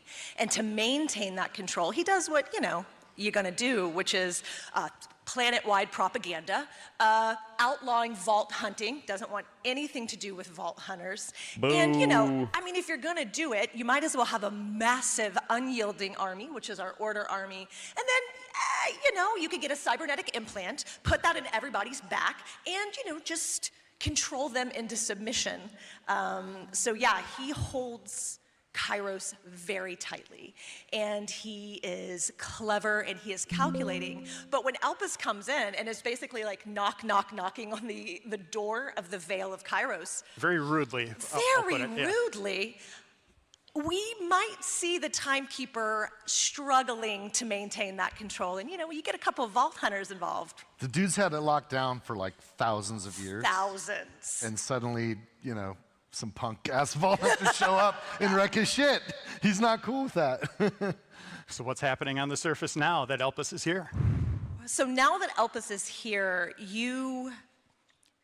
the people of Kairos didn't really have anything other than abject control in their lives. And so when Elpis comes in, guys, I mean, these people see the stars, like the reality of the stars for the first time. And they start to go, what if there's more? And of course, there's always the first. So someone took the risk of ripping the bolt out of their editing sounds in the background. spine All right, so starting off and with encouraged the everyone to seek that same freedom. Now, the risk of that is you might have a little bit of a personality change, or you might just vomit and die. High risk, high reward, as we say in the biz. Next up, raid bosses. So we're going to see a lot of unique personalities and how ripping out these bolts has affected the community. Next, we got to see you're also Vex going to gameplay. see how this was kind of the pressure of remaining under this control, where there's hope and where people are trying to find each other to escape this and make Kairos No, we didn't get any actual new gameplay about Amon, but we learned. Let's dive into our Vault Hunters. We have 4 new ones in this game. And I'm going to ask this to both April and Nick here. Next, they talked about talk about who they are, and Nick, maybe give us some new tidbits on gameplay. And they Let's start with Vex the Siren. She's not your typical Siren. She's not. Vex is a bit newer to her Siren powers. They also mentioned that and she didn't always have a lot of the best situations growing up. It would be cool she if there knows was that an a lot armor of system. bad People were talking about things happen, even if you're a good person. And with this sort of awakening of her Siren powers, she can finally do something about it. They also mentioned that where that sort of manifests for her is a little spooky and a little cool. And if you're going to, you know, if there was like kick some bad guys in the teeth, you might as well do it with a bunch of Reapers and a big kitty cat. Yeah, I mean, like you already said, she's definitely the spookiest siren we've ever had. She's the first siren that can physically manifest physical beings into existence, right? Like you saw her phase cat Trouble. She can summon Reapers and Specters, which is her third action skill that we'll talk about in a little bit. And man, she's also the first siren who focuses a lot on kinetic damage. She can actually switch between all the elements, but there's a heavy hook there for those of you who enjoy like lifesteal or draining the souls of your enemies. So that's pretty cool. Draining the souls of your enemies. I missed that note. You know, from the first day I saw our cat in the game, it was named Trouble. There wasn't a placeholder name. Nope.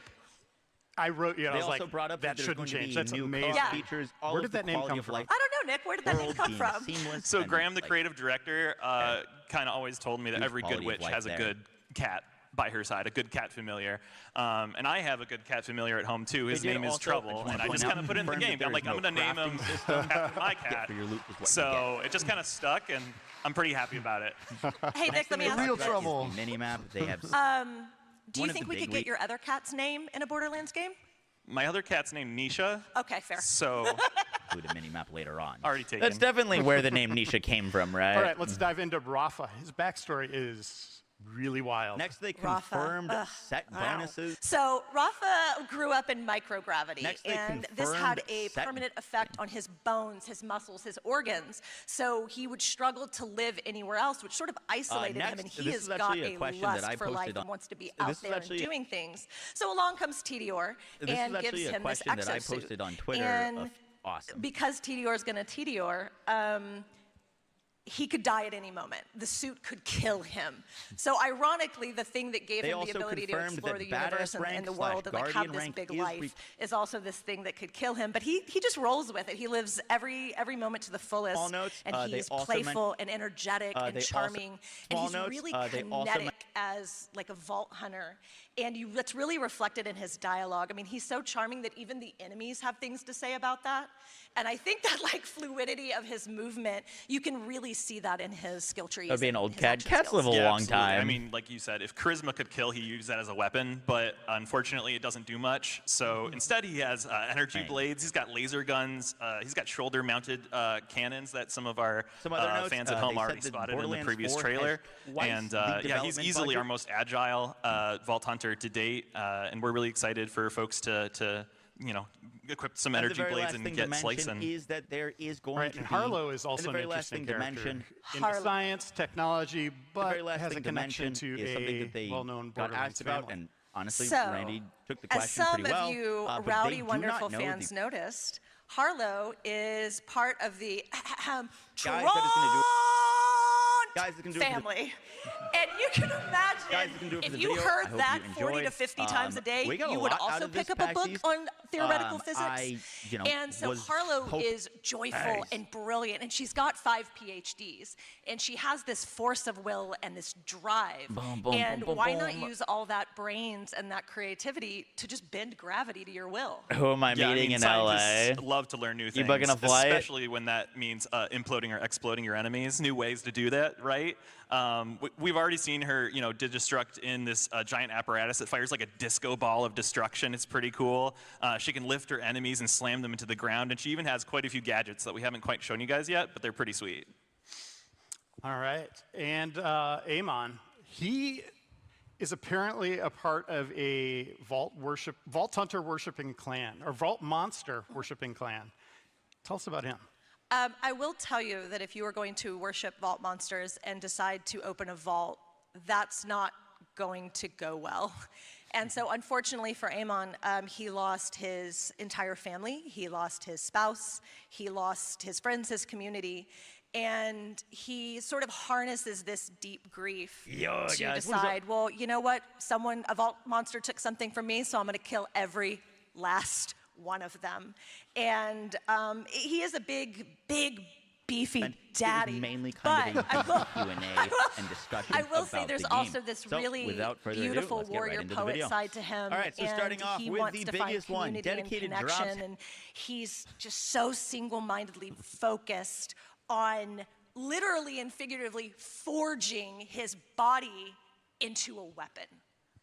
Yeah, and I mean, other than forging his body, he also has what we call forge drones that live in his spine and the side of his arm.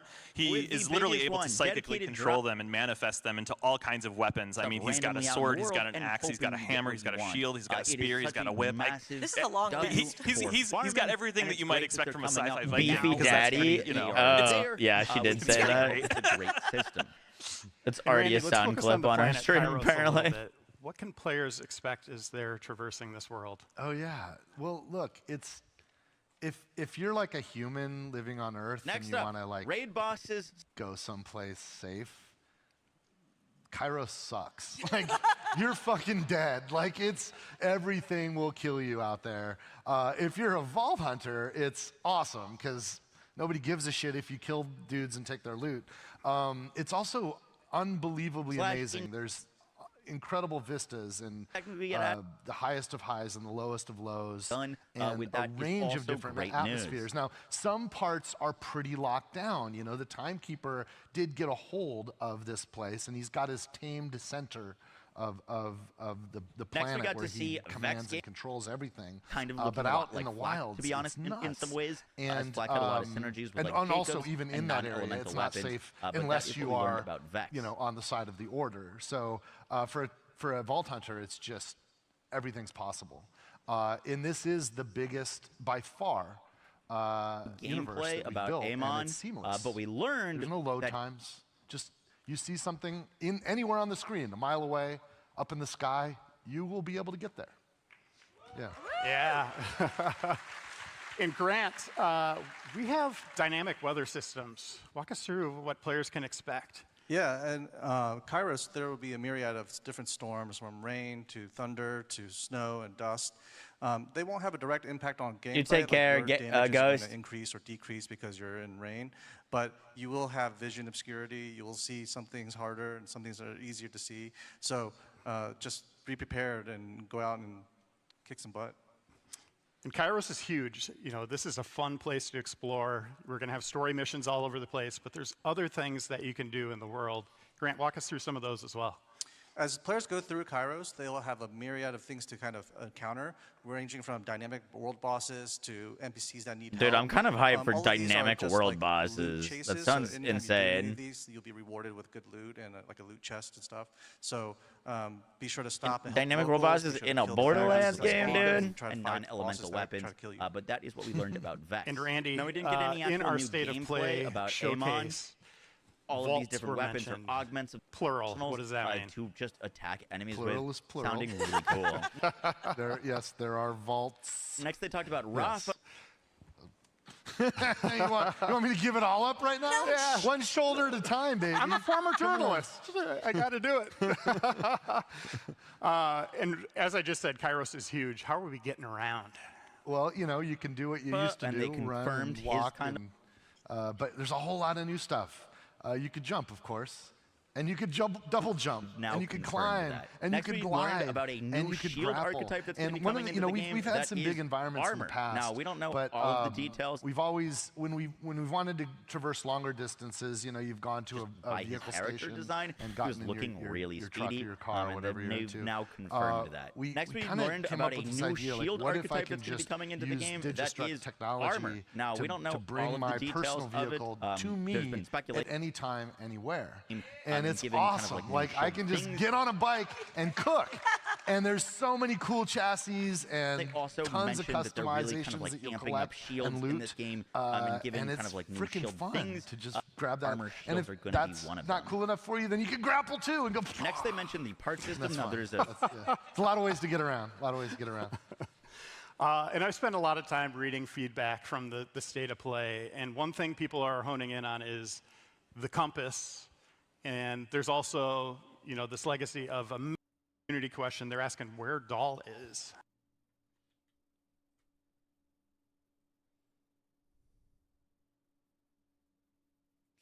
Gonna grab that.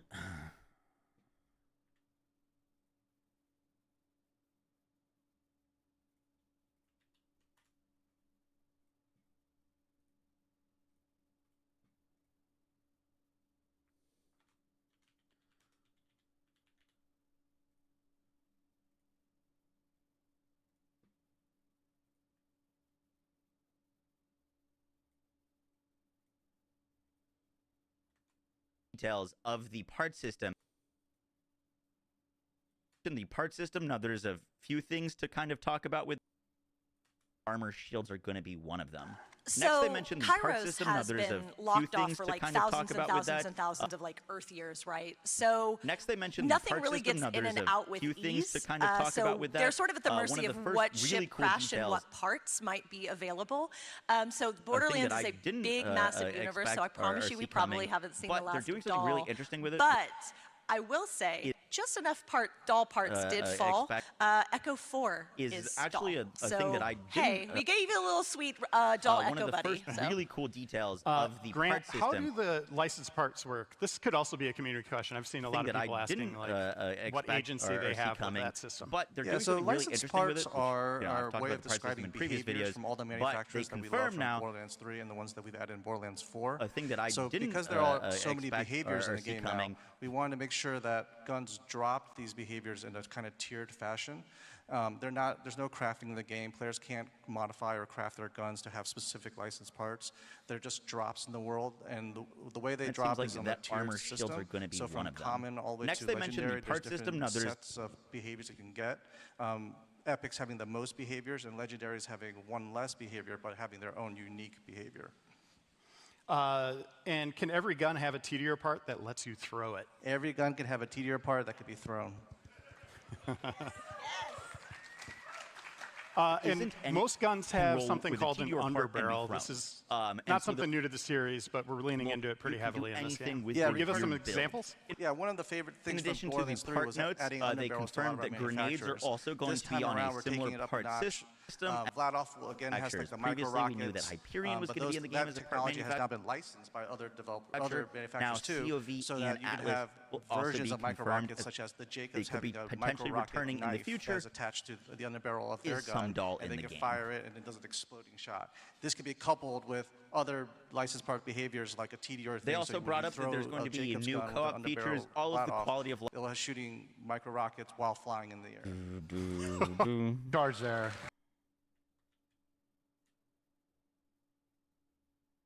Let me grab that. The Jacobs AR they showed looked pretty dope. I'd have to look back at it. Sorry, I'm just trying to get this editing done as fast as I can.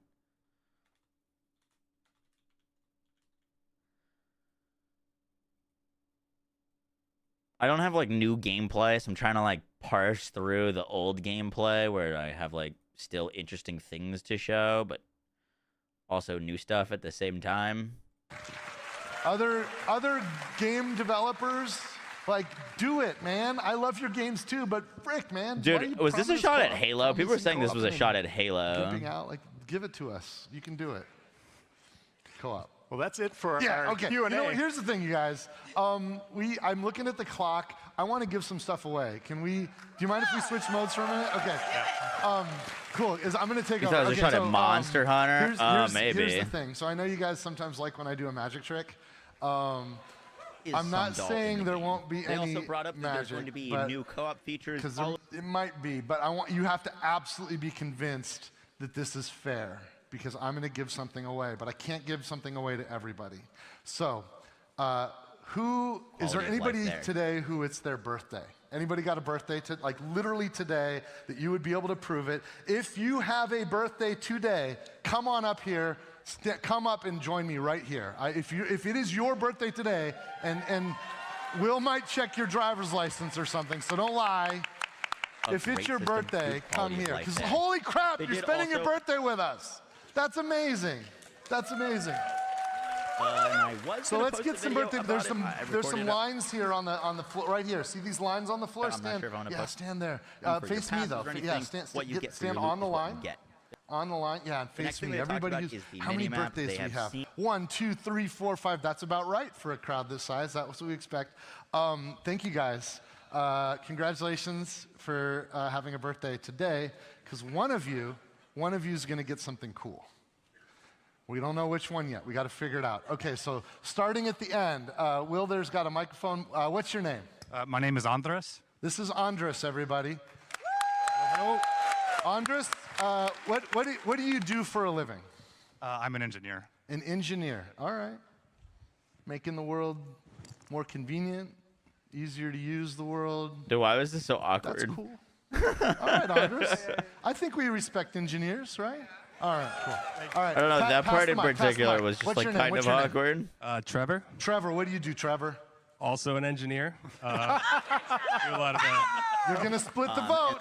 You're going to split the vote. Pass the mic They down. confirmed that they What's are your name? I'm Elle. Elle, what do you do, Elle? I'm a writer and editor for a pretty popular YouTube channel. Oh, making content for us. That's cool. I dig that. Pass the mic down. What's your name? I'm Chad. Chad, what do you do? I work at Progressive. I handle all your auto repairs. Auto insurance.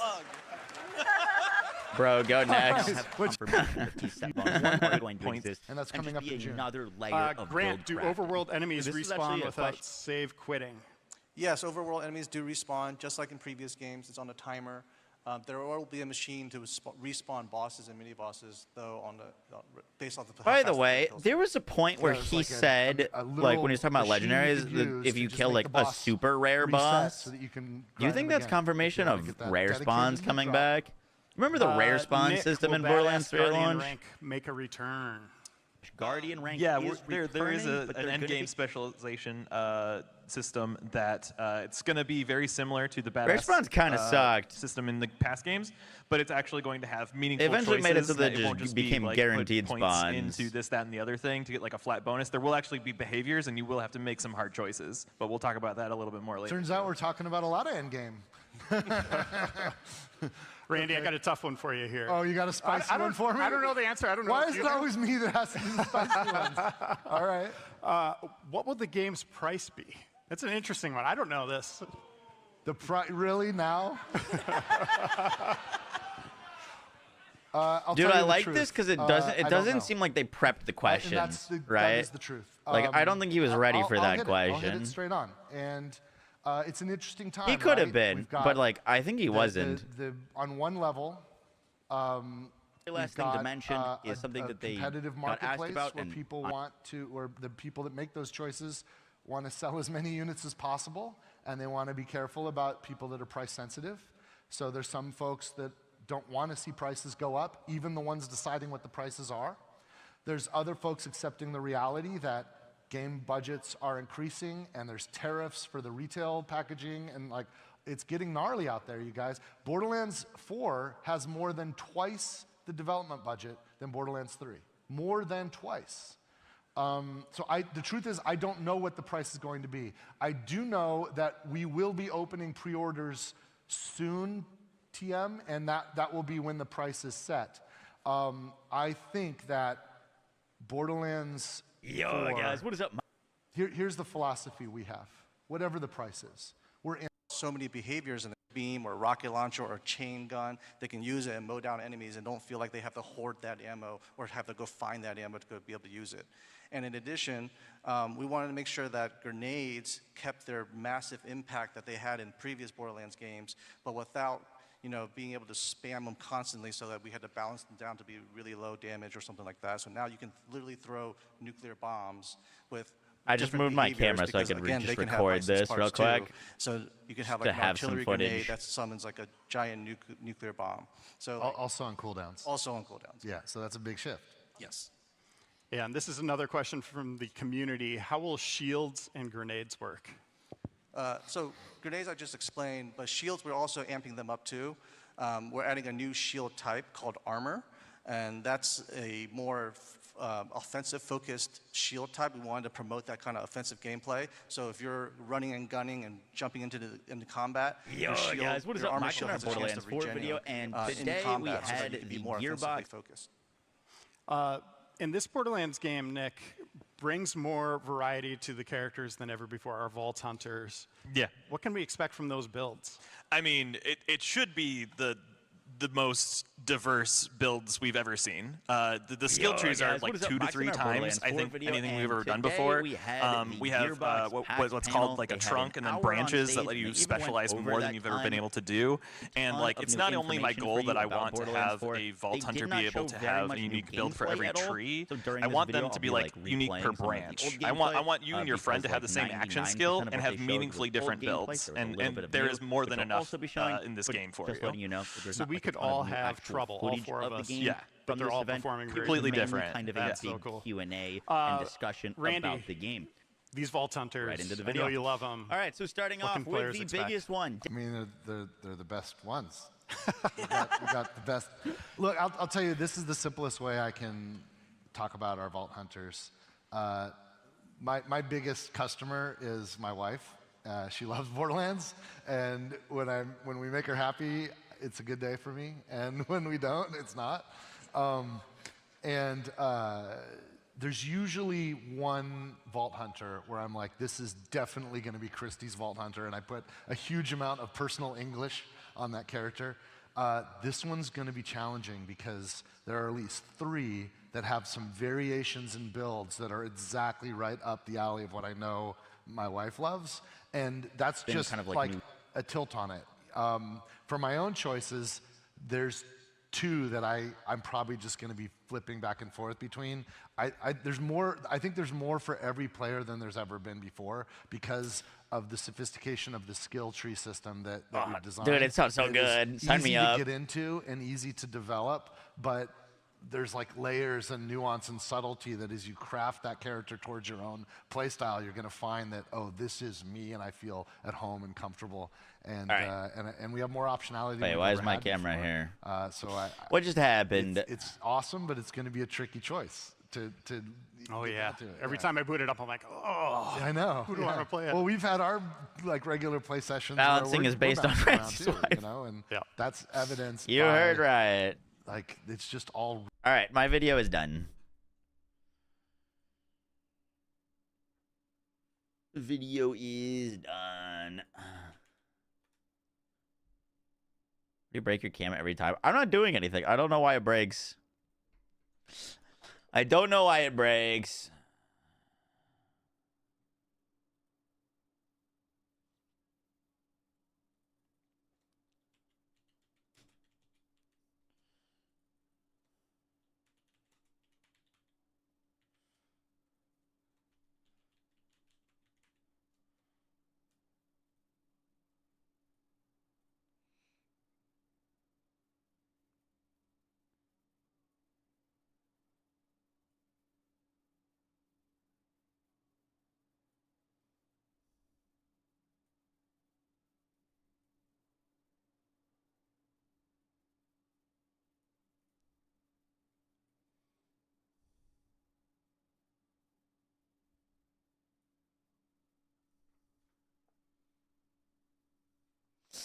WW. Bro made Borderlands 4 to save his marriage. She's in 480p. See if I can get a better photo.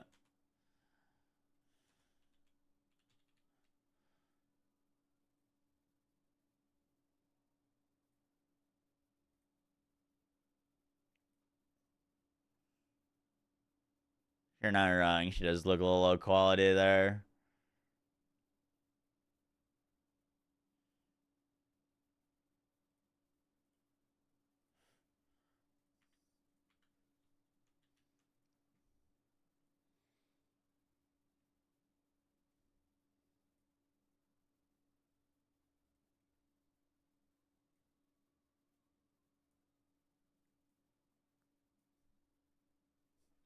Oh, that's not in 1080p either.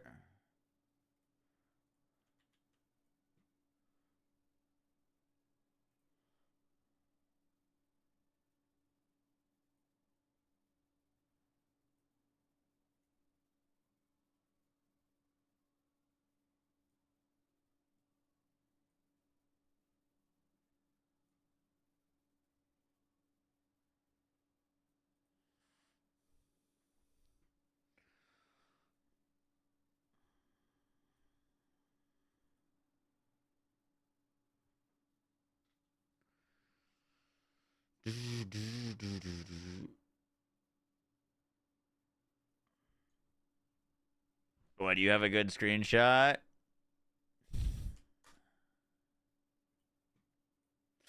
Yeah, I seen that one. I've used it before. Is the only issue. It's obviously very sick.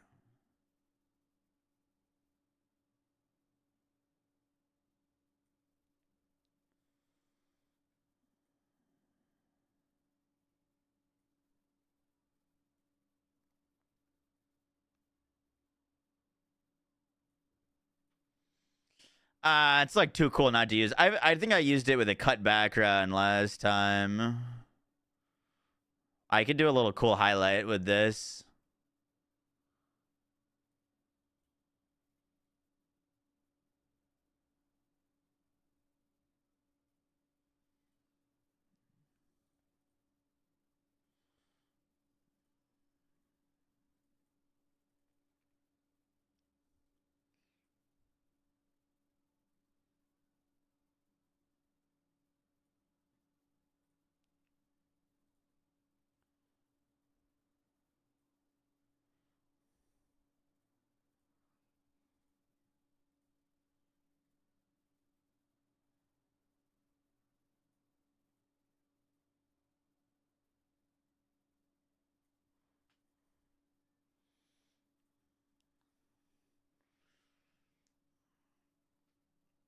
That's cool.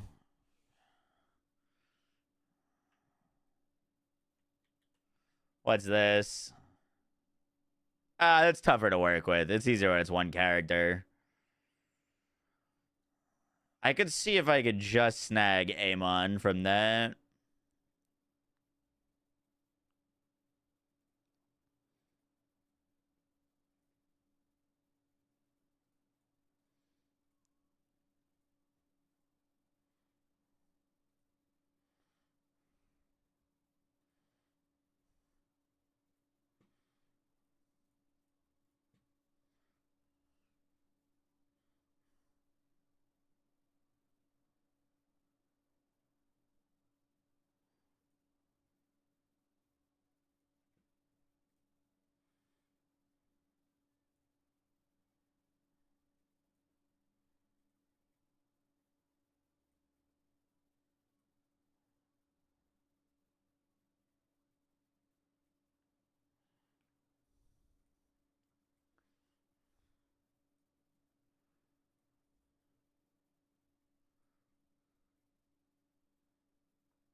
I don't hate it.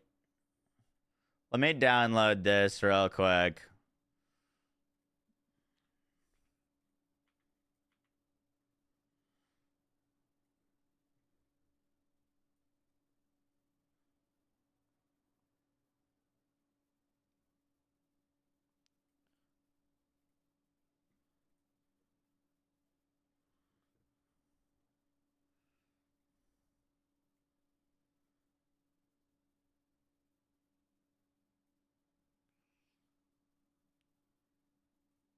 You still working on the vid? No, vid's finished. I'm just making a thumbnail now.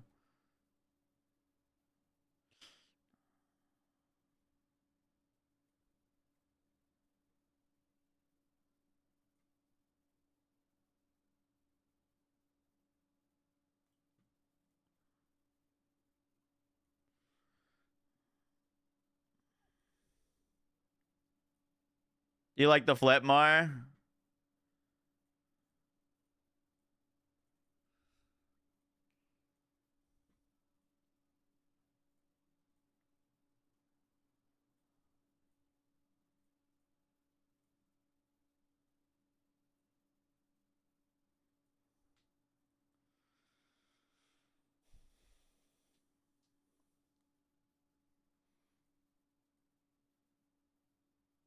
I dig that.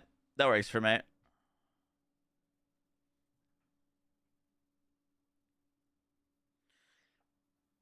Cool, cool, cool, guys. That video will be up in like 20 minutes. It just needs to upload.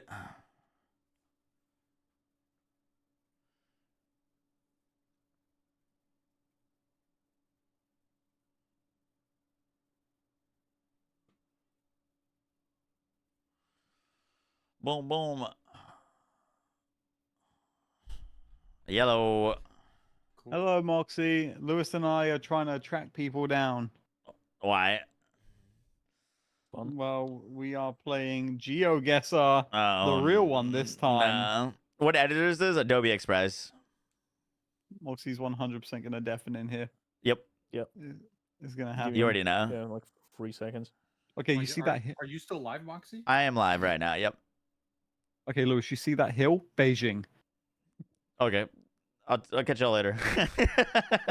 Yep. Borderlands 4 Redux mod. The hope is that we don't need a Redux mod. That is the hope, right?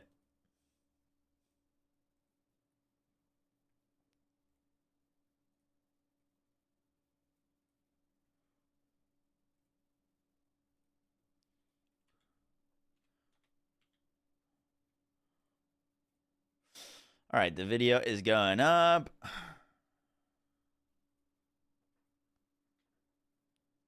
By the way, just shout out to the YouTube chat for this stream. That was the most viewers that I've ever had on a YouTube stream. So I appreciate y'all tuning in. That's very cool. I think we hit like 2,000 concurrent on YouTube. That was pretty sick. Okay. So, like, consensus? What do you guys think of it? of the PAX East panel. Obviously, like, we didn't get really any new gameplay, but we did get a lot of important info. Thumbs up, thumbs down, what'd you think? It was, I'm gonna be honest, a little bit less cringe than I was expecting. I feel like the Gearbox shows are usually, they got a lot of cringe stuff in them. That was, it was light on the cringe. Yeah, the Q&A was great. Got a lot of good info. I agree. I'm enjoying these Vault Hunters over the Borderlands 3 ones way more. They seem to have put some more thought into them. Borderlands 4 shaping up to be good. I'm very excited for it. So they started the release price. I mean, I'm kind of just, you know, obviously the whole release price thing. I kind of like that he took the answer to the question. Like, no, he didn't have a direct answer for it, but at least he was, like, honest about it. You know what I mean?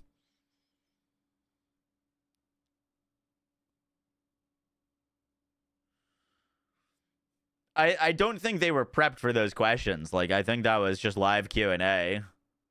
And that guy could have chose to not read that question. He could have chose not to answer it.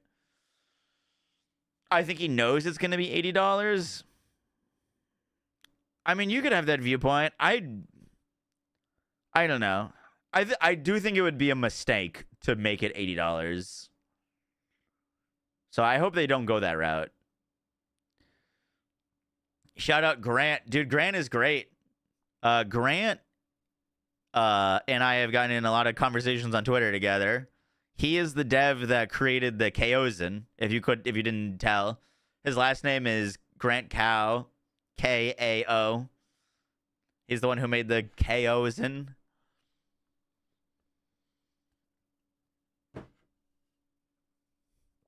I think he's second to Graham. Like, I think Graham is, like, lead creative director, and I think he's, like, vice creative director. That ever happened? Everybody was like, "Oh yeah, GTA 6." Like, dude, we had no idea. We discovered it when you guys did. That's. Oh, that it was we've got announced. this, Yep. you guys. This game is in great shape. We're cooking. We are cooking. What in the name of Jack Black is that? Yeah, baby. All right, sorry, Reiner. Go ahead. Well, I'm going to ask you a question Okay, first, okay, Randy. So, yes. Like you already said, she's definitely the spookiest siren we've ever had. She's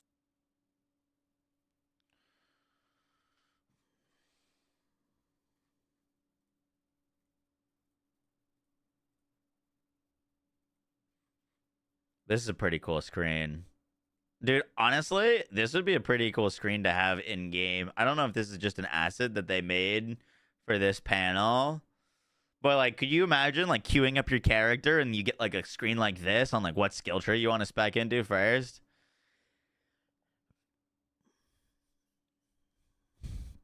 I've already used that Psycho pick for the thumbnail. We're going to be running out of thumbnails here pretty soon. Spelling familiar with PH is atrocious. In Borderlands 3's character screen?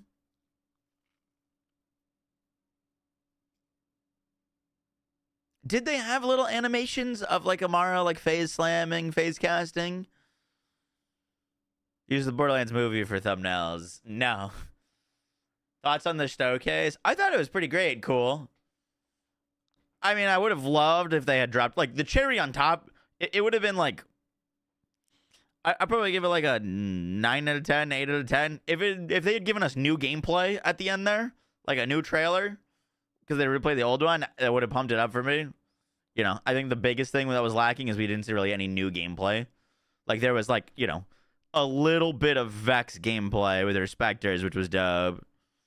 But, like, this is kind of what I was expecting them to do, is they kind of focus on one character for a little bit, which, you know, seems to be Vex, and then I think the other characters are going to get the spotlight closer to launch.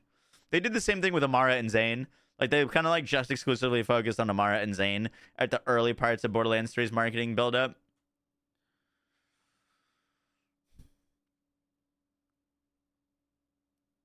You know, it's one of my videos by the style. That is very good to hear.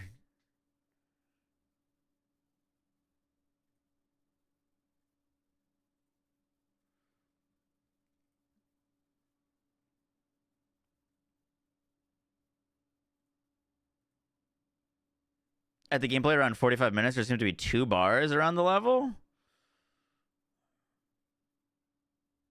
Oh, this is like a reverse bar.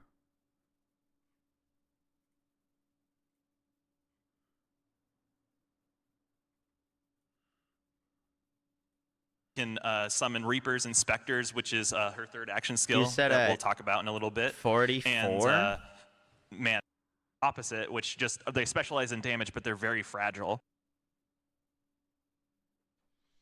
There seems to be 2 bars. You talking about in the UI? Allied fans have seen a spectral version of Vex wielding a scythe. It's a charge skill that kind of lets you decide to either spawn a Reaper, which will taunt enemies so to kind of take the heat off of you. You talking about down here?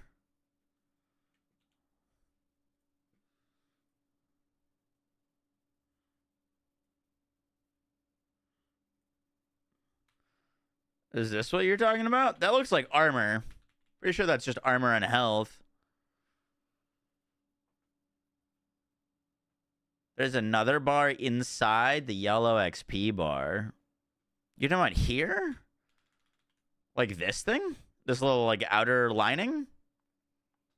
I think that's just the outline of the 30. It moves? Or to summon Specters, which are the opposite, which just they specialize in damage, but they're very fragile.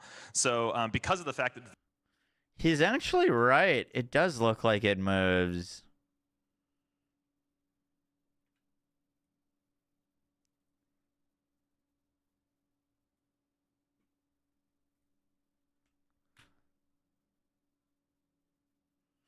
Look, there's like this little bar here, and then this bar. Did they gift a shift code? Yeah, apparently a crazy one. I see what you're talking about. See how this goes from here to there, and then this goes from here to there? I said that it was a stylistic outline at first, but it looks like it's moved. Is the thing. Like, look, it's not that high previously. Yeah, Nick, let's go a little deeper on this, showing Vault It was never Hunters and present in Gear the deep working dive. You were together. correct. For this example, let's focus on Vex and crowd control. yeah, so Is there any way to zoom in a YouTube video? I mean,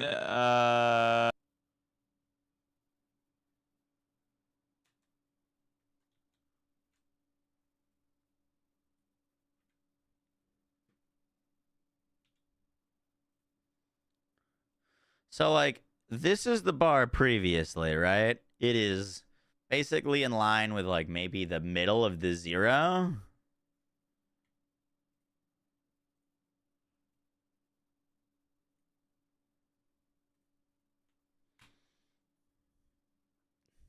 And now, look, it's not up there yet.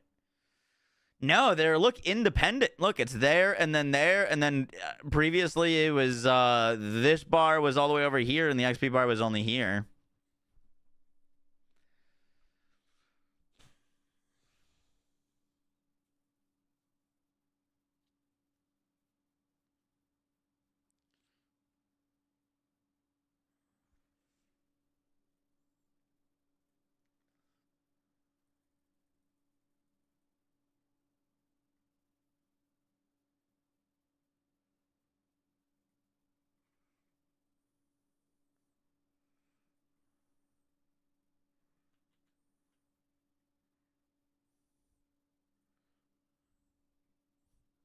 Do you think it's Guardian rank?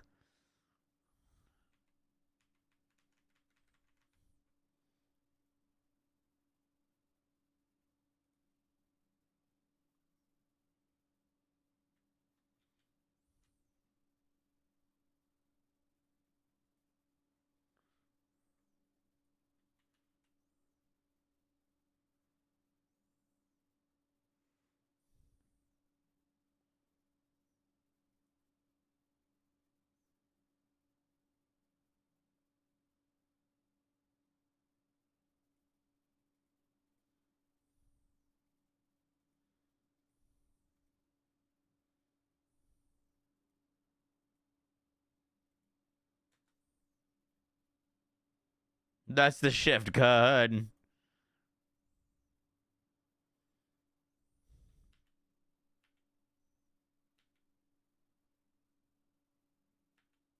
Wait, what the hell? Did you guys see that?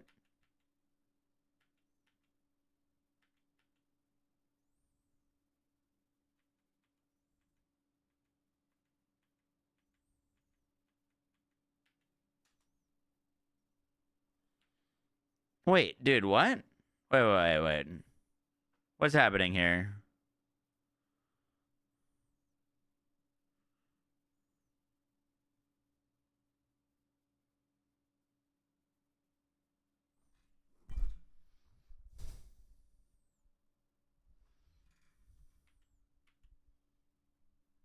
Are you seeing what I'm seeing?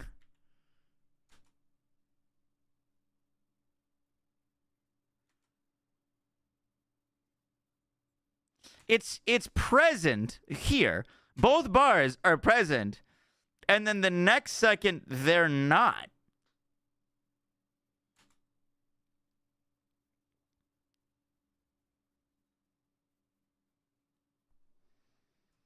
But that... I thought that was XP. Is that not XP? The bottom one is still there. I want to screenshot it right when it goes away.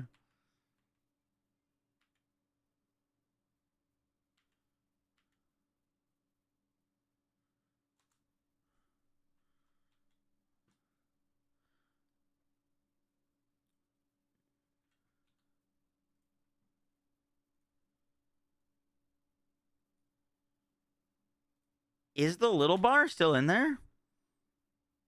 No, dude, I don't think so. Look, you can clearly see when the little gray bar is there. They're both gone.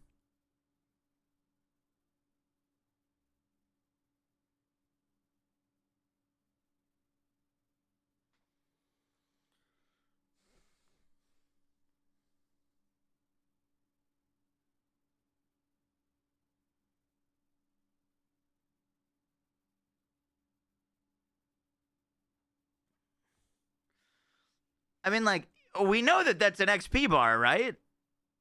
So, is it just a visual bug that it just, like, disappears in one section of the gameplay?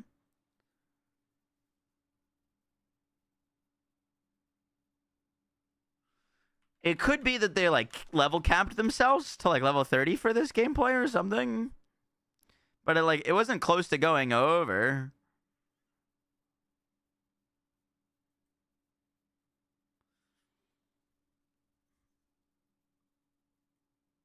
The XP bar moved like a reload animation?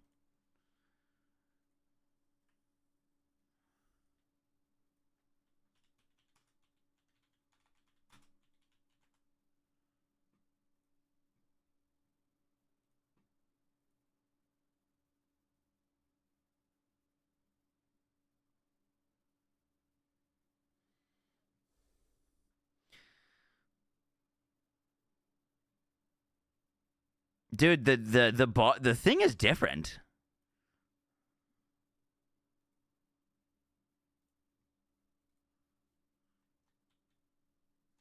Oh, look at it go there. Wait, what? That is just straight up different, though.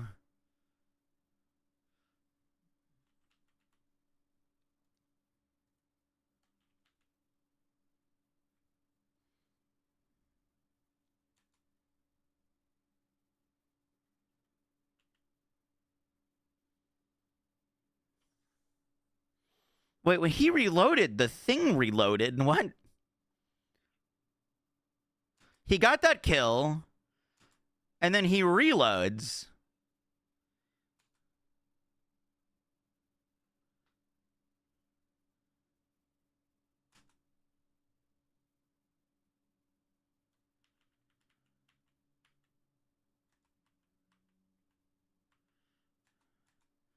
Okay, he gets that kill. Gets 166% XP. You can see the bar move. It doesn't reload.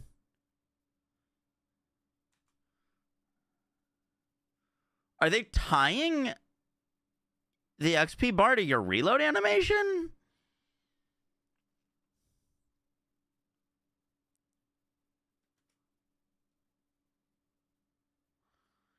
Could it be a design choice? That's certainly a design choice.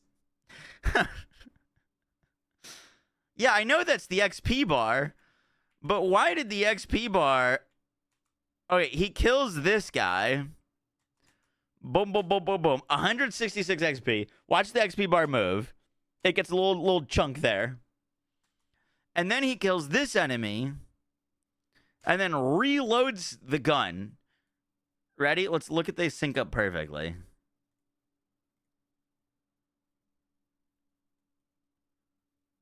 Right there. The reload animation begins there. And as soon as the mag is gone, the XP bar is gone. Could this be an overanalyzation? I mean, we just watched him reload his XP bar. You think it's a bug? It doesn't happen on the other reload?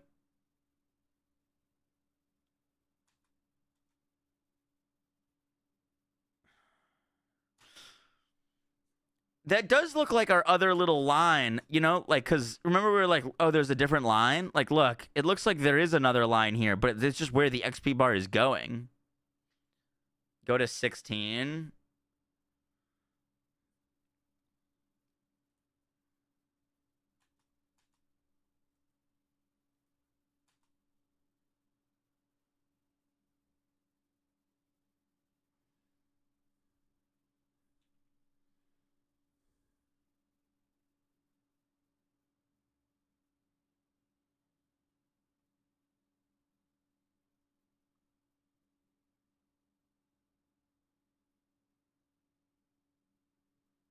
Different timestamp.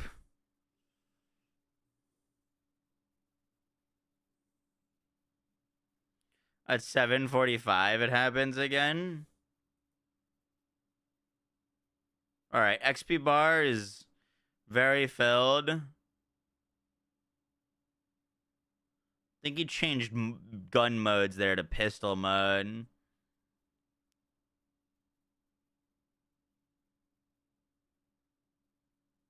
Kills that enemy.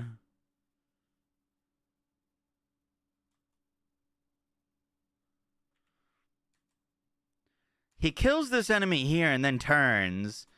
And then the XP bar is gone. He's not reloading.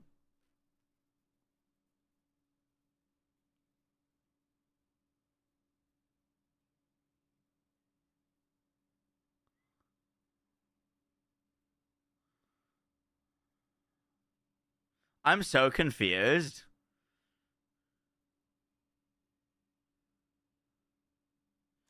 Do you think it's like a Doom thing?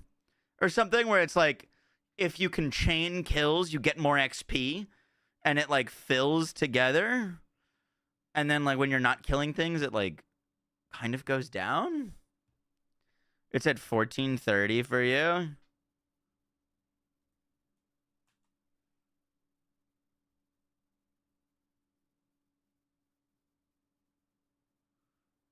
Okay, kills that enemy.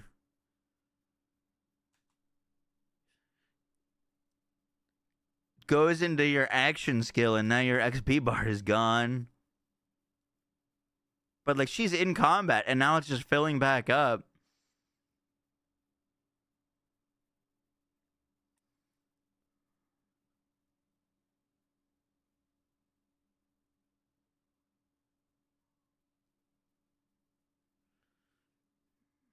Maybe if you keep killing without changing your weapon, you get like a special kill.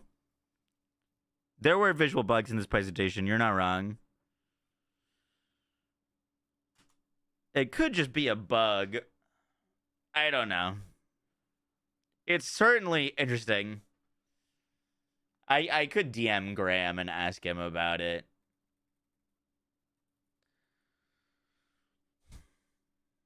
Could also resource buildup for skills. I think we're pretty sure that that is XP. Because it's just what brings the character to level up. Like, look, it fills up here.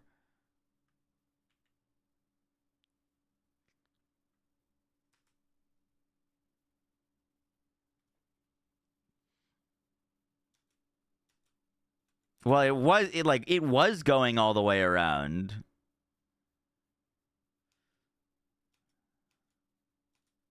And then I think they got the objective bonus because they got a bunch of XP and then it went to 25. But yeah, it does say 25 before it fills up technically. I think it's because they got an XP bonus.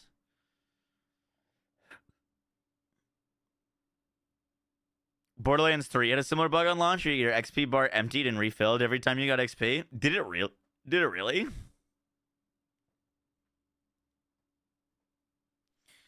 Interesting.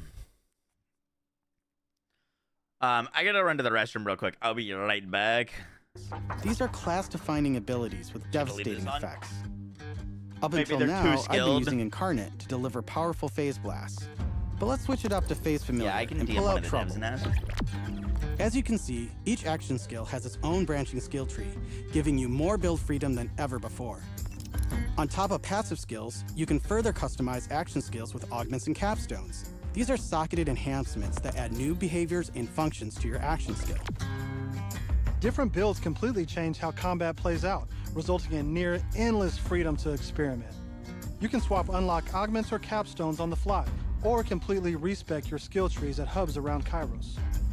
This gives us a chance to talk about traits. Each Vault Hunter has a unique passive ability called a trait. For Vex, her action skills attune to the element of her equipped weapon. So by swapping guns, I can change Trouble's damage from kinetic to shock, fire, or any other elemental type. And also, you can pet the cat. Dead end. Or is it? Let's see where this vent takes us. Gods. Are those test tubes?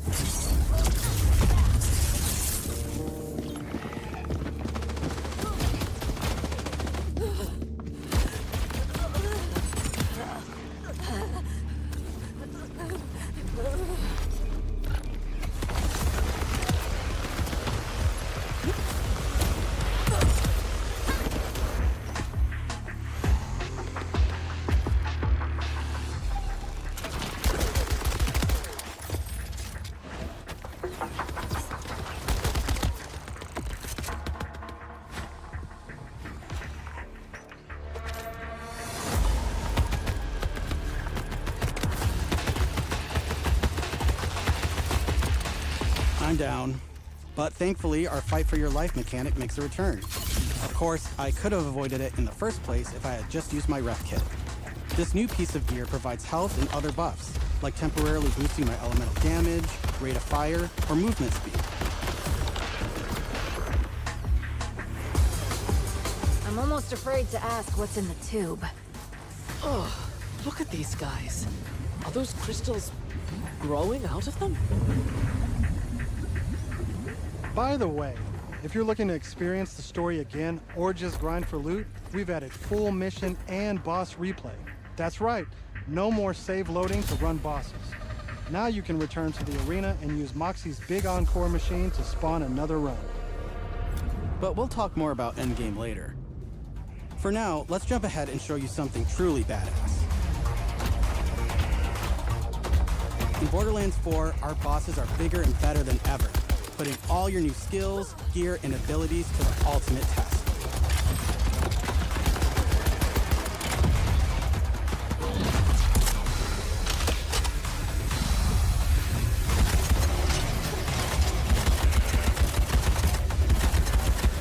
Whoa, whoa, whoa, whoa, whoa, whoa, whoa, spoilers! That's enough of that for now. But we look forward to showing you much more this June at our first hands-on gameplay event.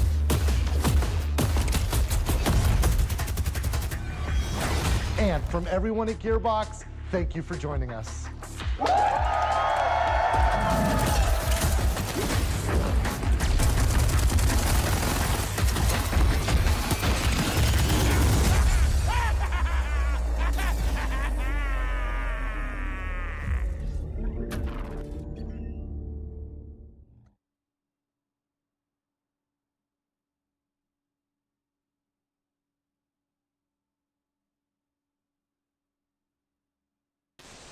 We're gonna do unban requests. Ready?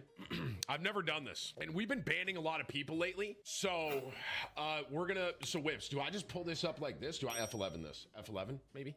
So I ban a lot of people. So we're just gonna do like 10 minutes here, maybe 15 minutes of unban requests. Ready? Okay, get him, Timmy. I like this guy. What'd he get banned for? F you. Okay, asshole. Why are you so mad? Chill out. Shut the F up, dumbass. Unk. You are lost. You're a loser. Shut up. Unk kill you. Of course. Unsubscribe to Whips Band. Okay. So this is his request down here. I can click their name and see how long they've been following. Where? Oh, I see it up here. Oh, okay. So he's been sub for 6 months. It doesn't say how long he's been following though. Okay, so this guy got, how long ago did he get banned? Oh, banned? Bro, this guy got banned in October. Fragment. We can collect these fragments to unlock a hidden vault. Timmy! A high-level dungeon with challenging...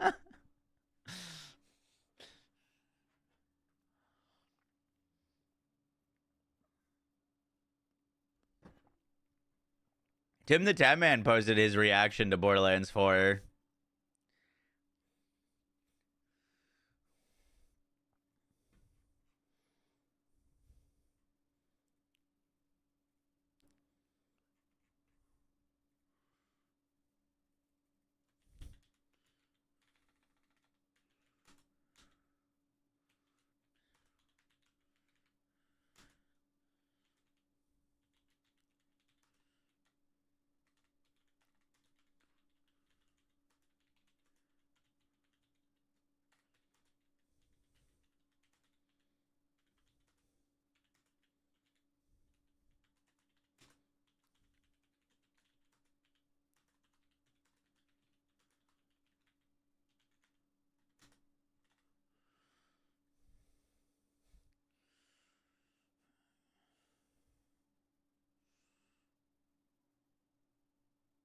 Chugs? Who's that?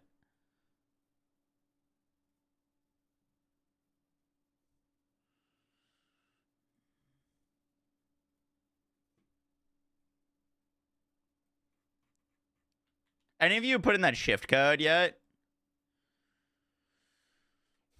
Today we got a...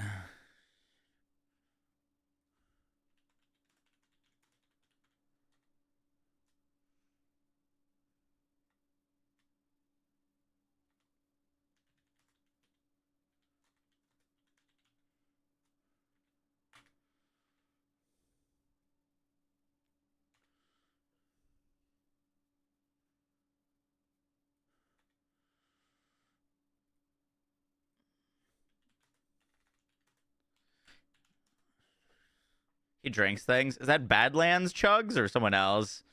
Guys, today we got a huge info dump from PAX East about a ton of our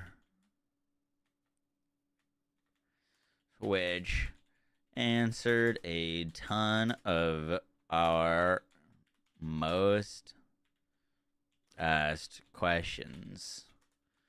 The show was over an hour, so in this vid, I tried to break down everything you need to know from the event.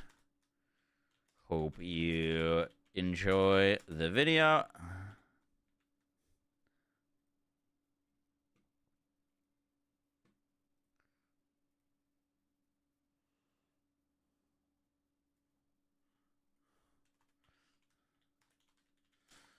Intro. And that is one of the big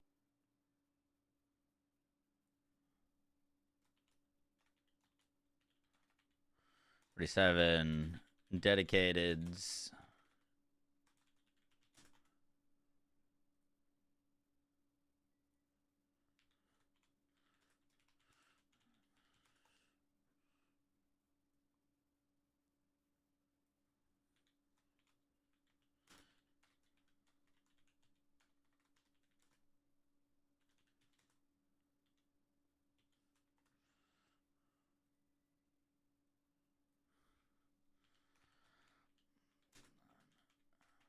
Aim on.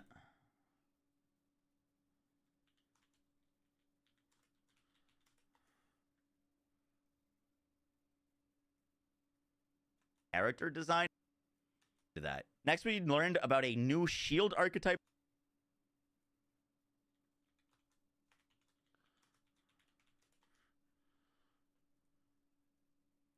Armor shields are going to be one of them.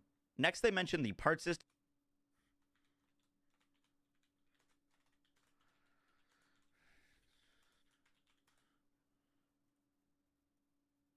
Atlas are going to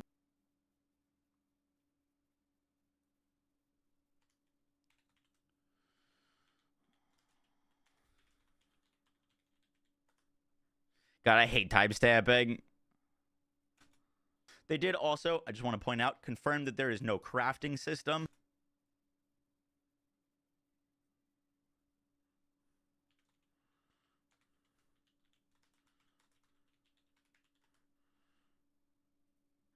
Minimap, they have seen the online discourse about the lack of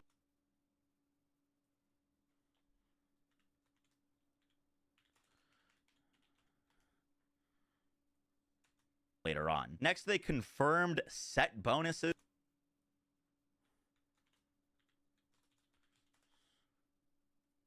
Posted on Twitter a few times to the devs, but they, in their original state of play, said that you could do these like silos.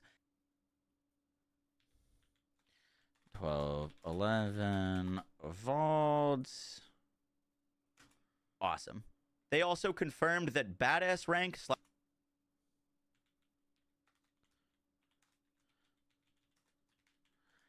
badass rank. Also mentioned that dynamic weather is going to be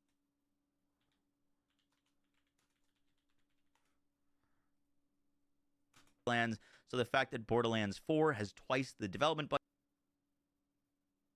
They said that Borderlands 4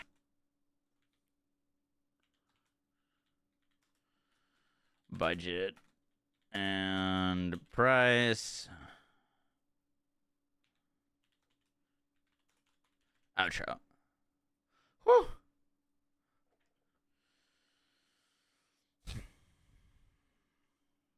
Where's Fitty? Fitty. It's just faster when I do it, technically, because I have the video in front of me. So I need to get this video out ASAP, you know? We're all trying to rush to get content out. What's up, Liv? Hey, Dad.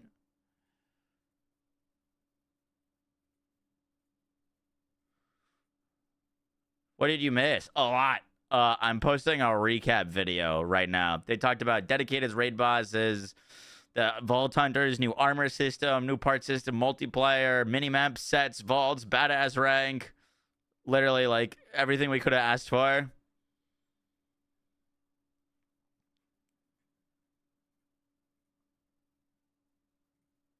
How's our title look?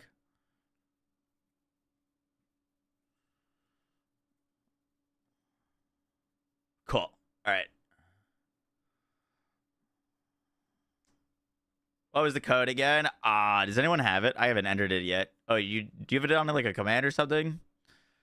W Fidacious. I'm actually just gonna toss that in real quick.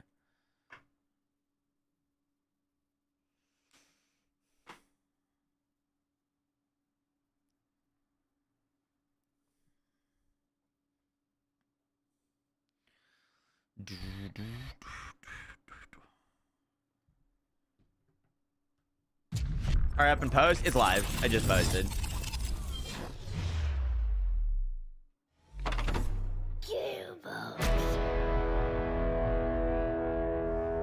Just posted.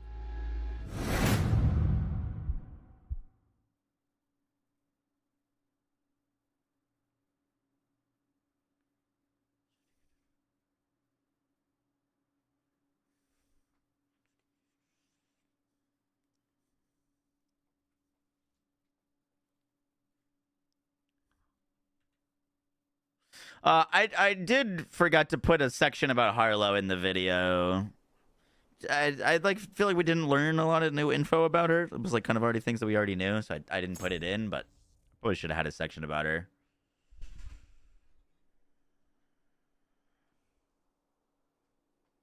I did forgot. It's not what came out of my mouth. Where do we put in a shift code again? Social shift. Oh crap, it's still in. Ruby's Wrath into Ruby's Grasp. Yup. What's up, Danny? How you doing? Your code was redeemed. At 4:15 in the PAX showcase, you can also see a purple shield with a different loot beam, and it has like a digital effect on it. Dude, it pisses me off so much that every time I boot up this game for some reason, it boots into full screen. So if I touch one thing, all of the visuals break. That's got to be like an NVIDIA thing, right? Like, I just need to change that in my NVIDIA settings.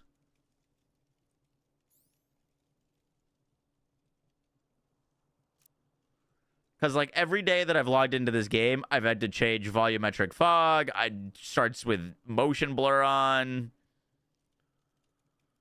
It's a GeForce setting. Okay. Yeah, it's starting to piss me off.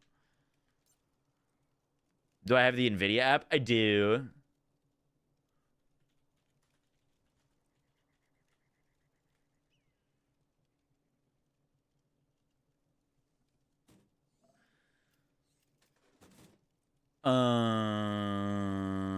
Did anyone clip my reaction to the dedicated drops?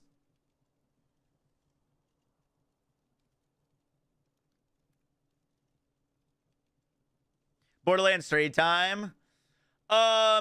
We could do some Borderlands 3. Which would you guys rather do? Borderlands 3 or Division 2? I was thinking we could do some Borderlands because, you know, we're all hyped for Borderlands 4. But I had a lot of fun playing Division. I'm down for either.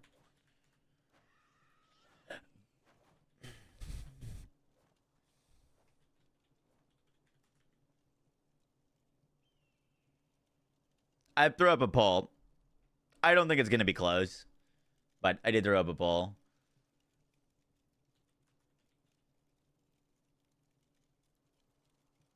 Wielding a scythe.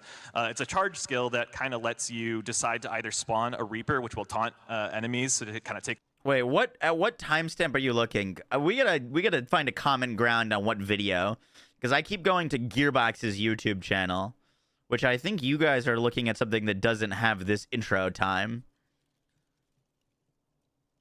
No Limit Texas Hold'em. Shit, my bad.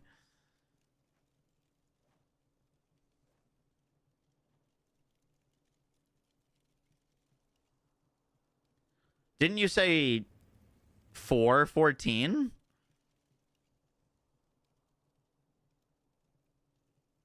Isn't this 4:14?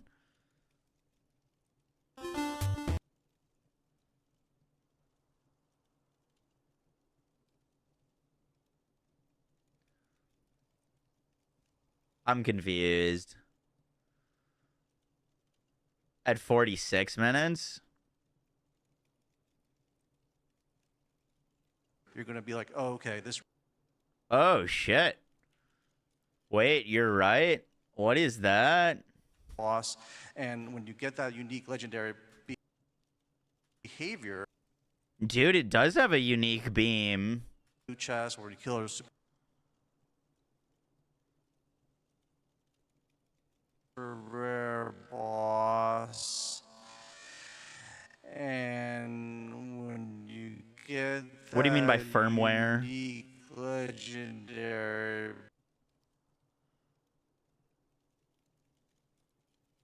None of the other things have that beam. You think it means it has a set roll on it? I could see that.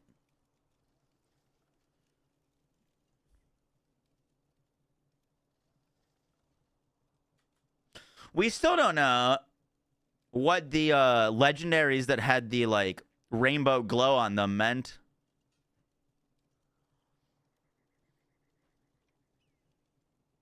It doesn't look like they can come on weapons. Z-Back, think to the 100 bits.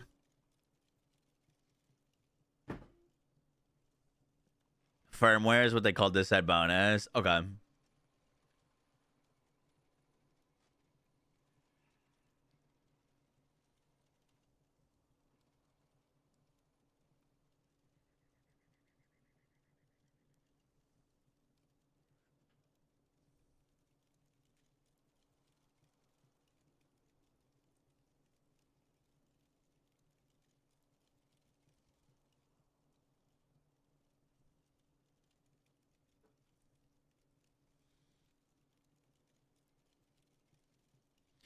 Boom. All right. Let's do a. I kind of want to do a 0 to hero on Zane, but we might do it like a more casual 0 to hero. As in, I think we're just gonna farm the gear that we want rather than being limited to only one boss kill. If that makes sense.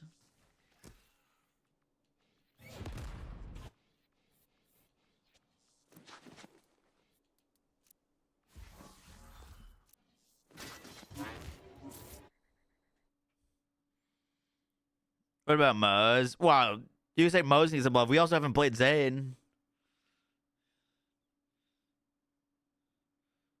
Peace on reflex. Whoops.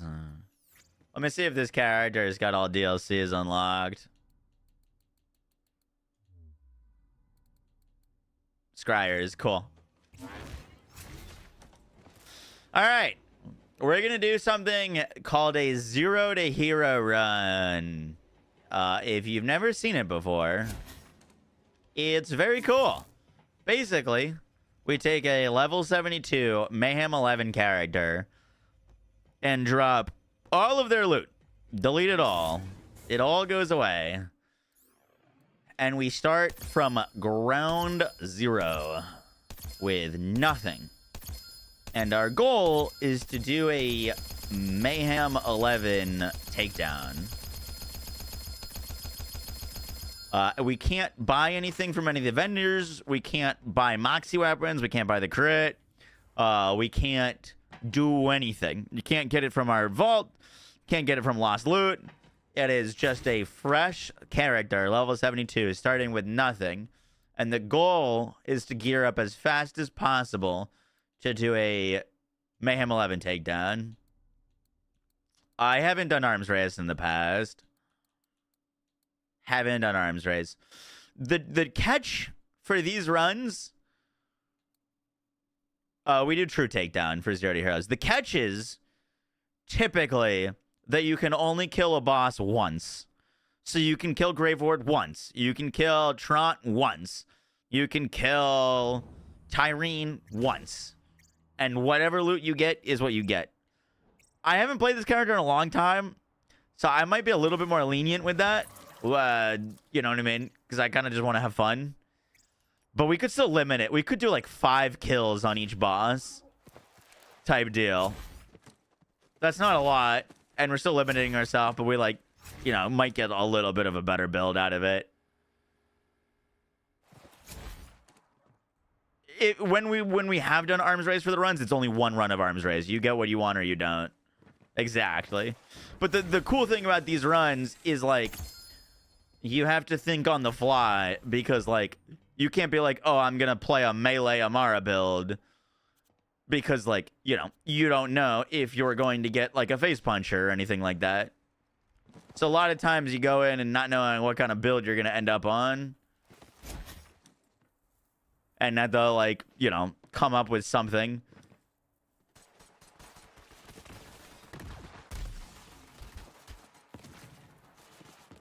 I'm going to have to check our skill tree as well.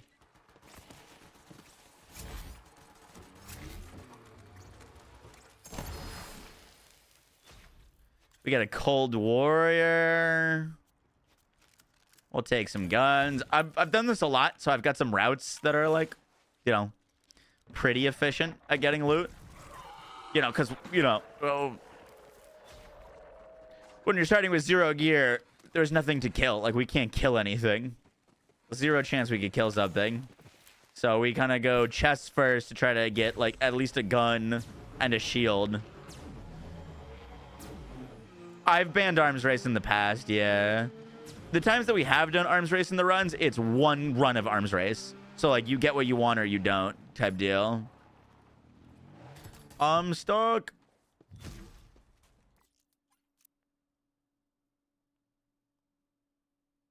Can we get music? Oh, I'm jamming.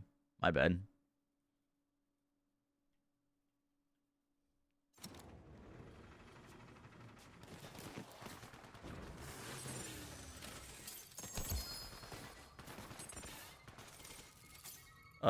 What are those grenades?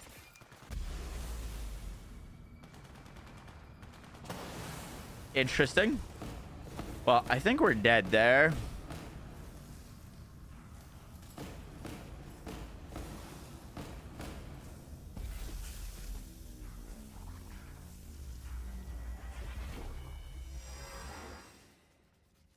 Okay. That's rough. The other rule of this is if you die, you have to drop all of the gear that you have equipped. So, goodbye to all of that, unfortunately.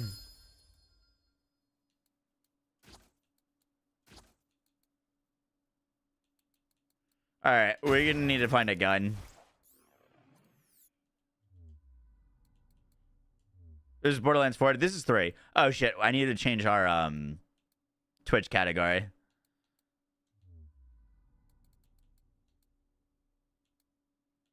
Probably just run Evo, of course.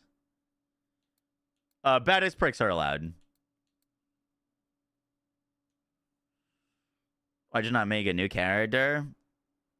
I think I have to use a save editor for that, which I do not have installed. Is this you die? It's your equipped gear. If you die, you drop your equipped gear. Okay, well, we already got a better gun than the one that we had. You can make a new level 72 character? Did they add that? We also want all the DLCs and areas unlocked.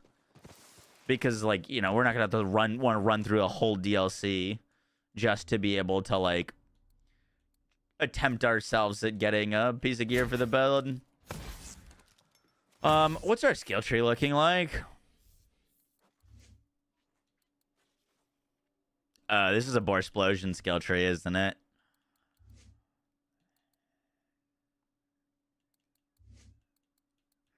It's very Borsplosion coded. I'm gonna respec that real quick. It's just story complete though. Gotcha. Okay.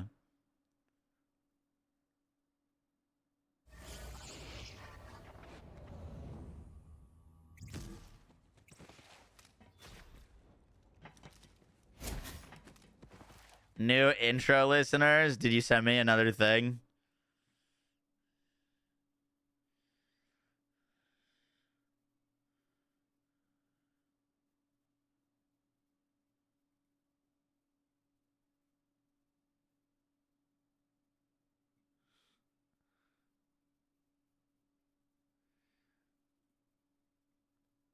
I like this style better. Fidelia, send me another intro. Let's see this.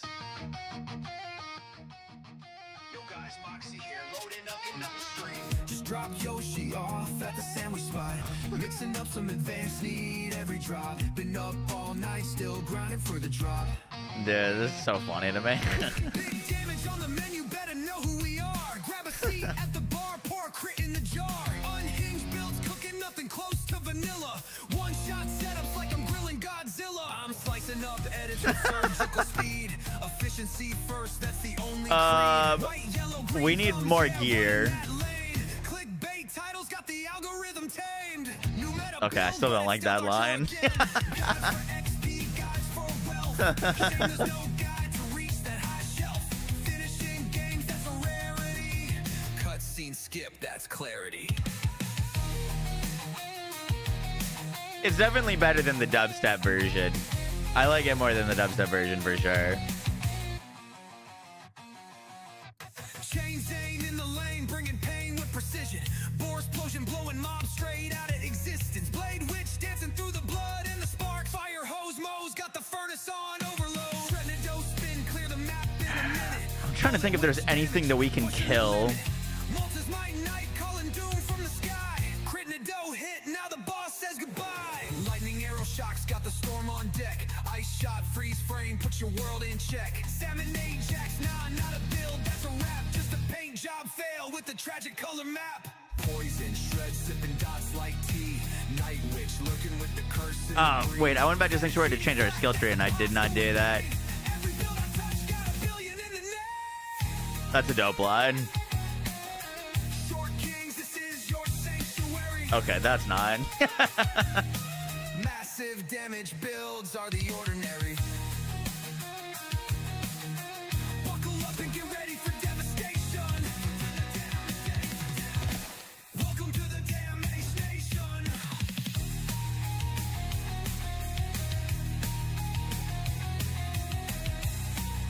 I'll give you that. It's very funny.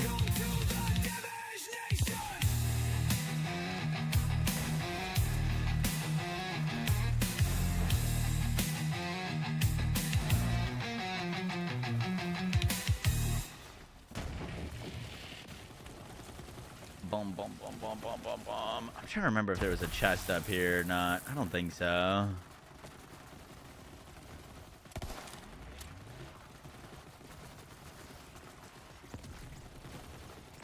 Is that an AI song? It is a song that... Oh, God. I think I'm dead again. Wait. That guy is killable.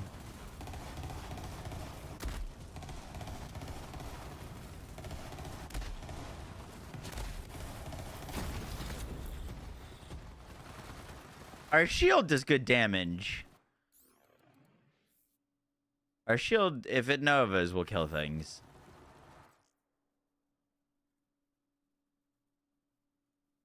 Do we get Borderlands 4 news? Yeah, yep. Exclamation mark new vid. I just posted a 17-minute recap on all of it. There's over an hour long of new info. They're cooking.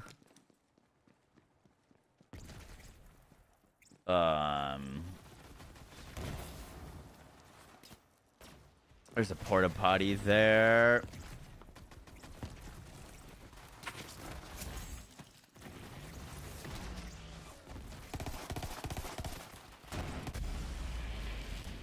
Oh my God, this is rough.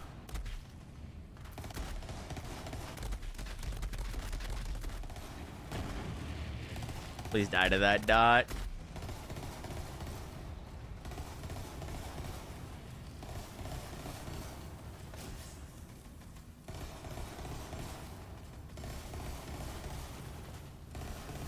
I forgot, Zane without a class mod does no damage.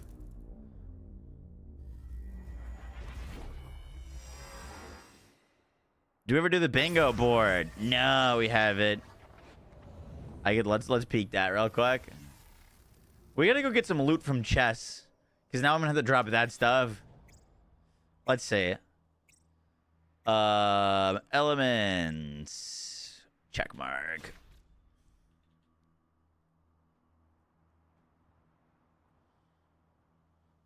No Borderlands 3 DLC shadow drop. We didn't get pre-order info. We did get dedicated drops. W. We got end game info. I should have said end game info there, but we did. We didn't see in our skill tree. Didn't get true.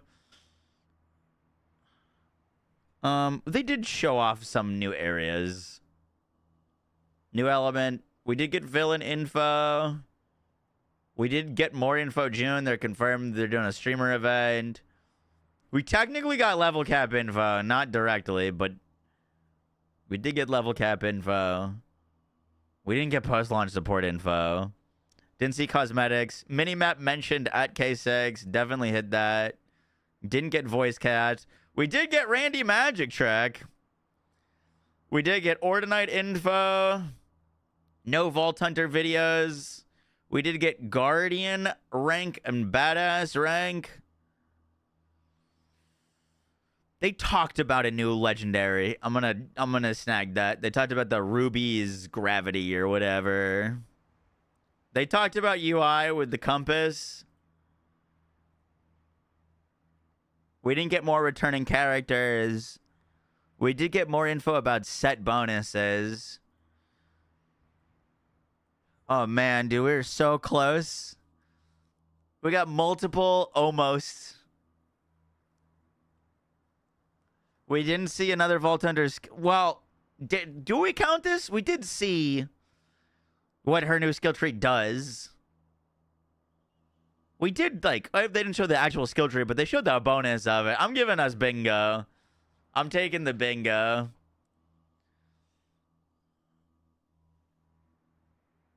Boom, boom, boom, boom. We got new skill tree info.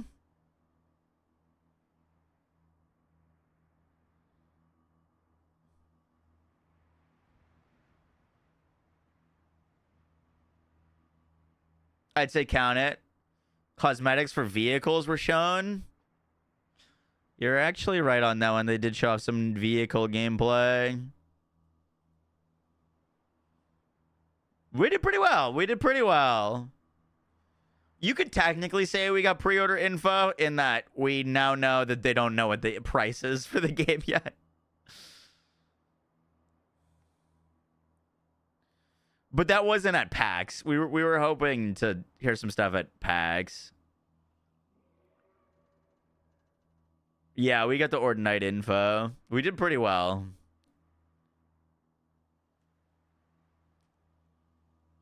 We did get post-launch support. He said something about DLCs. We did learn about the collector's edition. At least there's gonna be one. Okay, fine. We'll give it a half check mark. Half check mark on pre-order info. Yeah, technically we learned about the reroll system. There's not gonna be one. You're not wrong.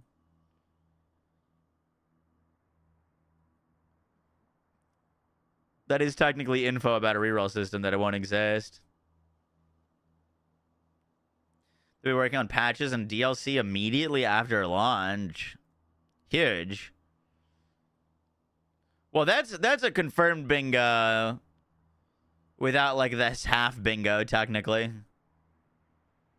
Dedicated drops, villain info, more June info, level cap info, post-launch support. Huge. Big ups, big ups.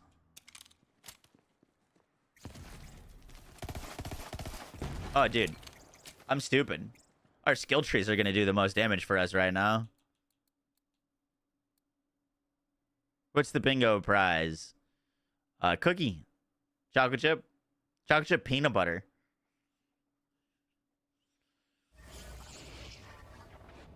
I prefer more crying on Twitter, Exalted. Oh, you know what we can go get? We can go get a Sandhawk. If we get a Sandhawk, we can farm. Get him.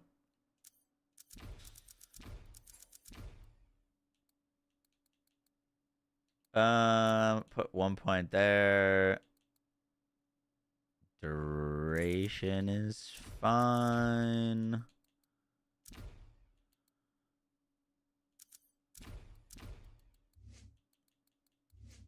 Epic, have you booked a flight yet?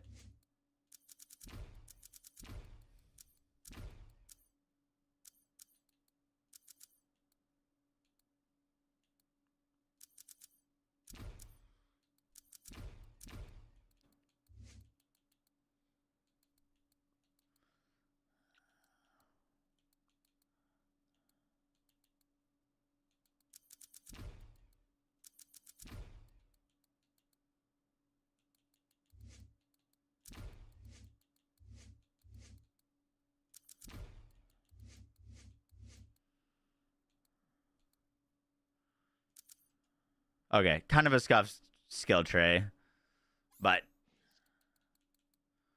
we can give our... That should be enough.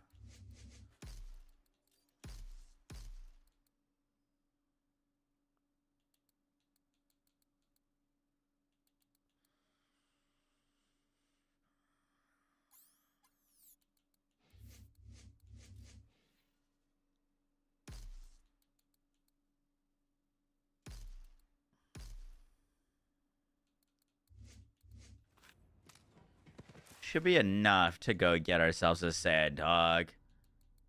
Salted caramel butterfinger. True.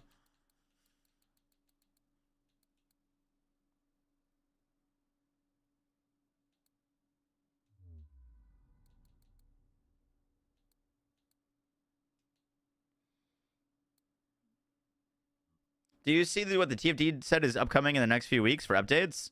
I did read the post. I read it like at 7 a.m. this morning. So I'm a little foggy. But they're adding the like Ice Bride, the sockets for the boards. They're adding jiggle physics. And I think that was like the main takeaways.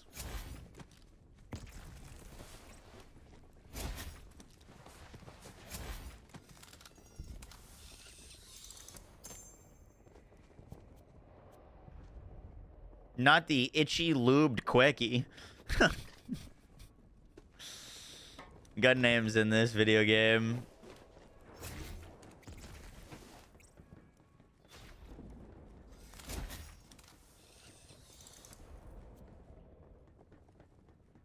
What is that? Where are these dudes? My clone should have enough damage to kill them. I think.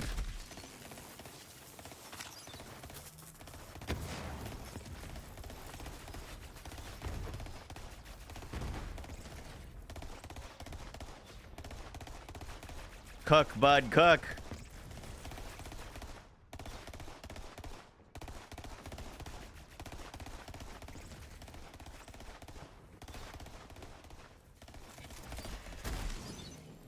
Nice.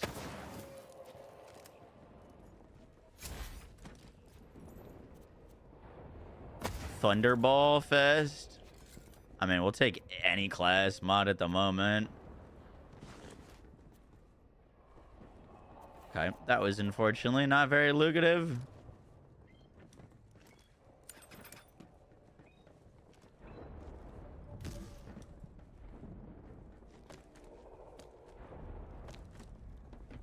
Pretty terrified how farming is gonna work. Yeah, it could be cool if there was like a reroll system or something.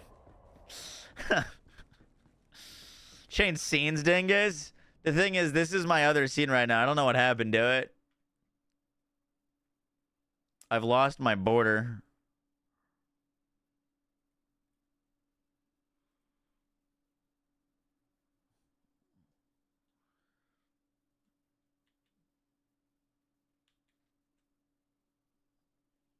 Let me copy it real quick.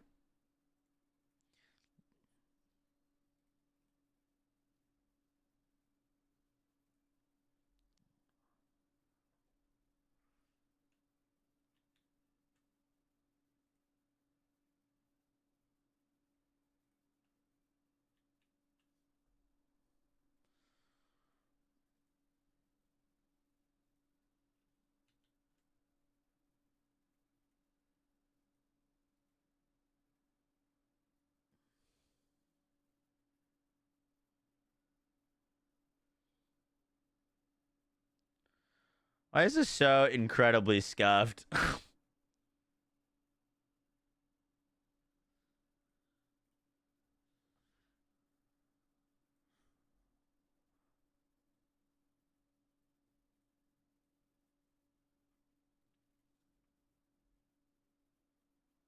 Okay. Fixed.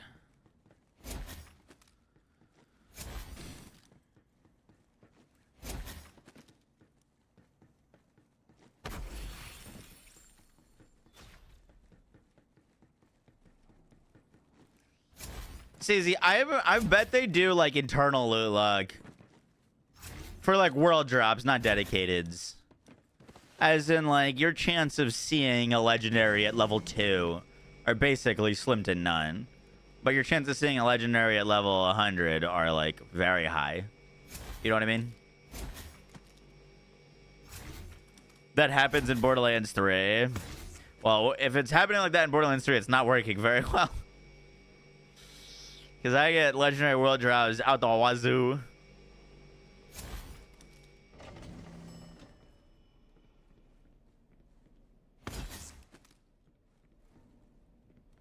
Whoops. Yeah, affecting daddies is silly. You start with an 80% chance in Borderlands 3.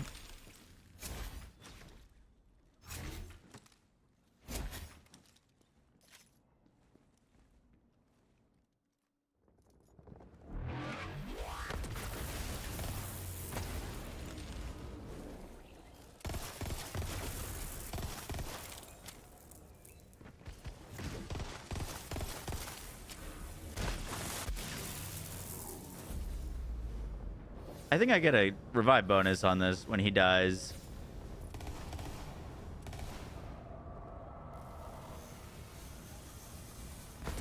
Yep. Sad, sad, sad. We definitely take a grenade.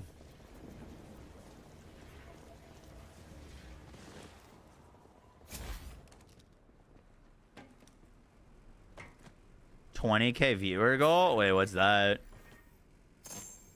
They said if they get 20K viewers on their PAX stream, they're gonna do something.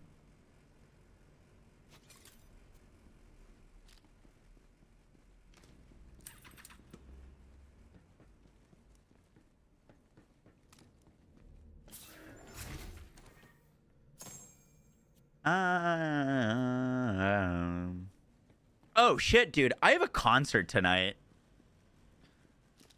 I saw the email today. I was like wondering. I bought the tickets like 4 months ago. I bought tickets to Memphis Mayfire, Caskets,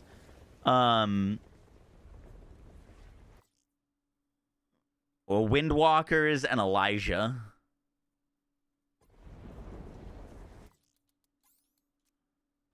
Should be pretty cool. How long until Steph drags you out by your hoodie? What time? 5 p.m.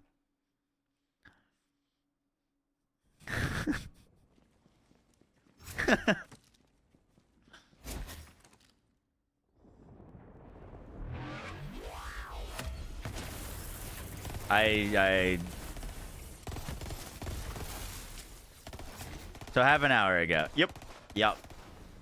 But it's like 4 acts and like Steph's not home yet. You know what I mean? So it's not like I'm gonna go without her. Hey, a sandhog. Radiation. Digiclone regen too. Huge. Use diamond keys. We typically don't allow that during these runs. But we did just get that cool key for like 10 of them or whatever. Take Yoshi instead. I feel like I know what they were going for in Wonderlands. I just have no idea whether they thought it would work. Oh, I think my Digiclone just killed himself.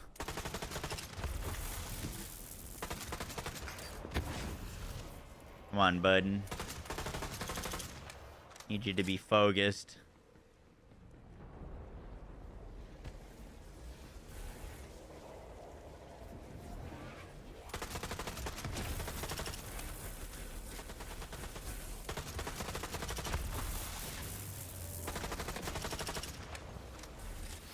Okay.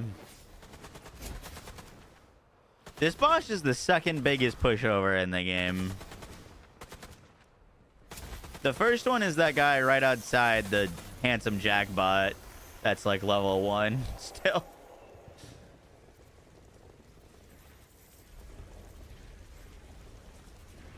Time 16 stagecoach.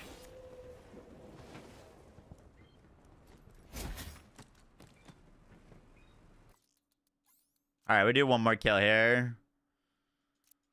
One more kill. See if we can get a different elemental sandhawk. Like a corrosive one would be pretty sick. Saw a daw tree. Nice.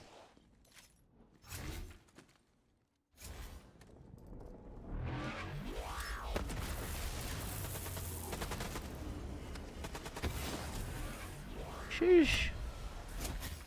Disturbed Daughter. Now that's a band name. That's supposed to be Disturbed Daughtry.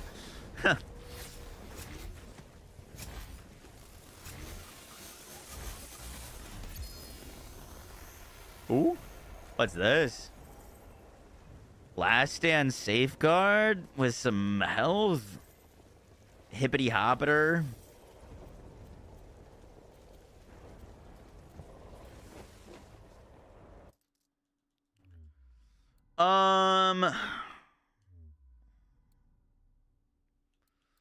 Is Seeing Dead DLC 1?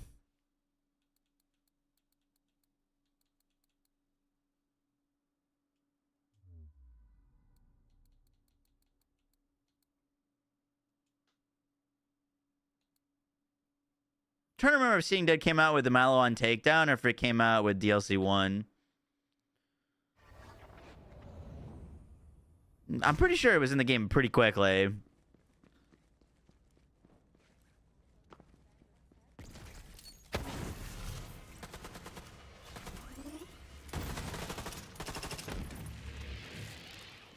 We're doing like a modified version, so I said 5 kills per boss.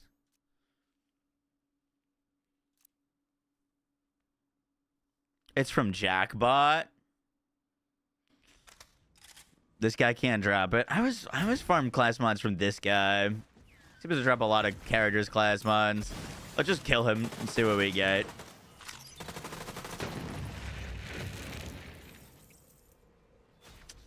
Maybe it is a stack bot that I'm thinking. He can, but not dedicated. Gotcha. Well, let's get a few kills on him. I don't know if we can kill Jackpot with a red Sandhog.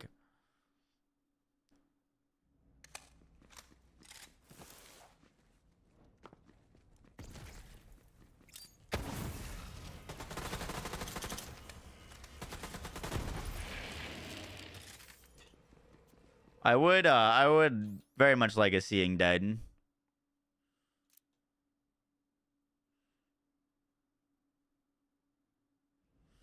Seeing Dead would be nice. Honestly, a Hustler would be pretty wild, but we'd have to get like a really well-rolled Hustler to make anything work with it. For Borsplosion. We got an Infinity Pistol, a Green Master, and a Stack Bot. Well, he's certainly dropping class mods, just not for us.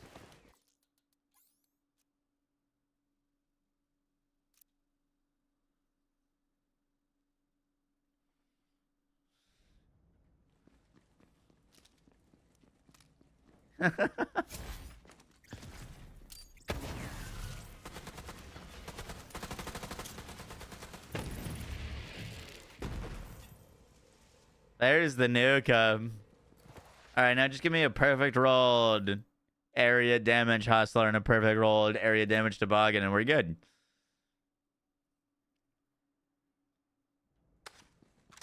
Easy peasy.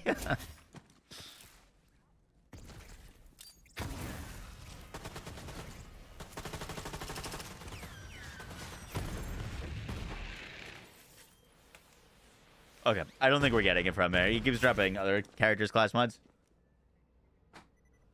Yoshi just barged in here. Hello, pupper.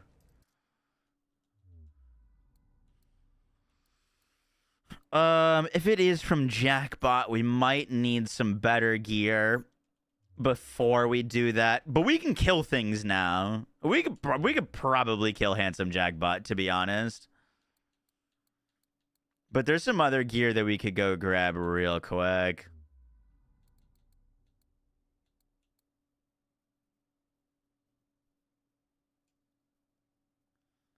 Hi, Chadley. Always trying to stir some shit, I swear.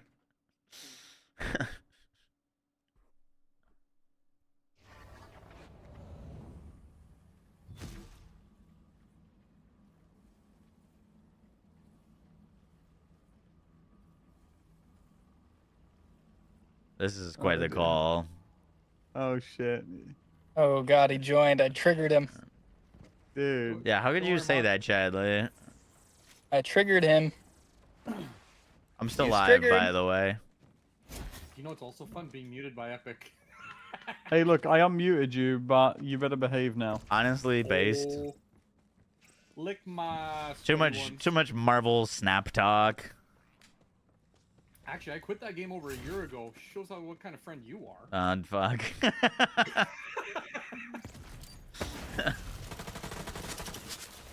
I'm Yo, actually so jealous like, right now. A lot of people are playing the game I want to play right now. Is the Dune It's in the Awakening. best state it's ever been for Marvel Snap, by the way. Not what my wife is saying. Get a light show. Yep, that's what we're trying. She says she's always being faced against Thanos and Mr. Negative, which is boring for her. Sure, but I'm talking about actually. Did you say the Dune Awakening is it public now or not yet? So if you pre-order, you have access to open beta this weekend, or not open beta, be closed beta technically. Chadley. Yes. I have tickets to go see Memphis Mayfire, Caskets, Elijah, and Windwalkers. I think it was today. Didn't you already go to this concert? Oh, I've seen Memphis Mayfire before. I haven't seen any of the other guys. That's two runs, by the way. It starts at 5:30. It starts at 5. so are we doing a 4-person hotel in LA, or what's going on here? I'm down to literally get on top of Bird. Yeah, but Bird's sitting in the cuck chair, right?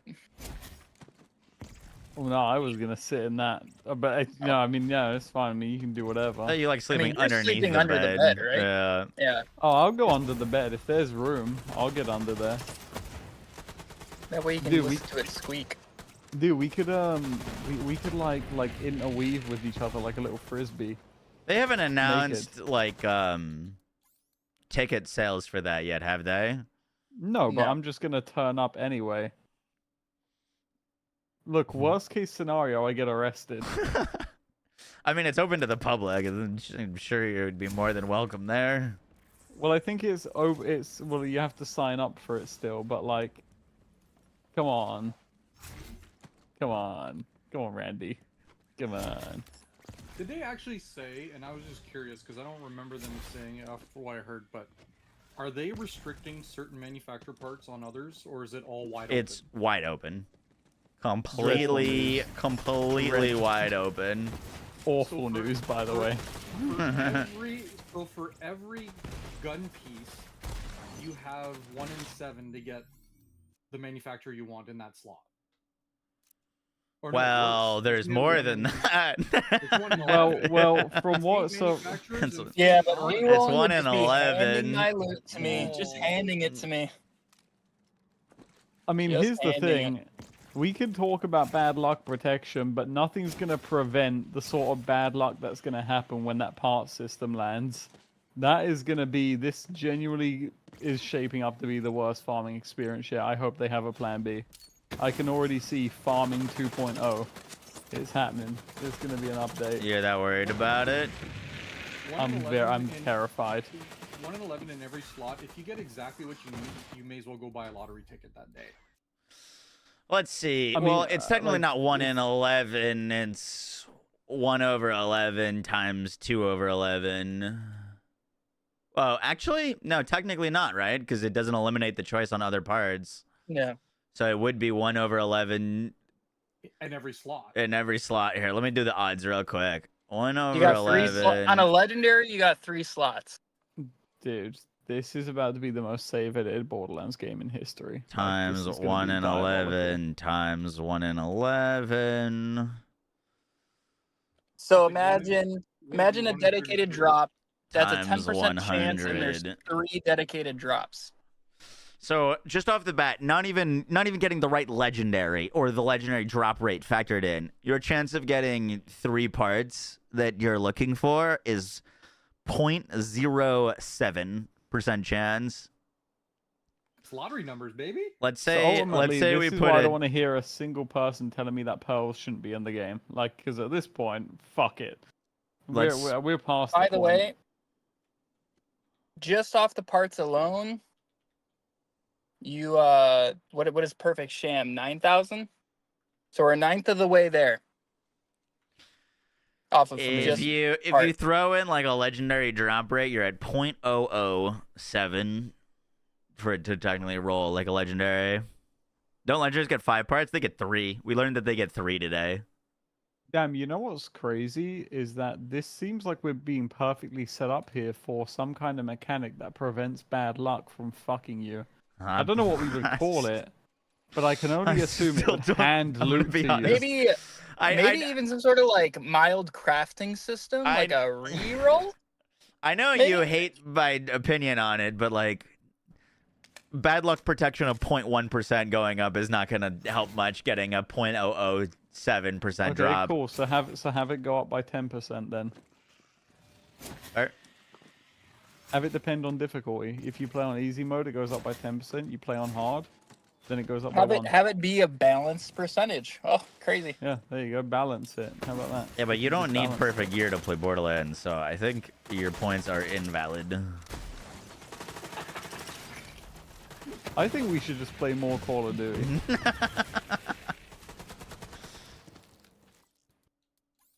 Don't get me wrong. Like, I find like a lot of their quality of life things that they're adding are really super cool and neat. But the core of the game is looting and shoot, and the looting, let's put it that in bold and underline.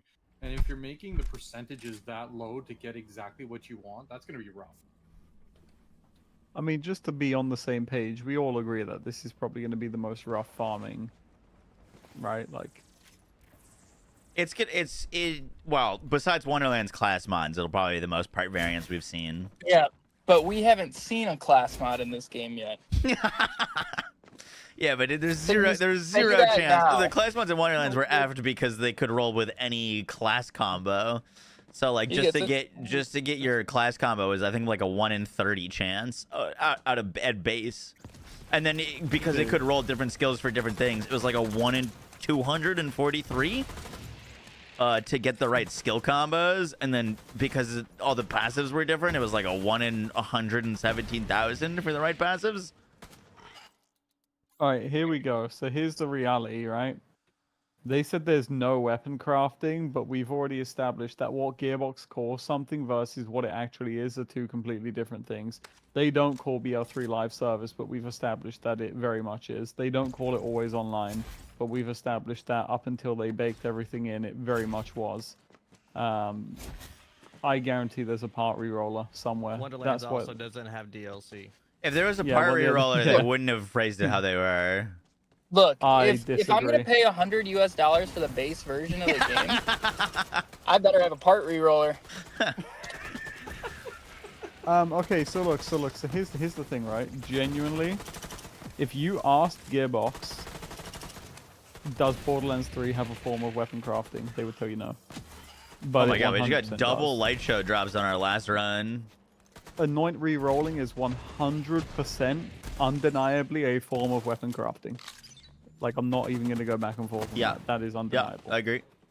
But they would not tell you they have weapon crafting in BL3. Someone in chat said, oh shit, tea time with Oliver? Wait, you're saying the reroll is crafting? Yeah, it's weapon crafting. It's a form of it. It's a form of it. It's an element of crafting. I would go specific down to modification, not really crafting.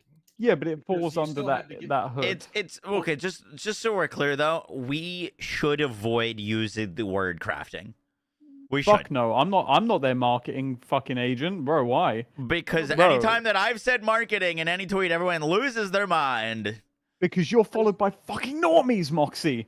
Shut the fuck up. And I'll just say my definition of crafting would mean is you had parts together and then you put them into one, which makes a gun. That would be crafting it. The difference for me for the modification is I did the act of farming that gun. I didn't like that reroll, so I'm just gonna go put it in the machine and change. He's being a meanie. Don't listen to him, chat. He's a little Grinch. That's a lot of damage.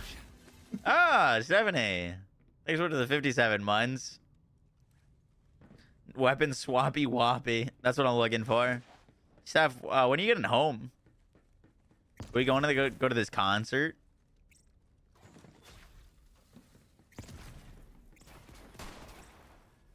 Now? You home?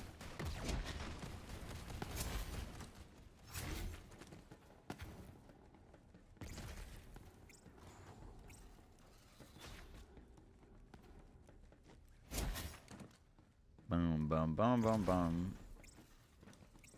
You don't want to go?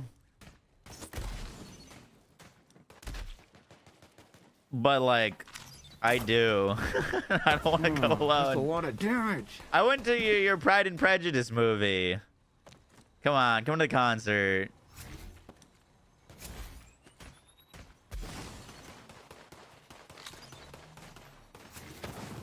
Boom, boom, boom, boom, boom, boom. I bought these tickets like legit 4 months ago. It sounded like you didn't want to go. No, I do want to go. I was just surprised that it was today, because I didn't remember. I got an email today saying, hey, your concert is at 5 p.m.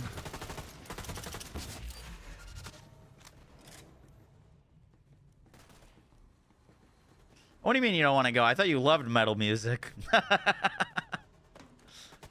This is shocking news for me.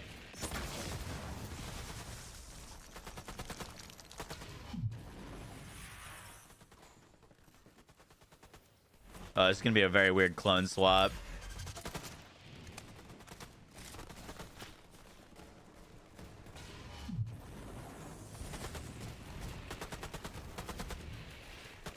Harold? Cool. Looking for an elemental. It's pouring out. Is it really? I would say we could walk there. It would be a little bit of a far walk, though.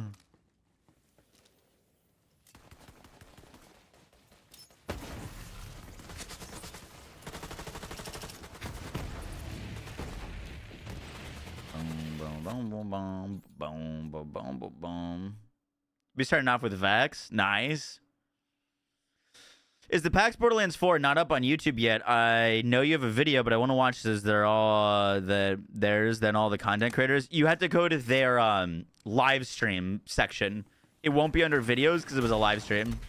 So click the, like, instead of videos, click live streams and you'll see it. It's like an hour long.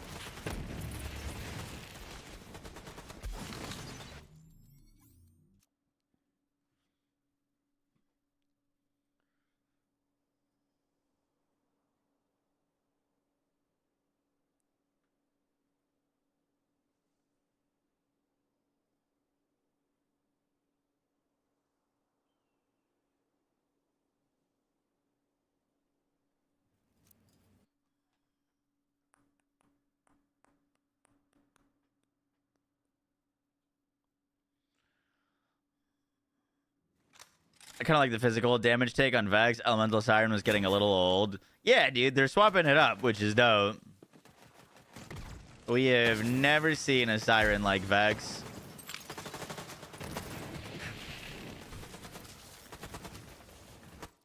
So far, Vex seems the most similar to Flak. I think this is our last kill on this guy. I think Vex seems the most similar to Flak. Rafa seems the most similar to Zane.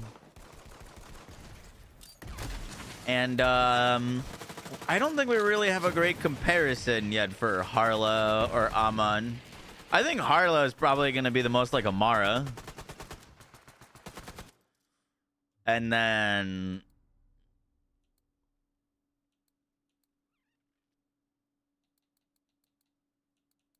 I don't know. Maybe Amon will be like Mose.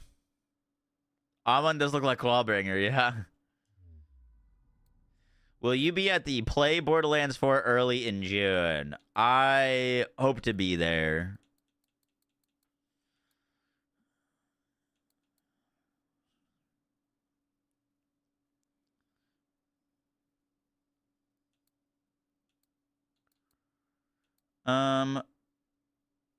Can we kill Jackbot?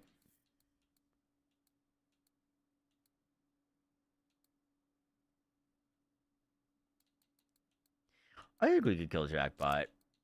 We don't have anything corrosive.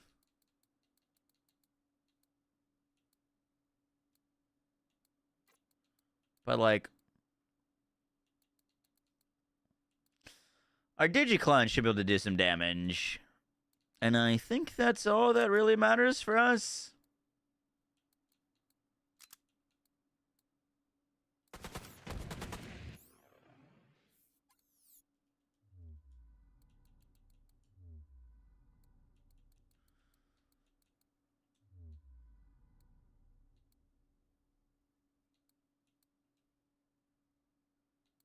Yeah, I mean, I wouldn't miss the June event for the world.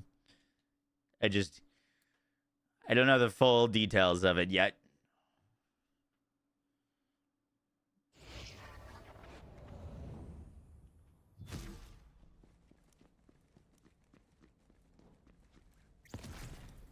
Boom, boom, boom, boom, boom, boom, boom, boom.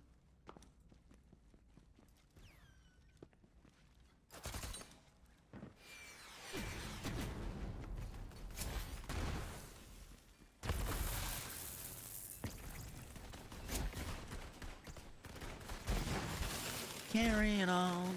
All right, we gotta kill the enemies here. I forgot about that.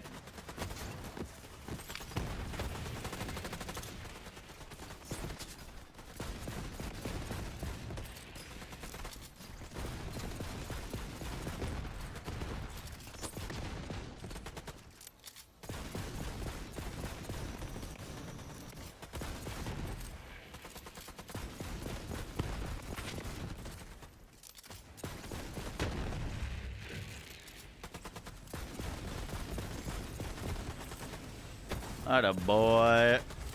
Swap him so he doesn't kill himself. Swap so he doesn't shoot himself. Beautiful. An auto. Brainstormer.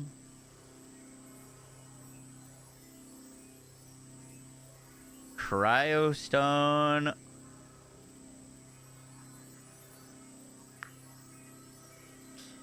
Sad.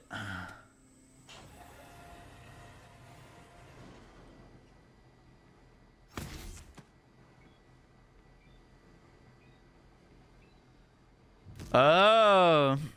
That's not a bad call. You think he might play a little bit like Athena? I could see that, dude. Athena's like a fan favorite Vault Hunter. I wouldn't be surprised if they draw some inspiration from her.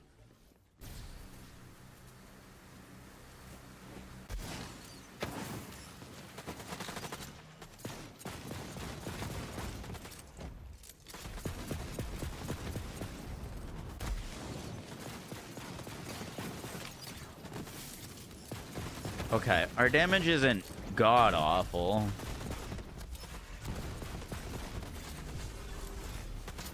It's not good either. But, like, we literally have 0 gear. We just got this basically rad Sandhog. I don't even have double ASCs yet. And I don't even think that this Unkept Herald has an ASC on it.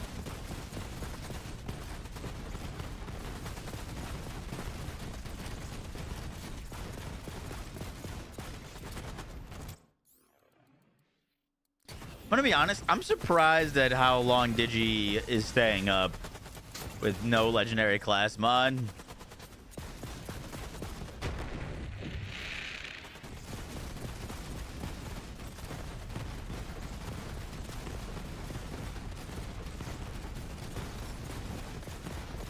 It just went down.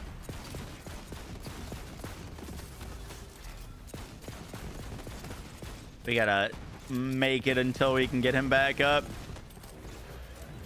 Huge. Oh! Wait, I think he killed himself on my Shield Nova.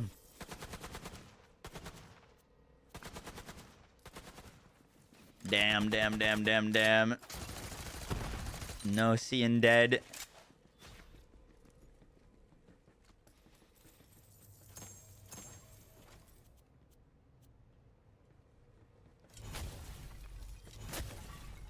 Almost lost the run right there. It was very close to losing the run. I think he killed himself on my Shield Nova.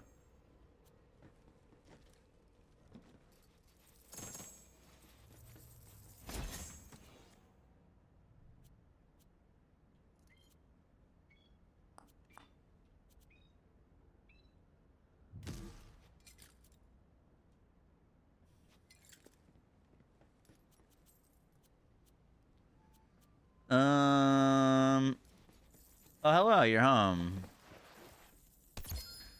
Oh, is that rubies? I mean, yes. Tough day. Always tough day.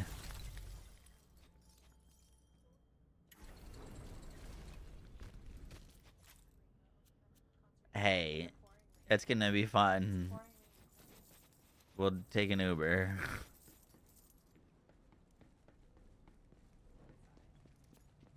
Yeah. No, it's not an outside concert. I'm pretty positive it's not an outside concert. 4-month wait is a stinker. It'll be here sooner than you realize. Hopefully. Otherwise, I don't know what I'm gonna do with myself.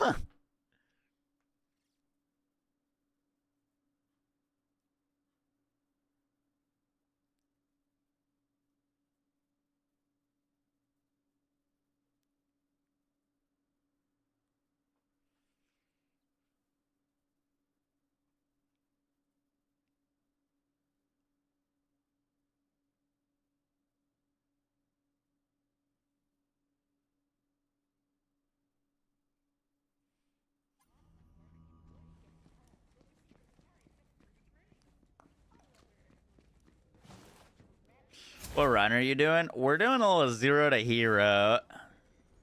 Right now, we're trying to get a seeing dead.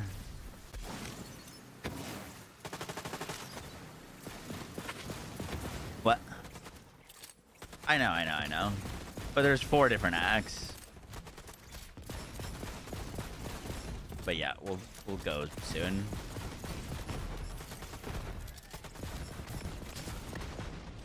For like a day or two. No, I'm actually really looking forward to the Division DLC. Dude, I was looking up some Division 2 info because I was trying to like catch myself up with the game. And apparently there's like seasonal buffs or modifiers that you can get on your gear and like stuff. I didn't really look too much into it. But I don't have any of those things. So that is going to help kick up our damage a whole bunch in that game. It's going to be a bit small, though. Yeah, I mean, I'm not expecting to be like the craziest DLC, but at the same time, it's launching with the new season, right? So it's going to be a new season to grind, plus the DLC with the new missions and the new exotics. Like, I think it'll be solid. The modifiers refresh with the DLC, not worth grinding. Fair enough.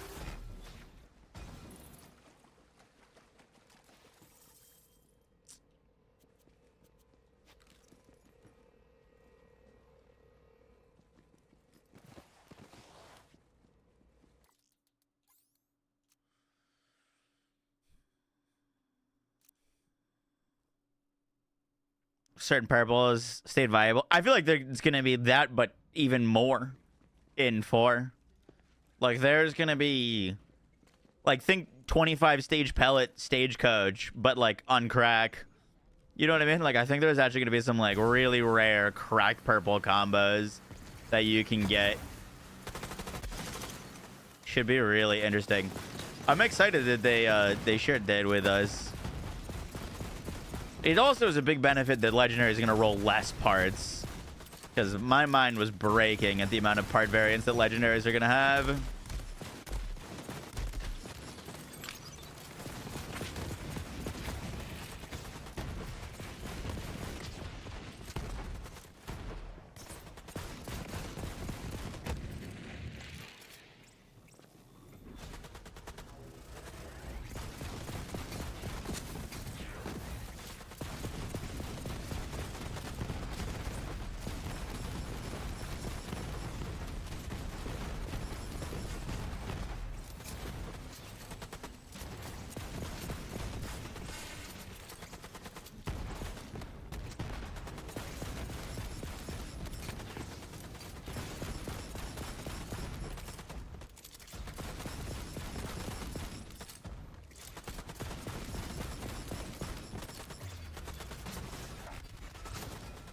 Boom, boom, boom. Come on. When will Borderlands 4 release? In 4 months.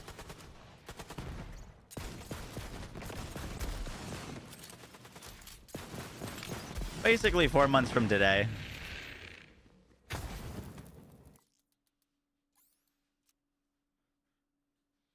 Is Div 2 any good these days? I played it for the first time in 2 years last night, Pulse, and I had a lot of fun in it, to be honest. But, you know, I don't know. Oh, looter shooters are my favorite genre. My genres go looter shooters, ARPGs, Souls-likes.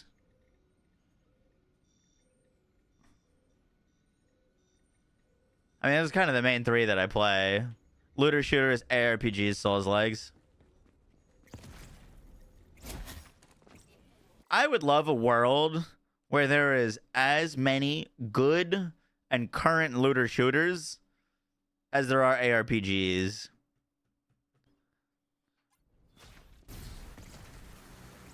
Like, I feel like looter shooters are kind of in a state of disarray right now. We've got the Division DLC coming up and Borderlands 4 coming up, which is huge, but like, I feel like Destiny's been in a weird spot. TFD's kind of in a weird spot right now. Kind of just waiting for the new thing. Their Season 3 update. Oh, roguelikes. Ooh, do I like roguelikes more than I like Souls-likes? I think I'd put Souls-likes over roguelikes, but it depends on the roguelike.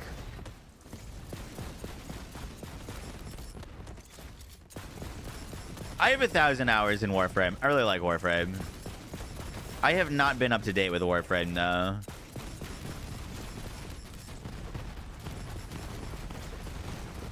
Oh, I didn't realize we lost our clone.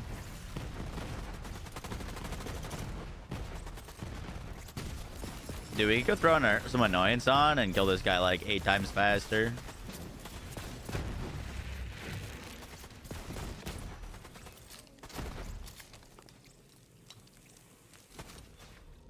What roguelike games do you mean? Roguelike, roguelite. I love Gunfire Reborn. That game is a massive W. Hades is great. I like Risk of Rain 2.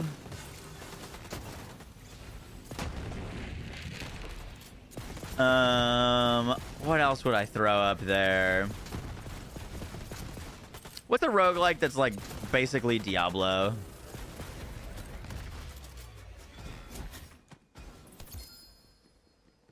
Oh, come on. That's like 18 class mods. One of those has to be a Seeing Dead. Hallelujah. We had 2 Seeing Deads.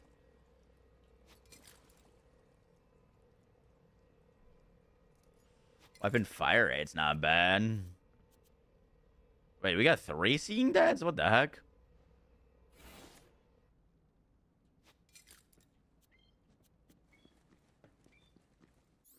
Death Must Die. Yeah, I played a lot of Death Must Die. I really like that game. That game's a lot of fun. Wow, we got. How do we get none and then 3?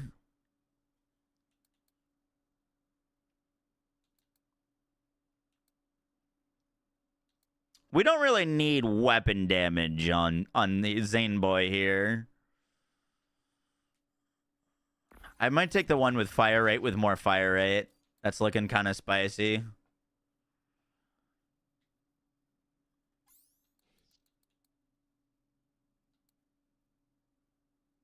You tried crafting the class on? Re-rolling. All right, that's a good Seeing Dead. So that covers a lot of our bases. I mean, there's other class mods or better things we could get, but like I feel like Seeing Dead's just kind of like, it's just universally good. You know what I mean? Like whatever we're doing, Seeing Dead's gonna be a solid pick for us. Kind of regardless of what weapons we end up finding.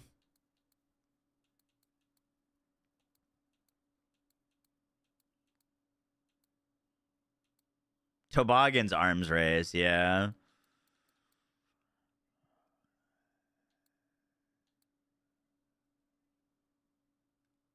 I wonder if I have what's her name? Azalea?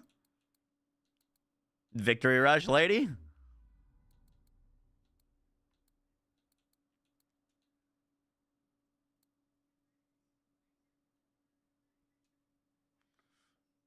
You ever tried Terraria?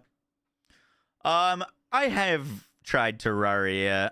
I don't have a lot of playtime in it, but I just didn't get into it. I played Terraria for, I guess, 8.6 hours. But never really got into it.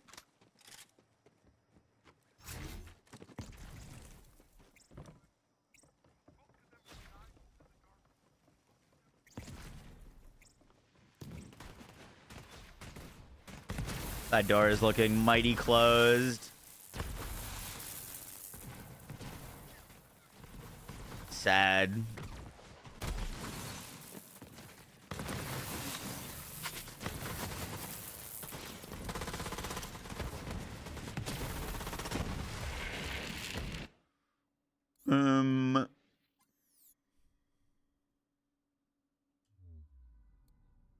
What guns are you using? I've got a action skill active light show, a barrier accuracy light show, digiclone regen sandhog, and a herald with ASE bonus rad.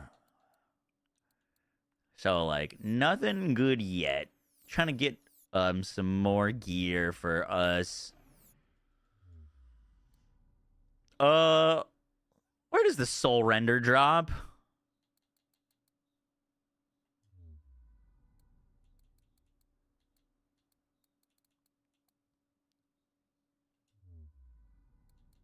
Out in Mias. And it's the two big guys, yeah. That's what I thought.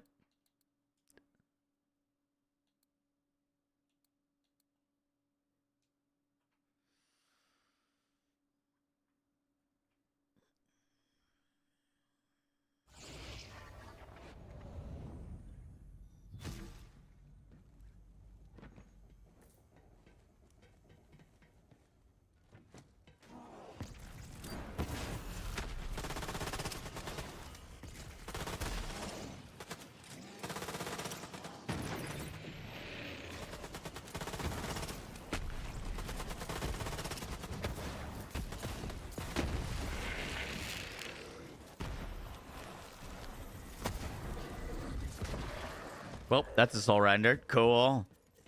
Still non-elemental. What's up with all these non-elemental drops?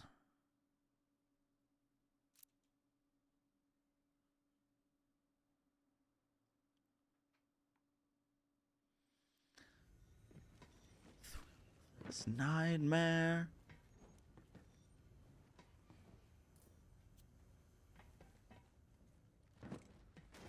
Ooh, clairvoyance would be fun. I like that gun.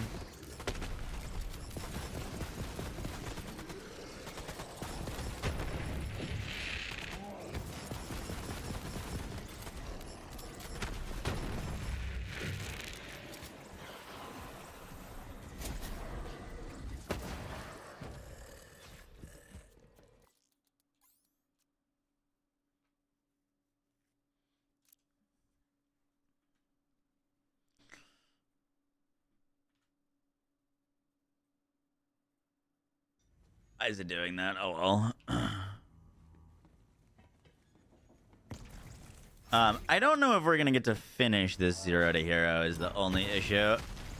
I do have a concert that started an hour and 10 minutes ago that I need to get to.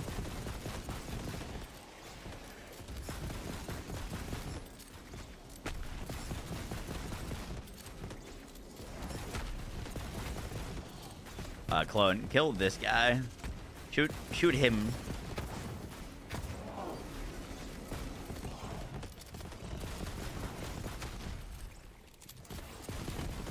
Isn't the whole show? I know. It's 4 acts. I like all of them though.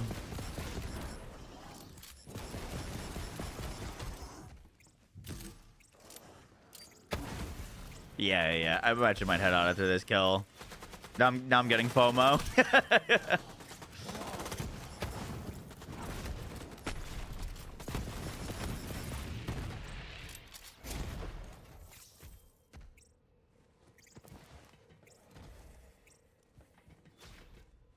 For the monocle, we're using Amara out of curiosity. Monocle's great with Amara. I don't love it with other Vault Hunters. I guess you can make it work with Flag. Just so it's so zoomed. All right, yeah, guys, I'm gonna head out. Cut and stream a bit short, but I started very early today. I think we started at like 11.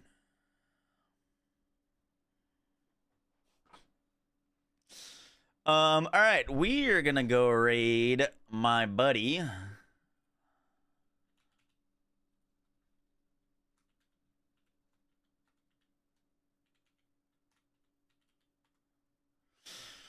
Mr. Quag. He was a very good Borderlands 3 builder. If you don't know him, he's playing some Baldur's Gate. Guys, I'm gonna go to this concert. I will catch y'all tomorrow. More gaming tomorrow, and appreciate you hanging out. YouTube, thanks for hanging out. That was a lot of fun. Hopefully more Borderlands 4 stuff very soon. All right, bye guys. Thanks for hanging out. Go show Quack some love. Catch y'all in the next one. Peace.